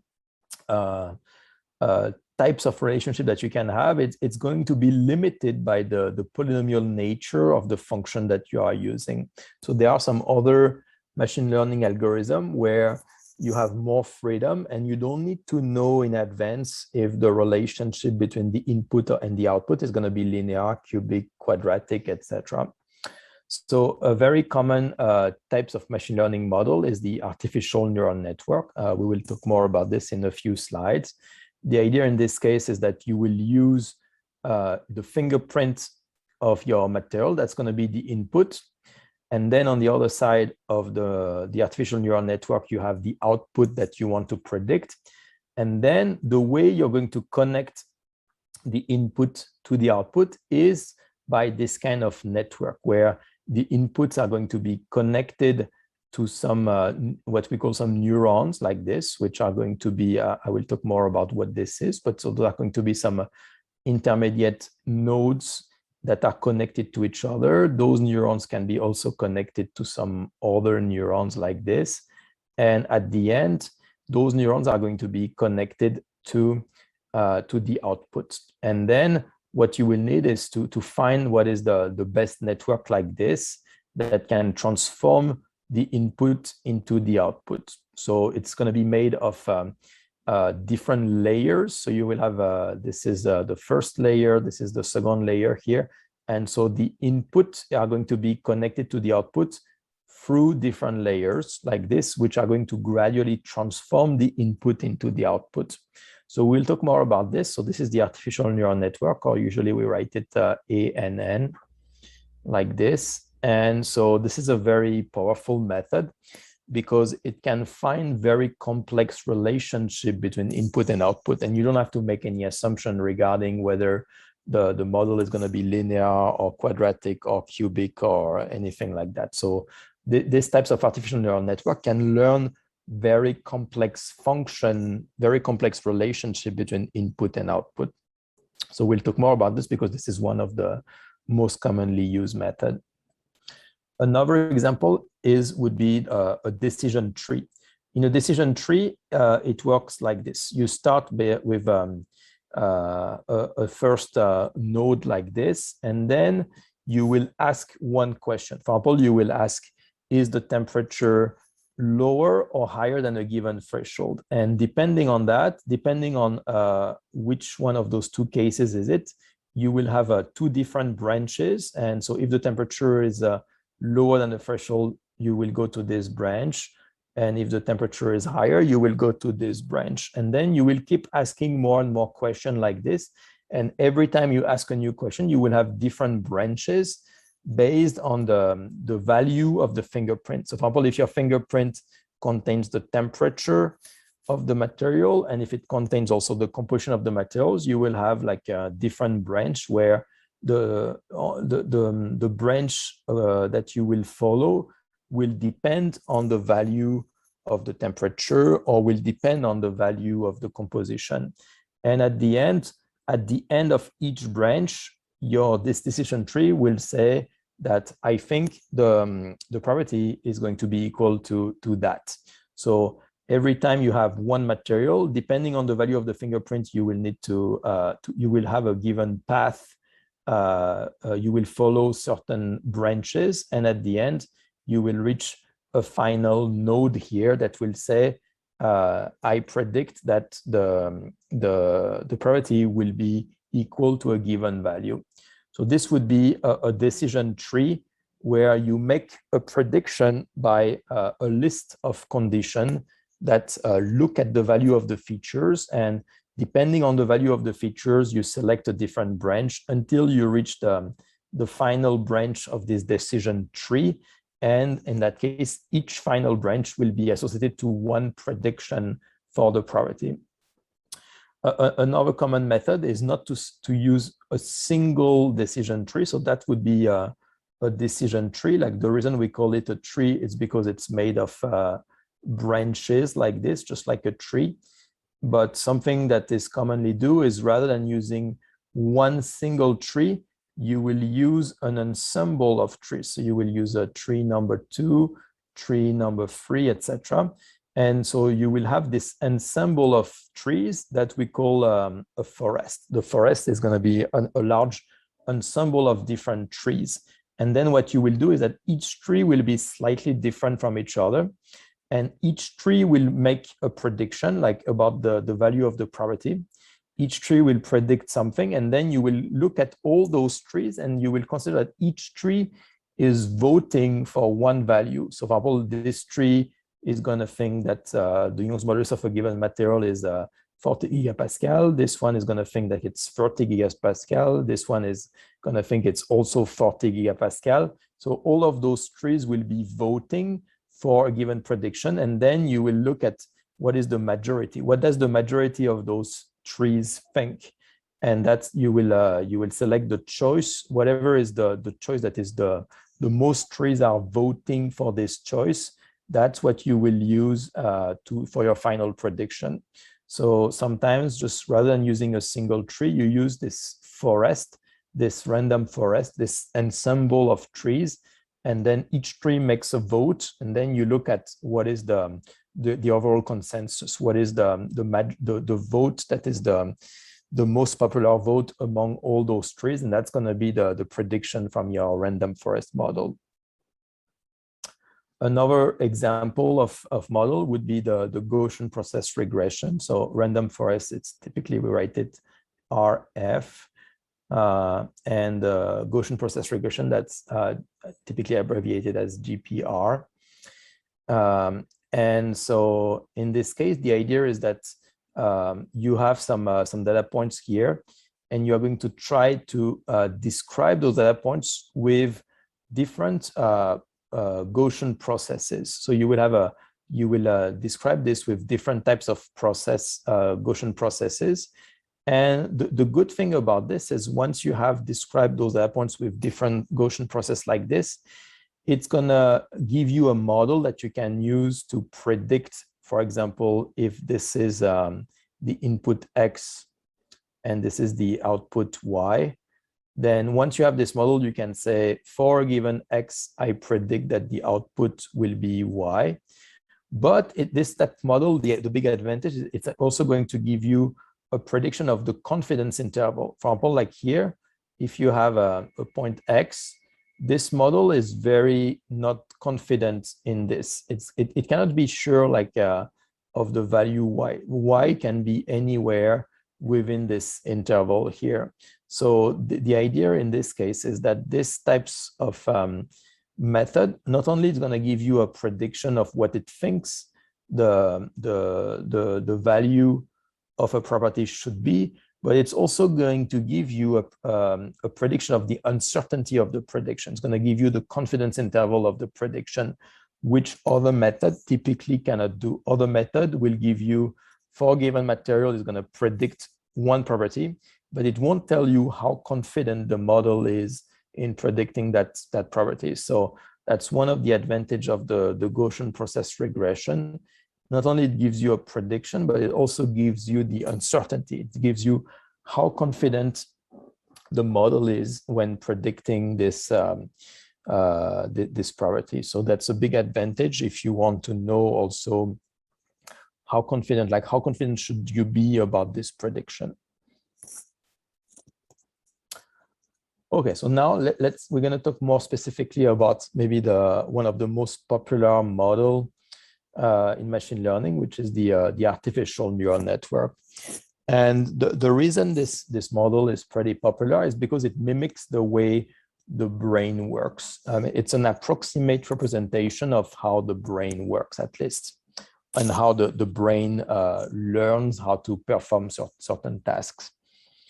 So the idea of the artificial neural network is that it tries to mimic the way in the brain you have some neurons that transmit some information to each other. So if you look at the brains, it's made of different neurons like this, and those neurons are going to transmit some information that are going to be transmitted to other neurons. And those neurons are connected to each other, and they transmit some information to each other. So that's the same idea in an artificial neural network. It's also going to be made of different neurons that are connected to each other. So like the basic unit in the artificial neural network is this neuron thing. The neuron, so this would be here, like one neuron. This is what a neuron would look like in the brain. And now this is the way a neuron looks in an artificial neural network. Like this entire thing would be one neuron. So the idea in the brain of what the neuron is that you have some what we call some dendrites. I'm not sure how to pronounce it, which is the beginning of the neuron. So here, this is where the other neurons will be connected to this neuron, and they will be connected to the beginning, the dendrites of this neuron. So this is where some information will be received from the other neuron. So this is the entry to the neuron. So you will have different message, X1, X2, Xn. Those are going to be some electrical signals that are being sent by the other neurons. In the brain, like the way neurons transmit information to each other is through some small electrical signals. And so some electrical signals are going to be transmitted by each neuron to another neuron. And here, so that's the area where those messages are received. Then the way it works is that this neuron is going to receive those input electrical message from the other neurons, and then it's going to either transmit the message to through the neurons, or this neuron is going to be stopped. It depends on the value of those input signal. If those electrical signal x1, x2, xn are very small, not so intense, then they are not going to be transmitted to the next neuron. But if those electrical signals are very intense, then they are going to activate, like those dendrites here are going to be activated, and they are going to create their own electrical signal, which again is going to be transmitted to the next neuron. So that's the base idea of a neuron. It's a unit, it's like a processing unit that is going to receive some inputs.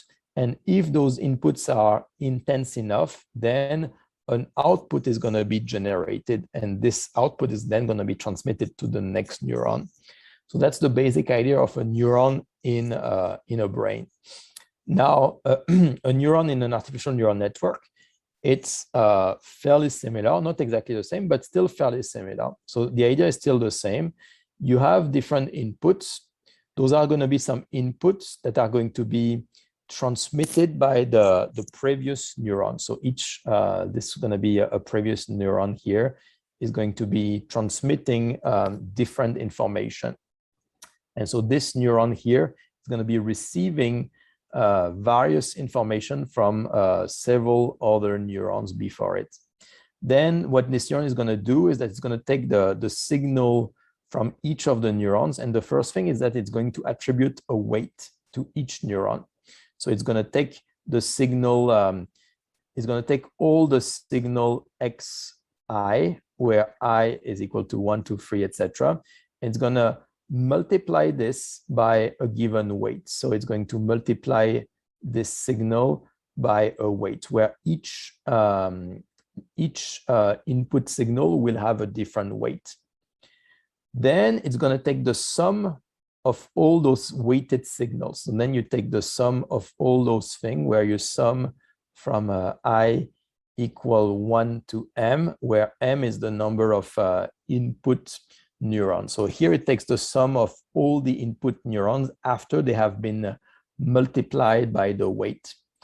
Then the next thing is that you are going to add a bias. So you add a parameter b, which is the bias. I will take more about what is this bias. And so this is now going to give you like an output that we can write h, for example, here. So this h is going to be what is what you get after summing the weighted signal x and adding the bias. So at this point, you just have like a weighted sum of the different inputs after you add the bias. Next, once you have this, you will feed that to an activation function. So this activation function will play the role of the dendrites here. This activation function is going to be what, it's going to be a function that decides whether this input signal here, is it intense enough that it deserves to be propagated to the output, or is it too small so that it should be blocked? So this activation function typically will look like this. So it's going to be a function that we can write phi. It's going to take as input this variable h that comes after you sum all the signal and add the bias.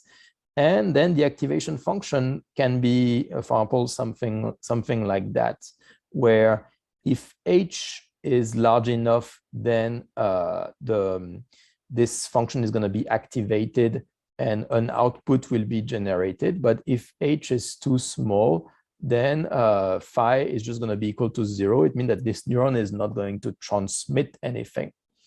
So what this means here is that one way to understand this is that here, this is the message that you receive from the previous neurons.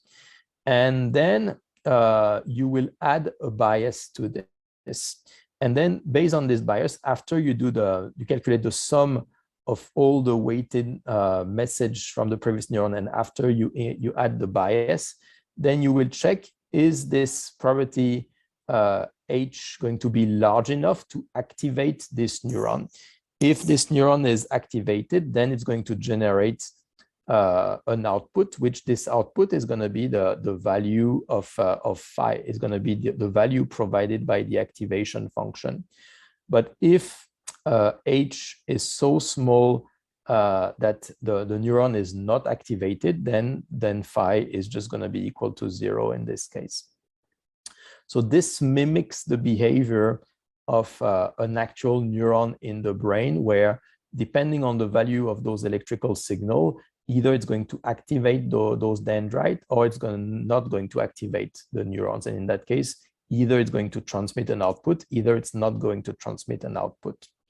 So here, the ability for a neuron to transmit an output or not, it depends a lot on the bias. For example, if your bias is very large, then even if your inputs here are very small, when you add the bias, then H is very likely to still becomes pretty large, so that it's very likely your neurons is going to be activated.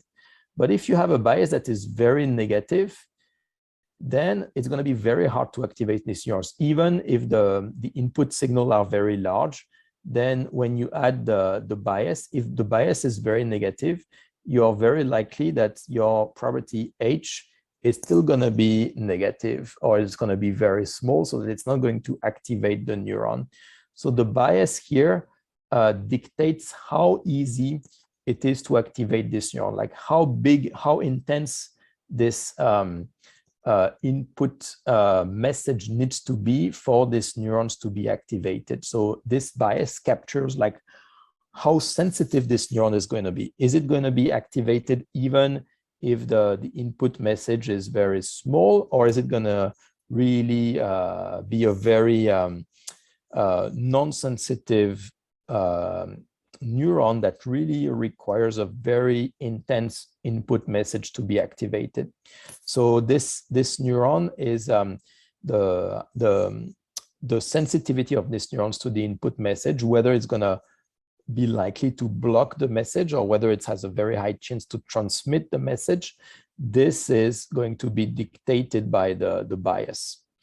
And then the advantage of this is that since this neuron can either block the message or transmit the message, then you can get some nonlinear response. Because if you were simply taking the inputs here, multiplying them by some weight, adding some bias, then what you would get is something like this, which is the same as a linear model, where you just take a linear combination of the inputs, put some weights, add a bias. That would be a purely linear model. So that would be the same as a linear regression. But since now you have this activation function that can either block the message or let the message go through, this is where you can now have some non-linearity, and you can end up with a non-linear model where the output will not simply be a linear combination of the input.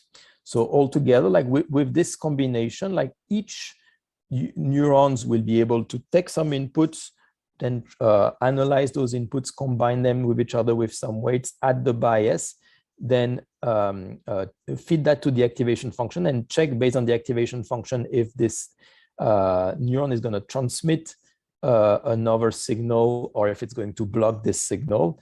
And this is what is going to be the basic idea of the neural network. So the basic idea is that you will take those neurons and you will combine a lot of neurons together inside a network.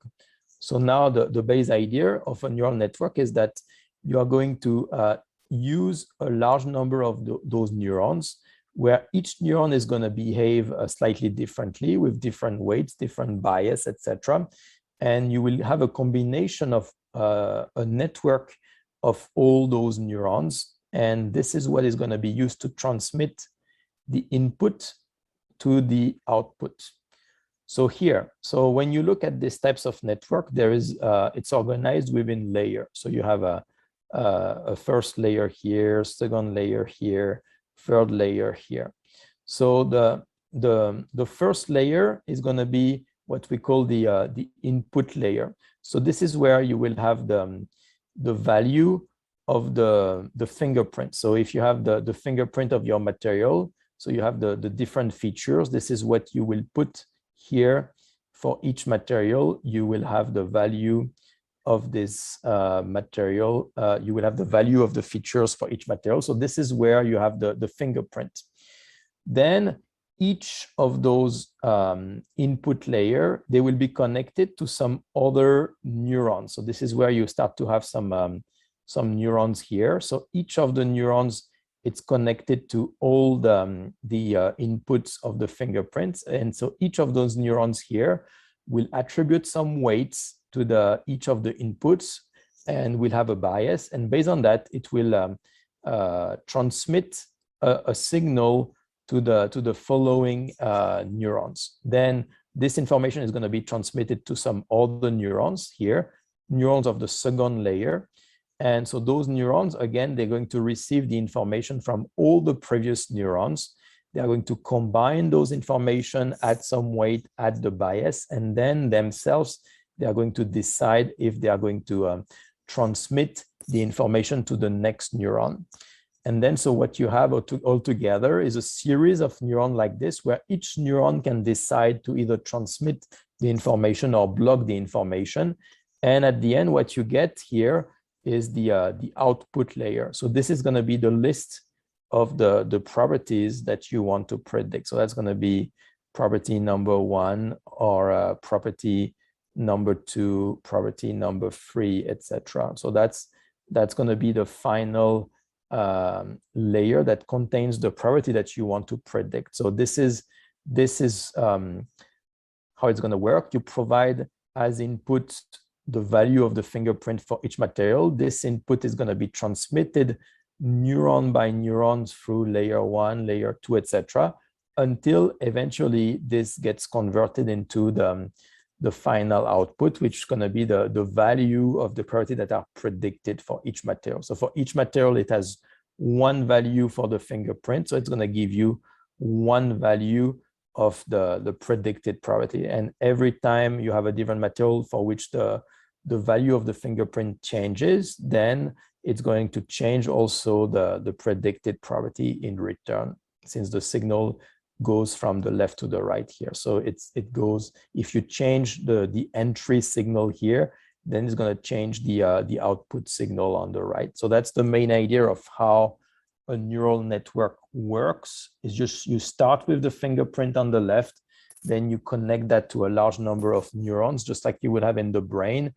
And at the end, what you get as an output is the property that is predicted by this network.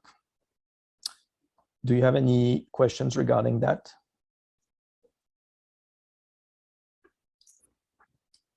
So then, if you look at each neuron, so here you have some parameters. You have the weight associated to each signal, and you have the bias.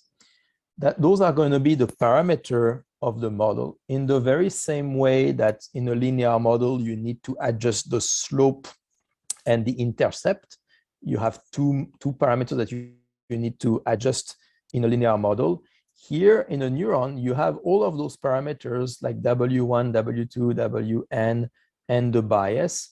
And you have this for each neuron. So for each of those neurons, you will have some parameters to optimize. So here in an artificial neural network, you have a lot of parameters. You can have hundreds, thousands, or maybe millions of parameters that needs to be optimized.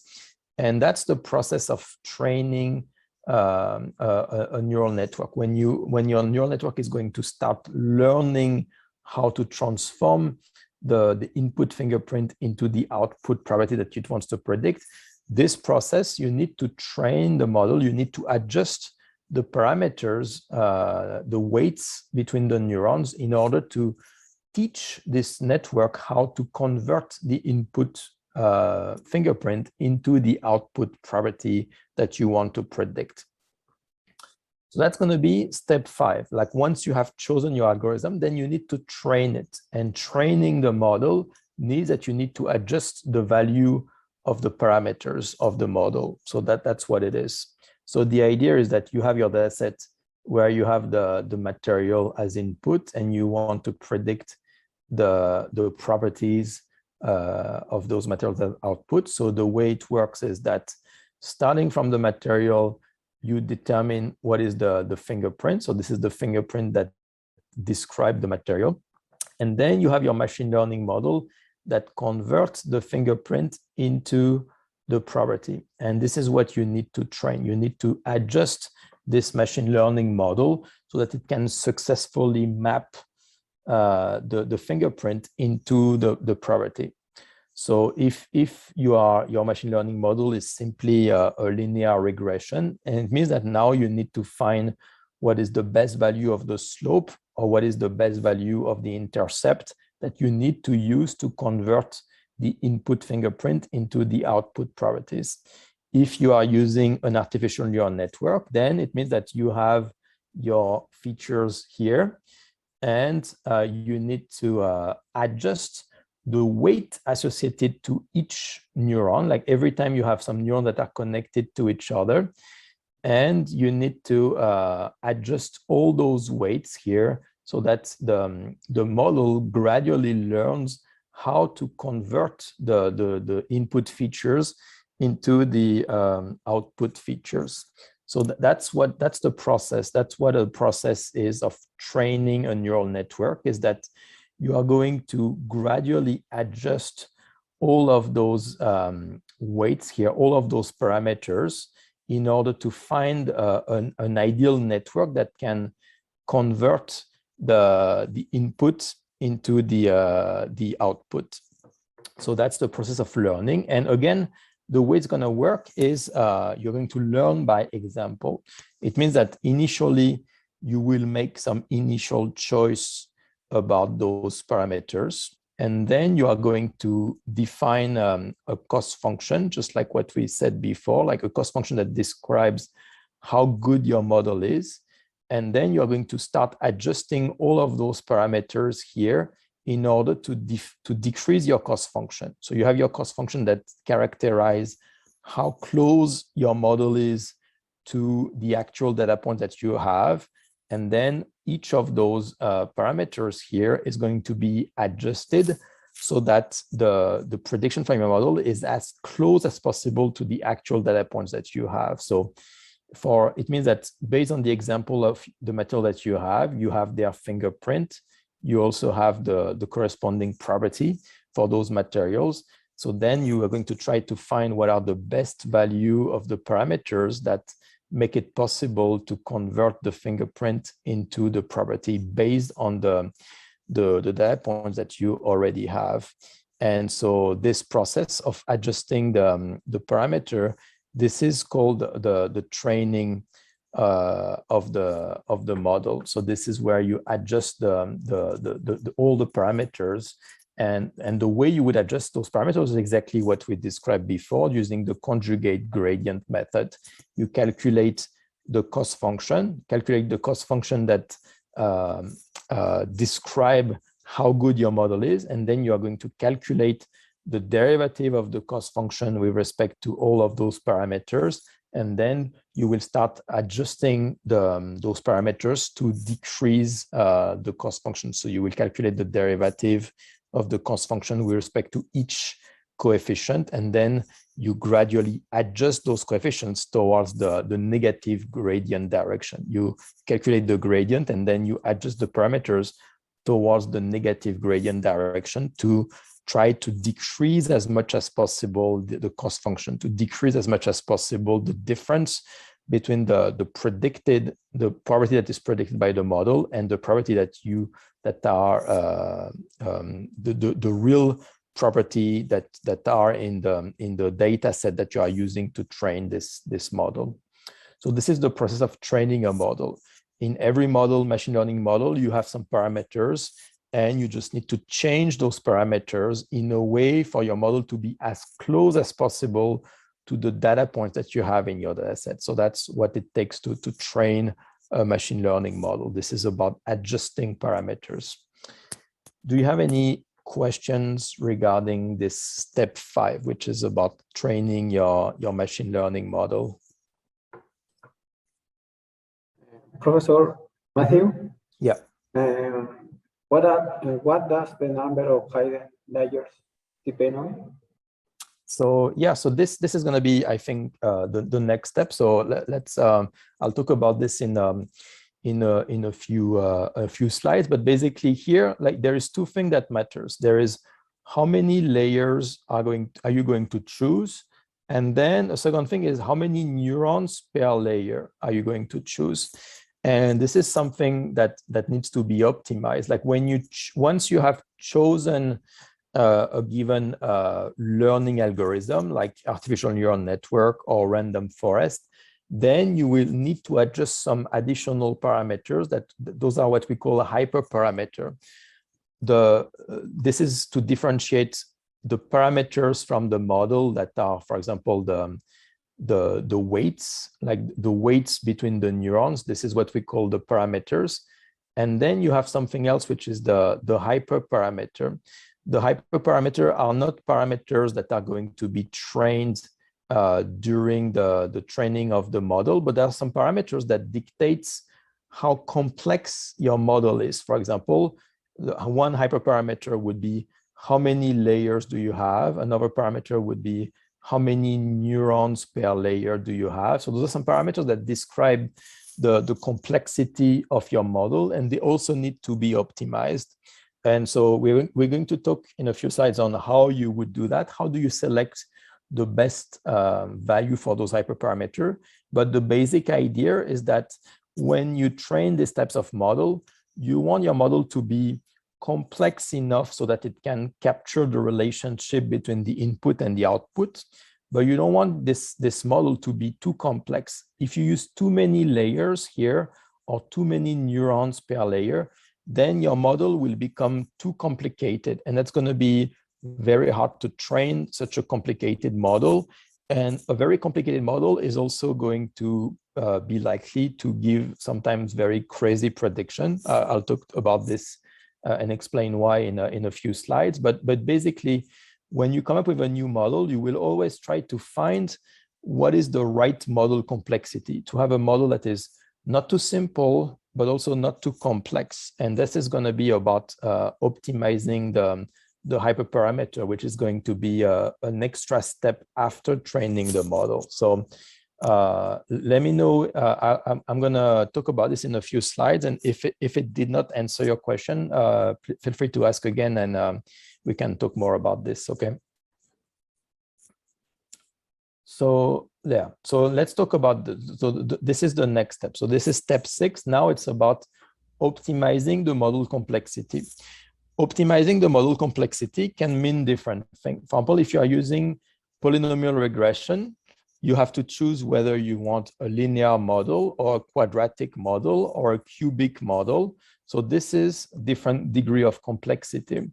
If you are dealing with a neural network, then you need to choose how many layers do you want and how many neurons per layer do you want. That's also something that dictates the complexity of the model.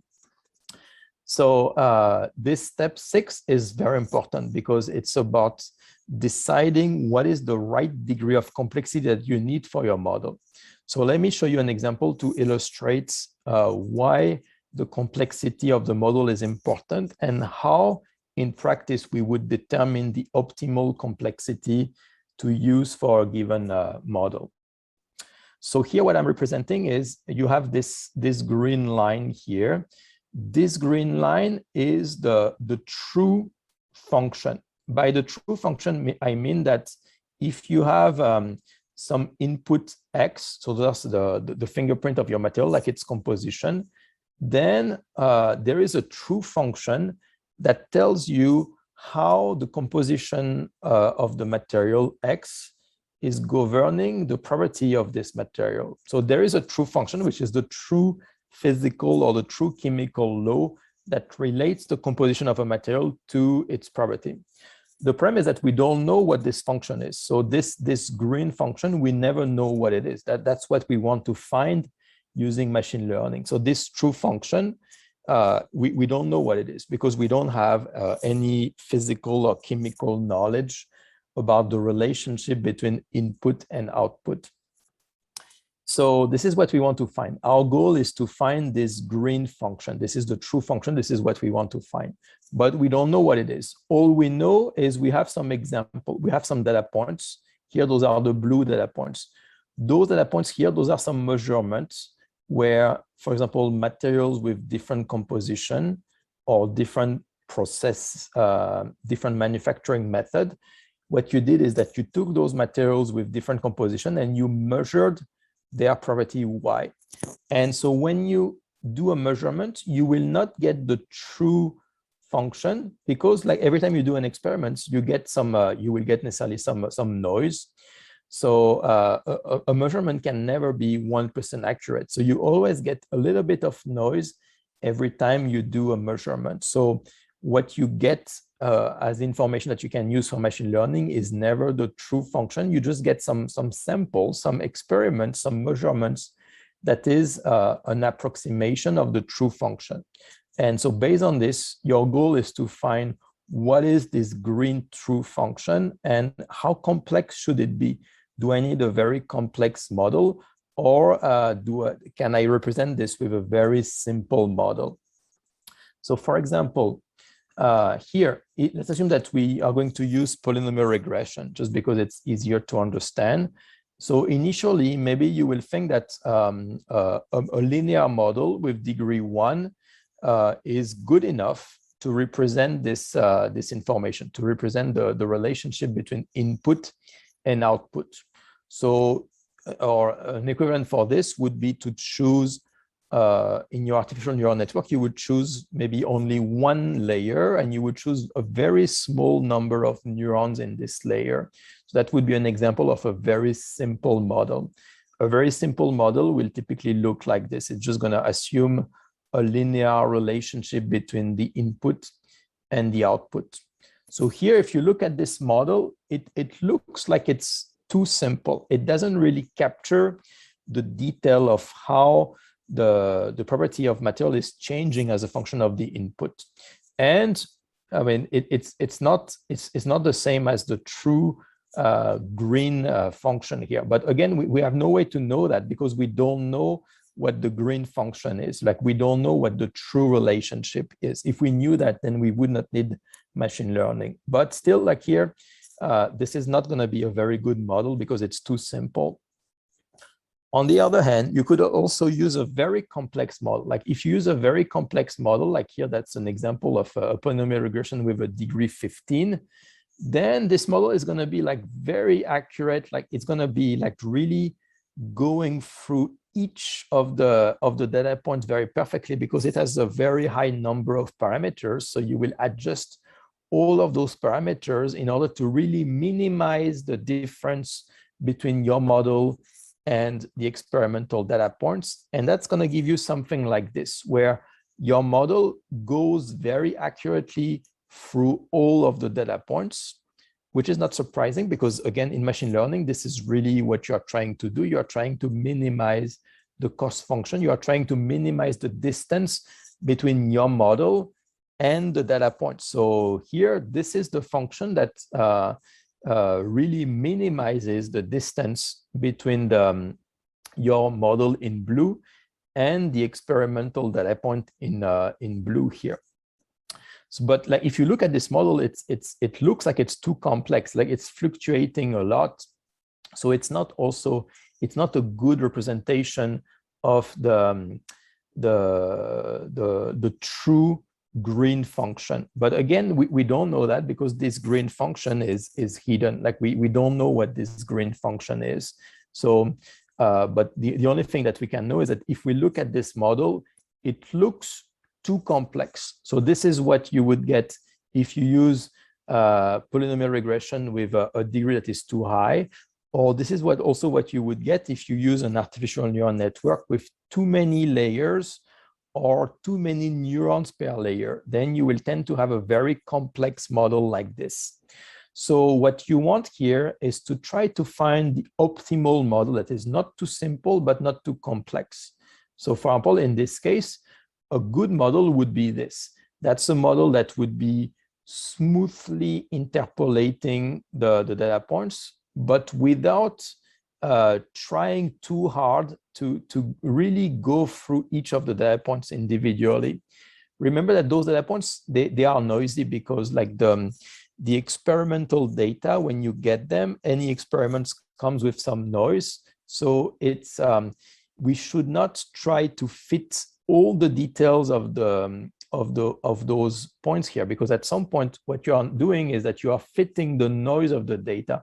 You are not just simply trying to find the best relationship that dictates the relationship between the input and the output. You are starting, when you have a very complex model, you are starting to really fit the noise of the data, which means that it's not going to be an accurate representation of the true function. So here in this case, you see that your model is ideal because it's describing the relationship between the input and the output, but without being overly complex. And actually, this model is very close to what the true function is. Like the blue line of your model is in this case very close to the true relationship in green. So this model here would be too simple. So this one is too simple, so it doesn't fit the data well enough. So when your model is too simple, we call this model underfitted. So that this is when the model is too simple. It means like the degree in polynomial regression is too low, or it means that you are not using enough layers or enough neurons in your artificial neural network. On the other hand, here, this model here is too complex. It's too complex that it's really trying too hard to agree perfectly with the data points in your data sets, but it's agreeing so well that it actually fits the noise in your data. So in this case, this model is too complex. That means the degree in polynomial regression is too high, or that means that the number of layers or the number of neurons in the artificial neural network is too high. So in this case, that's what we would call an overfitted model. It's a model that is too complex. And in between, you have the optimal model. That's the model that is the best at learning the true relationship between the input and the output. So like, if you think about this underfitted model, like why is it bad? It's bad because it's too simple. It means that then if in the future you have a new material here, and if you want to predict what is going to be the output for this material, it's going to be something that is far from what should be the true output, the true property of this material. It's because your blue model here is too simple. It doesn't really capture the complexity of the relationship between the input, like the material composition, for example, and the property of this material. But on the other hand, having an overfitted model is also bad because, again, like here, if I look at for a given material composition, I look at what the model is predicting. Again, it might predict something completely crazy here. It's something that is very different from what should be the true property for this material. So both underfitted and overfitted model, they are both bad because in both cases, even though the overfitted model fit perfectly the point that you have in your data set, it's actually bad because it means that when you will use this model in the future for some new materials that the model has never seen, this model will not be able to generalize very well.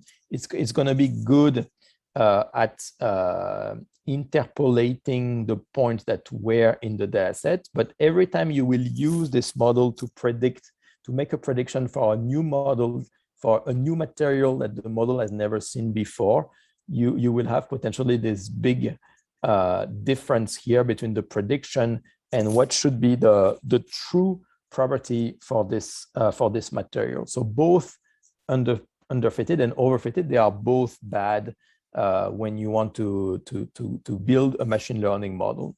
So for this, if you want to find the optimal model, you need to find a model that is not too complex, but also not too simple. So in this case, for example, a degree 4 would be the best optimal combination. So the question here is, how do we find this optimal model complexity? How can we be sure that we have found a model that is not too simple, but also not too complex? And so the way that we are going to do this is that we are going to use what we call a validation set. So the main idea of the validation set here is that when you have your data set, so if this is the data set that you have, this is the ensemble of all the material that you have together with the priority, you cannot use all those data points to train your machine learning model. You need to hold on a fraction of those data points. And this is what we call the validation set. The validation set is going to be a fraction of the data points that you have in your data set that you will keep hidden to the model. You will not use those data points when you train your model. So when you try to adjust the weight of your model in order to find the relationship between inputs and outputs, you will keep those data points in stock and you will keep it until the very end. So let's see why we need to do that. So here, this validation set is going to be the red points that I have here. This is a series of points that you will keep hidden, that you will not include in the model when you train it. And so the reason you do that is that now what you can do is two things. You can calculate how much error your model is making when predicting the points that were used to train the model. So for example, like here, your model is this blue line. So if you look at how far are the points that we are used to train the model, you can calculate like how good your model is at predicting the blue point that you use to train the model. So this is what we call the training error. So this is how far is the model from the point that you use to train it. And now you can also have a second error, which is here the distance between the points in your validation set. So those points that you did not include, that the model did not see during its training. Now you can use that and to calculate how good is your model at predicting those points in the training set, in the validation set, sorry. So this is going to be a second error, which we call the validation error or the cross-validation error. So now you have those two errors. You have the errors for the points that we are used to train the model, and you have now a second error, which is how good your model can predict those red points. And so this is what you're going to use to determine the ideal complexity for your model. Why? Because if you look at the training error, which is the blue here, then it's very easy because like the more complex your model becomes, the more it will really try to go through each point of your data set. So the more complex your model is, the lower the training error will be. So this blue error here, it will always decrease if your model becomes more complex because like the model is more complex, so it can really go through every single points of your data set. So the training error is going to become smaller and smaller, which means that you cannot use the training error to decide if your model is overfitted or not, because like this model will just keep becoming lower and lower. So it will look like a more complex model is better, but you won't be able to see when it becomes overfitted. On the other hand, if you calculate the error for the validation error, like the error of the points in the validation set, you calculate how good is your model at predicting those points in the validation set. Those are some points that were not included during the training of the model. So the model doesn't know that those data points exist. So the model did not try to fit those points.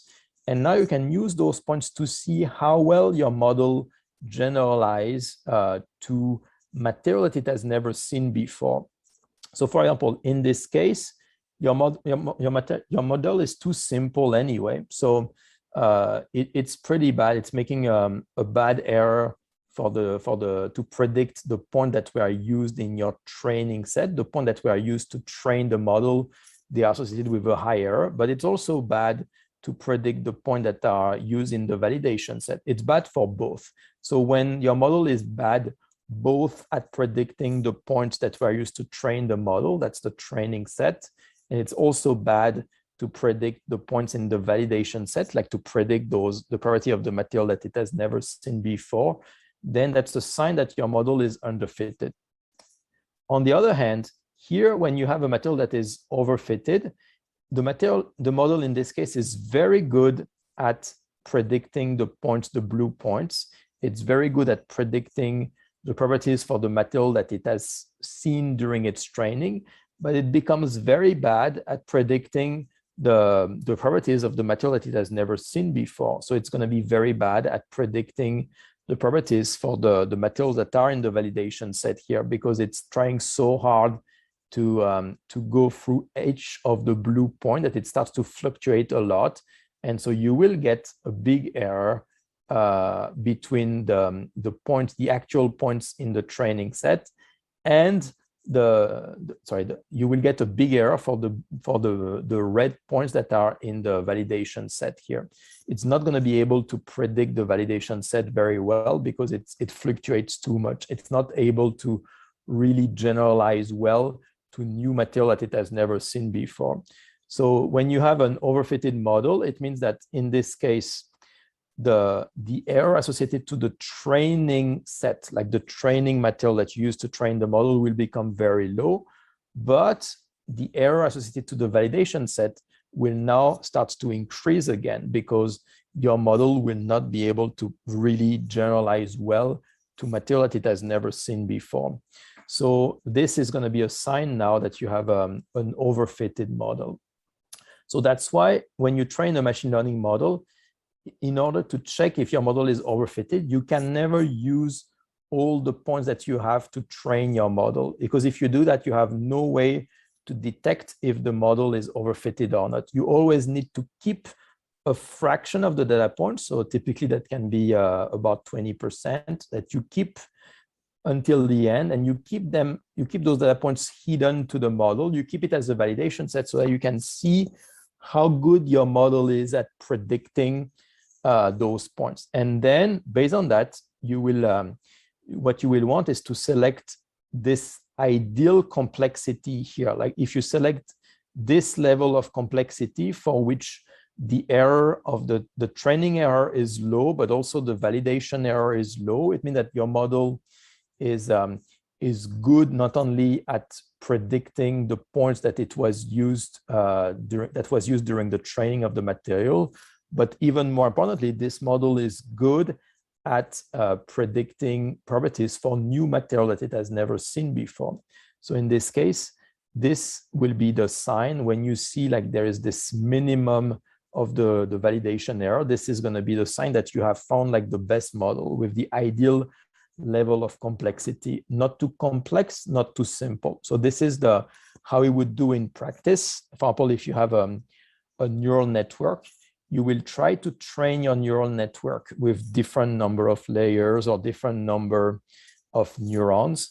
And then you will track the validation error of your model for different number of neurons, different number of layers. And you will see if your model is too complex, too many layers, too many neurons, then it's going to be overfitted. So it's not going to be generalizing very well.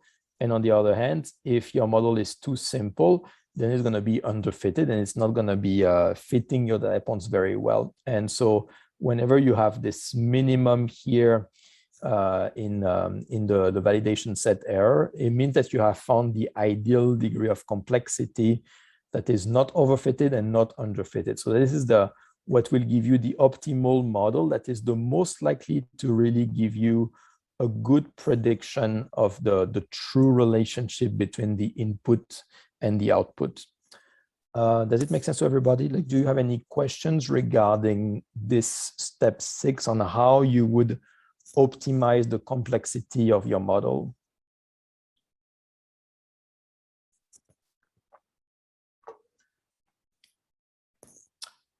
Okay, so let's go to the next step. So the next step is about testing the model. So for this, the idea is that you used a fraction of the points, you use them to train the model. So some of the points, you use them to adjust the parameter of the model. So this is the training set. So those are the points that you used to adjust the parameter of the model. So this is the training set. So typically, those points can be about 60% of the data set. So if you have a data set of, let's say, 100 points, you will use 60 of those points to train the parameters of the model. Then you have the second step, which is your validation set. So this is the validation set. This is a fraction of the points that you have kept hidden to the model.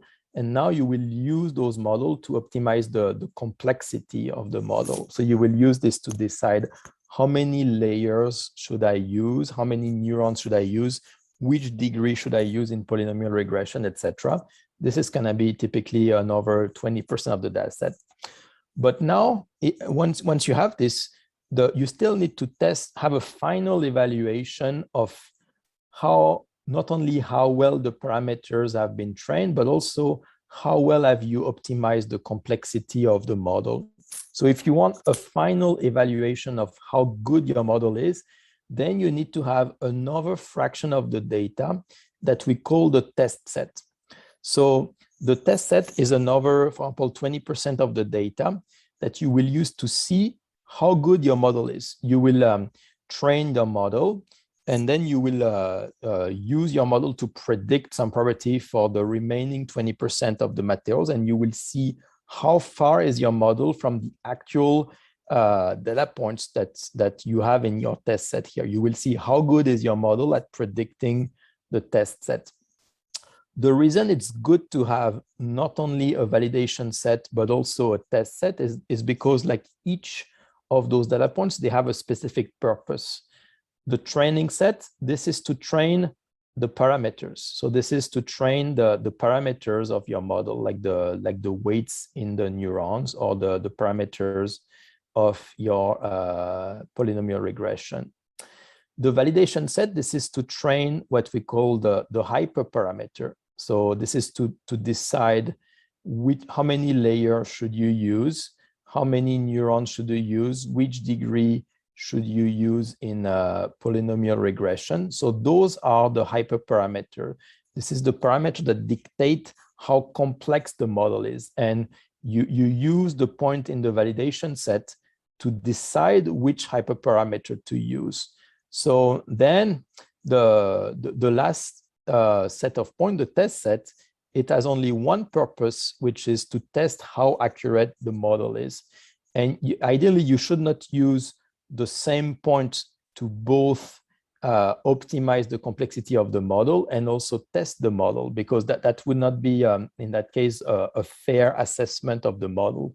If you want to have a fair assessment of how accurate the model is, you need to use some points that the model has never seen before. It needs to be some point that we are not used to optimize the hyperparameter, or some point that we are not used to optimize the parameter. So some of the points are used to optimize the hyperparameter, some of the points are used to optimize the parameters, and then you keep a remaining fraction of the point that is not used to optimize anything. It's just used to see how accurate the model is when it's trying to predict the properties of new material that it has never seen before.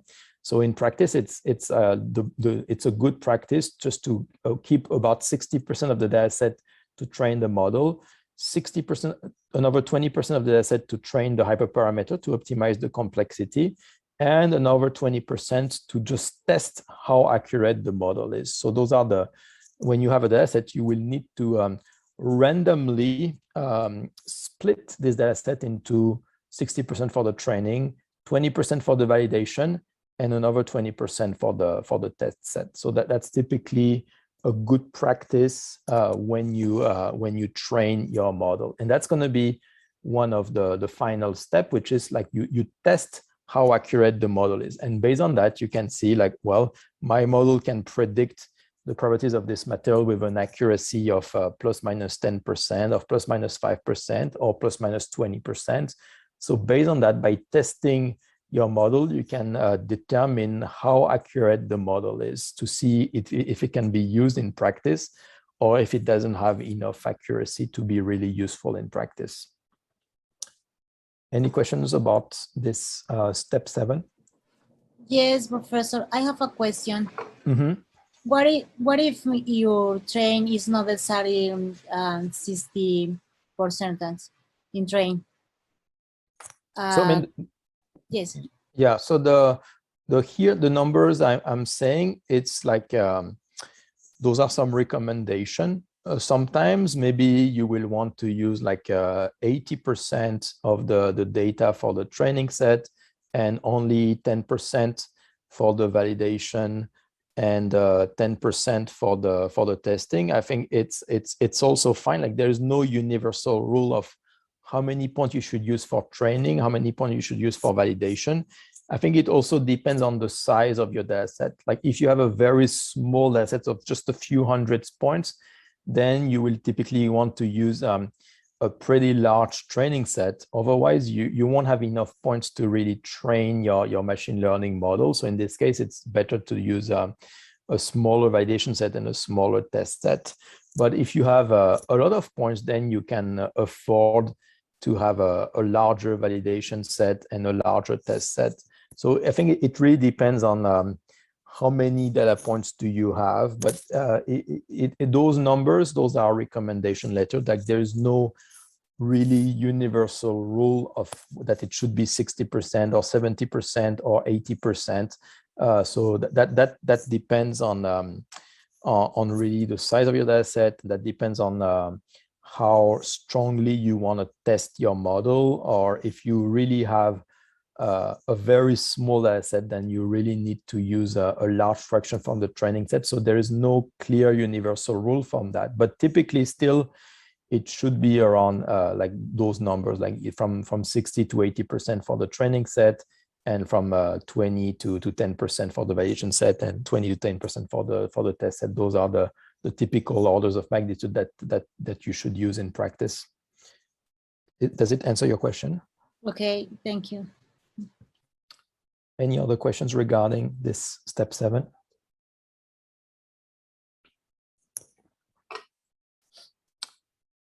Okay, so let's go to the okay, so the still step 7. So one of the common way to test how accurate a model is to do those kind of plots here.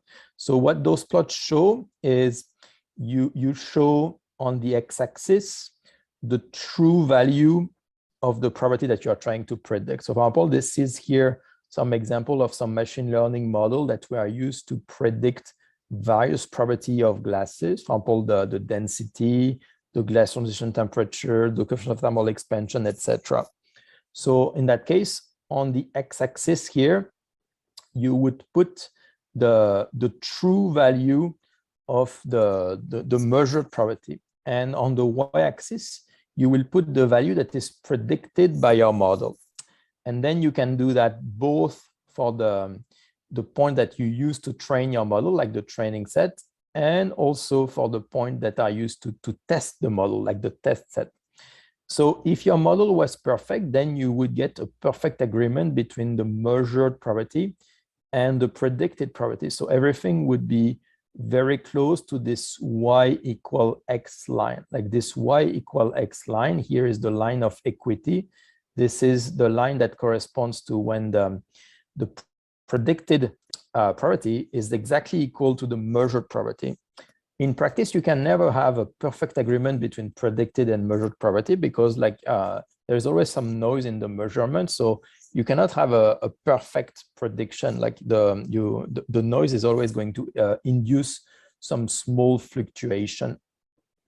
So in practice, the points that you have, they will ideally be close to this line of equity. But if you have some points that here are very far from this y equal x line, that means that those points are not very well predicted by your model.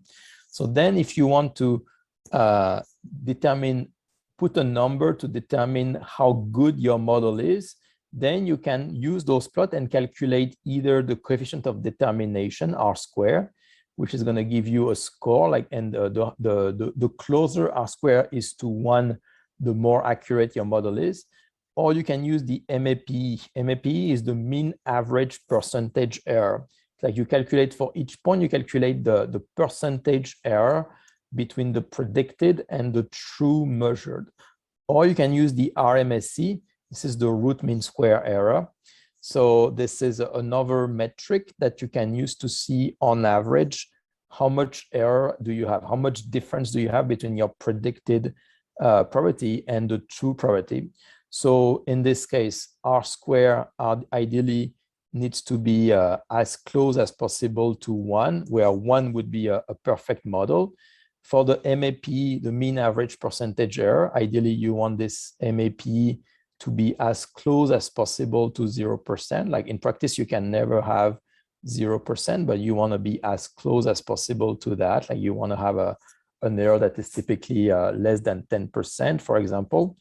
And the RMSE, well, you also want the RMSE to be as close as possible. The RMSE is the root mean square error. Typically, you want this to be also as close as possible to 0, which means that your model is making a low error on average. So that's typically how you would test and quantify how good the model is. You would calculate specifically the R square, the coefficient of determination, the MAP, the mean average percentage error, or the RMSE, the root mean square error. You calculate that both for the training set, but also for the test set. And that's going to allow you to see how good your model is at predicting the properties of glasses that it has never seen before in the test set. And that's going to be a good test to see how accurate your model is. So this is typically one of the final steps when you train a model. This is to test how accurate it is by calculating one of those 3 metrics here. Then the last step is once you have the model, then you need to use it. You can use it to, for example, discover new materials. So here the idea is, for example, you have trained a model that takes as input the composition. So you have 3 oxides here. And as a function of those 3 oxides, your model can predict what would be the density, or what would be, in this case, the Young's modulus of this glass as a function of its composition. So this is going to give you a prediction. So it means that if your goal is to find the best glass that has, for example, the highest Young's modulus, then you can directly look into that and see what your models predicts for every single composition, and directly see that here the best Young's modulus is going to be somewhere in this area here where you have the highest possible Young's modulus. Or if you want to have the lowest possible density, then it's going to tell you that this is where you have the lowest possible density. So you can use this those models here to directly make some prediction for any glass composition and directly pinpoint the glasses that will have the best properties. So this is something that you can use when you have your model, when it's trained, and once you have the model that is tested, then you can use it in practice to make some prediction. So this is another example here where once you have those models, and you can directly predict for every families of material what would be, for example, their Young's modulus, or what would be their density. So this can give you some maps where you have some domains here where for one family of material, you can determine what are all the possible Young's modulus that they can have, or all the possible density that they can have. So for example, here, if your goal is to find some material that have the density that is as low as possible, but the Young's modulus as high as possible, then you can use that to directly predict that these types of material are going to be the one that has the highest Young's modulus while having the lowest density. And this is because you have a machine learning model that you can use to directly predict what will be the properties of any material, that you can use that to directly select what will be the most promising type of material based on what you want to achieve. So that is the kind of map that you can build once you have a machine learning model. Once you have ensured that your machine learning model is accurate, then you can use it in practice to discover new materials that have the right properties that you are interested in. Then the last thing that I want to talk about is how do you use that to try to discover the best material that will satisfy certain requirements while having the lowest number of iteration. For example, here, let's assume that you have this, this ternary domain here, and your goal here is to find what is the glass that has the lowest coefficient of thermal expansion, for example. So that is your objective, and you want to find this glass here that would have the lowest possible coefficient of thermal expansion, but you want to find this without trying every single glass. You want to just minimize the number of time you actually synthesize the glass and measure its properties. So the way you can do that is to use something called Bayesian optimization. And so that's what I'm going to talk about in the coming slide. So this is the Bayesian optimization process, where it allows you to discover new materials by minimizing the number of trials that are needed. So the idea is, for example, again, your goal here is to find what is the glass that has the lowest coefficient of thermal expansion. So here what you have so far is you have 3 points. You have 3 glasses with different composition for which you measured both the composition of those 3 glasses, and you also measured the property. So you also measured the coefficient of thermal expansion for those 3 glasses. So then what you are going to do based on that is try to, based on those 3 points, determine what should be the composition of the glass that will give you a minimum in the coefficient of thermal expansion. So the step 1 that you are going to do here is to try to find a machine learning model that can fit those data points. And ideally here, for these types of techniques, you will also want a technique that can also give you the confidence interval, like how confident the model is at making a given prediction. So this blue line here is the prediction from the machine learning model, and this shaded area here is how confident the model is at making each prediction. So then the next step is, once you have this, then you want to use this information to find the glass that will give you the minimum value for this property, the minimum value for the coefficient of thermal expansion. And so there is really 2 things that matter here. The first thing is that your model here predicts that there is a minimum here. Like your model says this property is going to reach a minimum here. So that's one information that is useful. But there is also the fact that here your model has a very high uncertainty. It means that your model, it's possible that here maybe the actual coefficient of thermal expansion might be very high, but it could also be very low.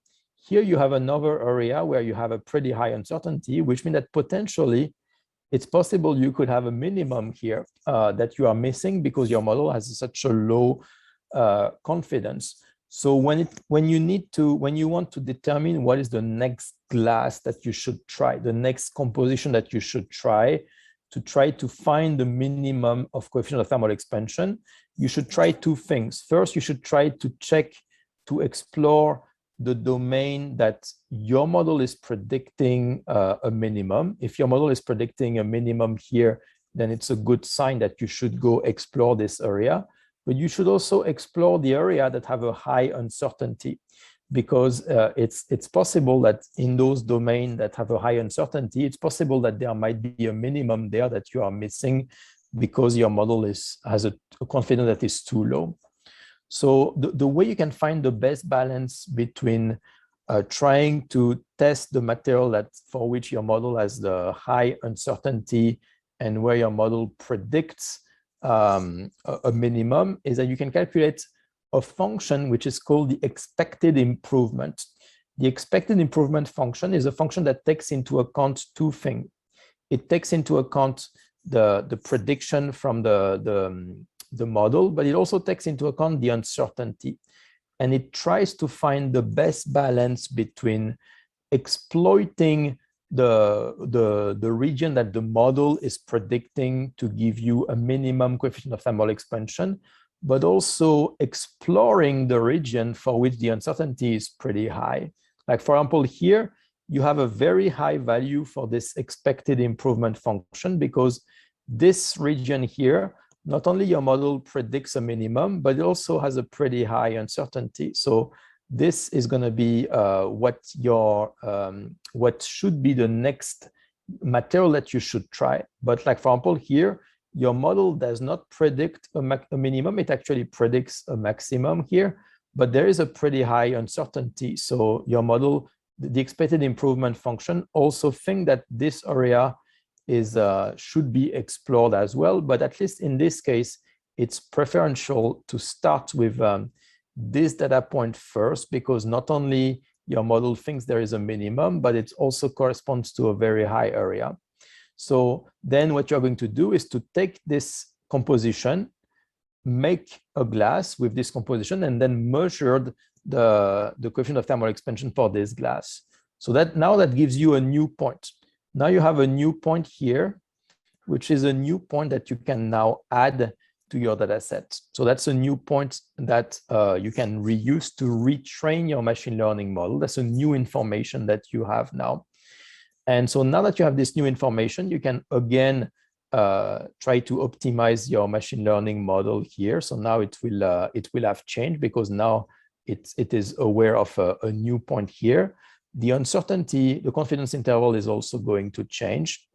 And again, you can calculate the new expected improvement function, which will tell you again what is the best balance between trying to reduce the uncertainty of the model, but also exploiting what the model thinks should be the minimum.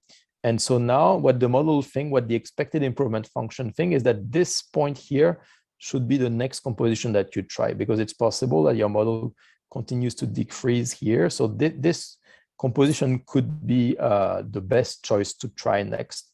So what you're going to do is to try it again.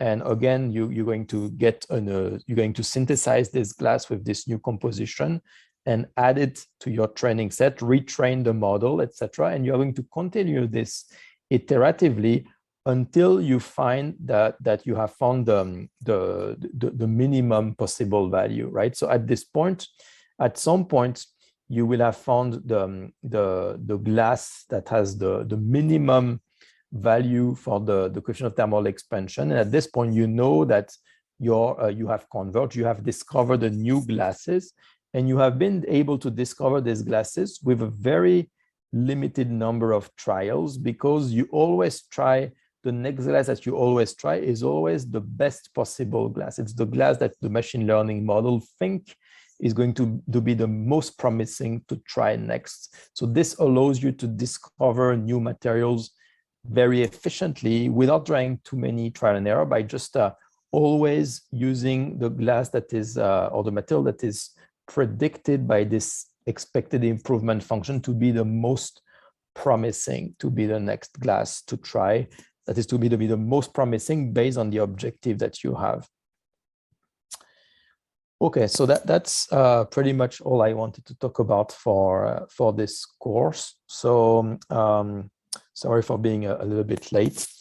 So now I think if you have some questions about any content of this class, or if you have any questions about like machine learning in general, like feel free to ask. We can save a little bit of time to answer some questions. So yeah, if you have any questions, feel free to ask. And if you don't have any question, then I'll just thank you for attending this course. Hello. For have more examples for the machine learning, you say you have videos, Mhm. but you say it was in MATLAB, but I was thinking you have videos in Python. Yeah, I mean, I don't have any videos that I made myself using Python. Like all my videos are using MATLAB. That being said, I'm sure you can find some other example of videos in Python. I think actually it's there's probably more videos using Python as an example than MATLAB.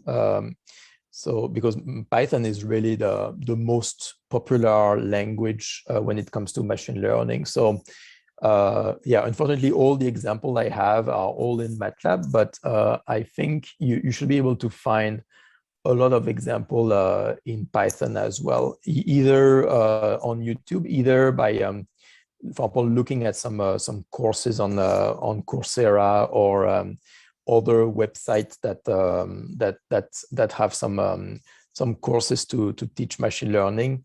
Most of the examples here are going to be likely in Python, just because it's the most popular language for machine learning. So I think you should be able to find some. If you need some recommendation, let me know and I can point you towards specific video in Python. But otherwise, I think it should be probably even easier to find videos using Python than using MATLAB. Thank you. Any other questions? Doctor, before you officially finished, let me tell you that on behalf of International Material Research Congress and Sociedad Mexicana de Materiales, President Patricia Zambrano, we want to thank you so much for providing such a great tutorial. And please let me share my screen for a while. Mm-hmm. Thank you, Doctor. And I'm gonna read it. It says, this certificate is awarded to Mathieu Bauchy for providing the tutorial machine learning for materials science and engineering on Sunday, August 29th, 2021, during the 29th International Materials Research Congress, and it's signed by Dr. Patricia Zambrano Robledo, President, 2021-2022. Congratulations, Dr. Mathieu. Thank you. And also, I want you to turn your camera on, please, in order to take a screenshot. Thank you so much. Oh, I can finally see the way you look like. I'm sorry? Well, it's glad to finally see how everybody looks like. Yeah, of course. Everybody try to make yourself look good.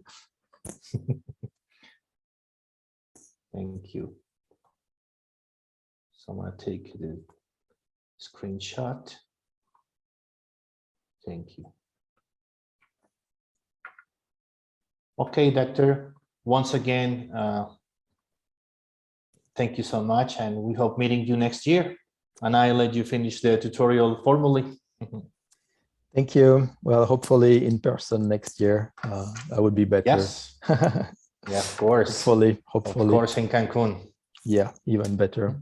Mm-hmm. Thank you so much for attending this course. Thank you. Thank you all. I'm going to finish recording. Thank you. Thank you. Thank you. Bye-bye. Bye. Thank Thank you. you. Bye. Thank you.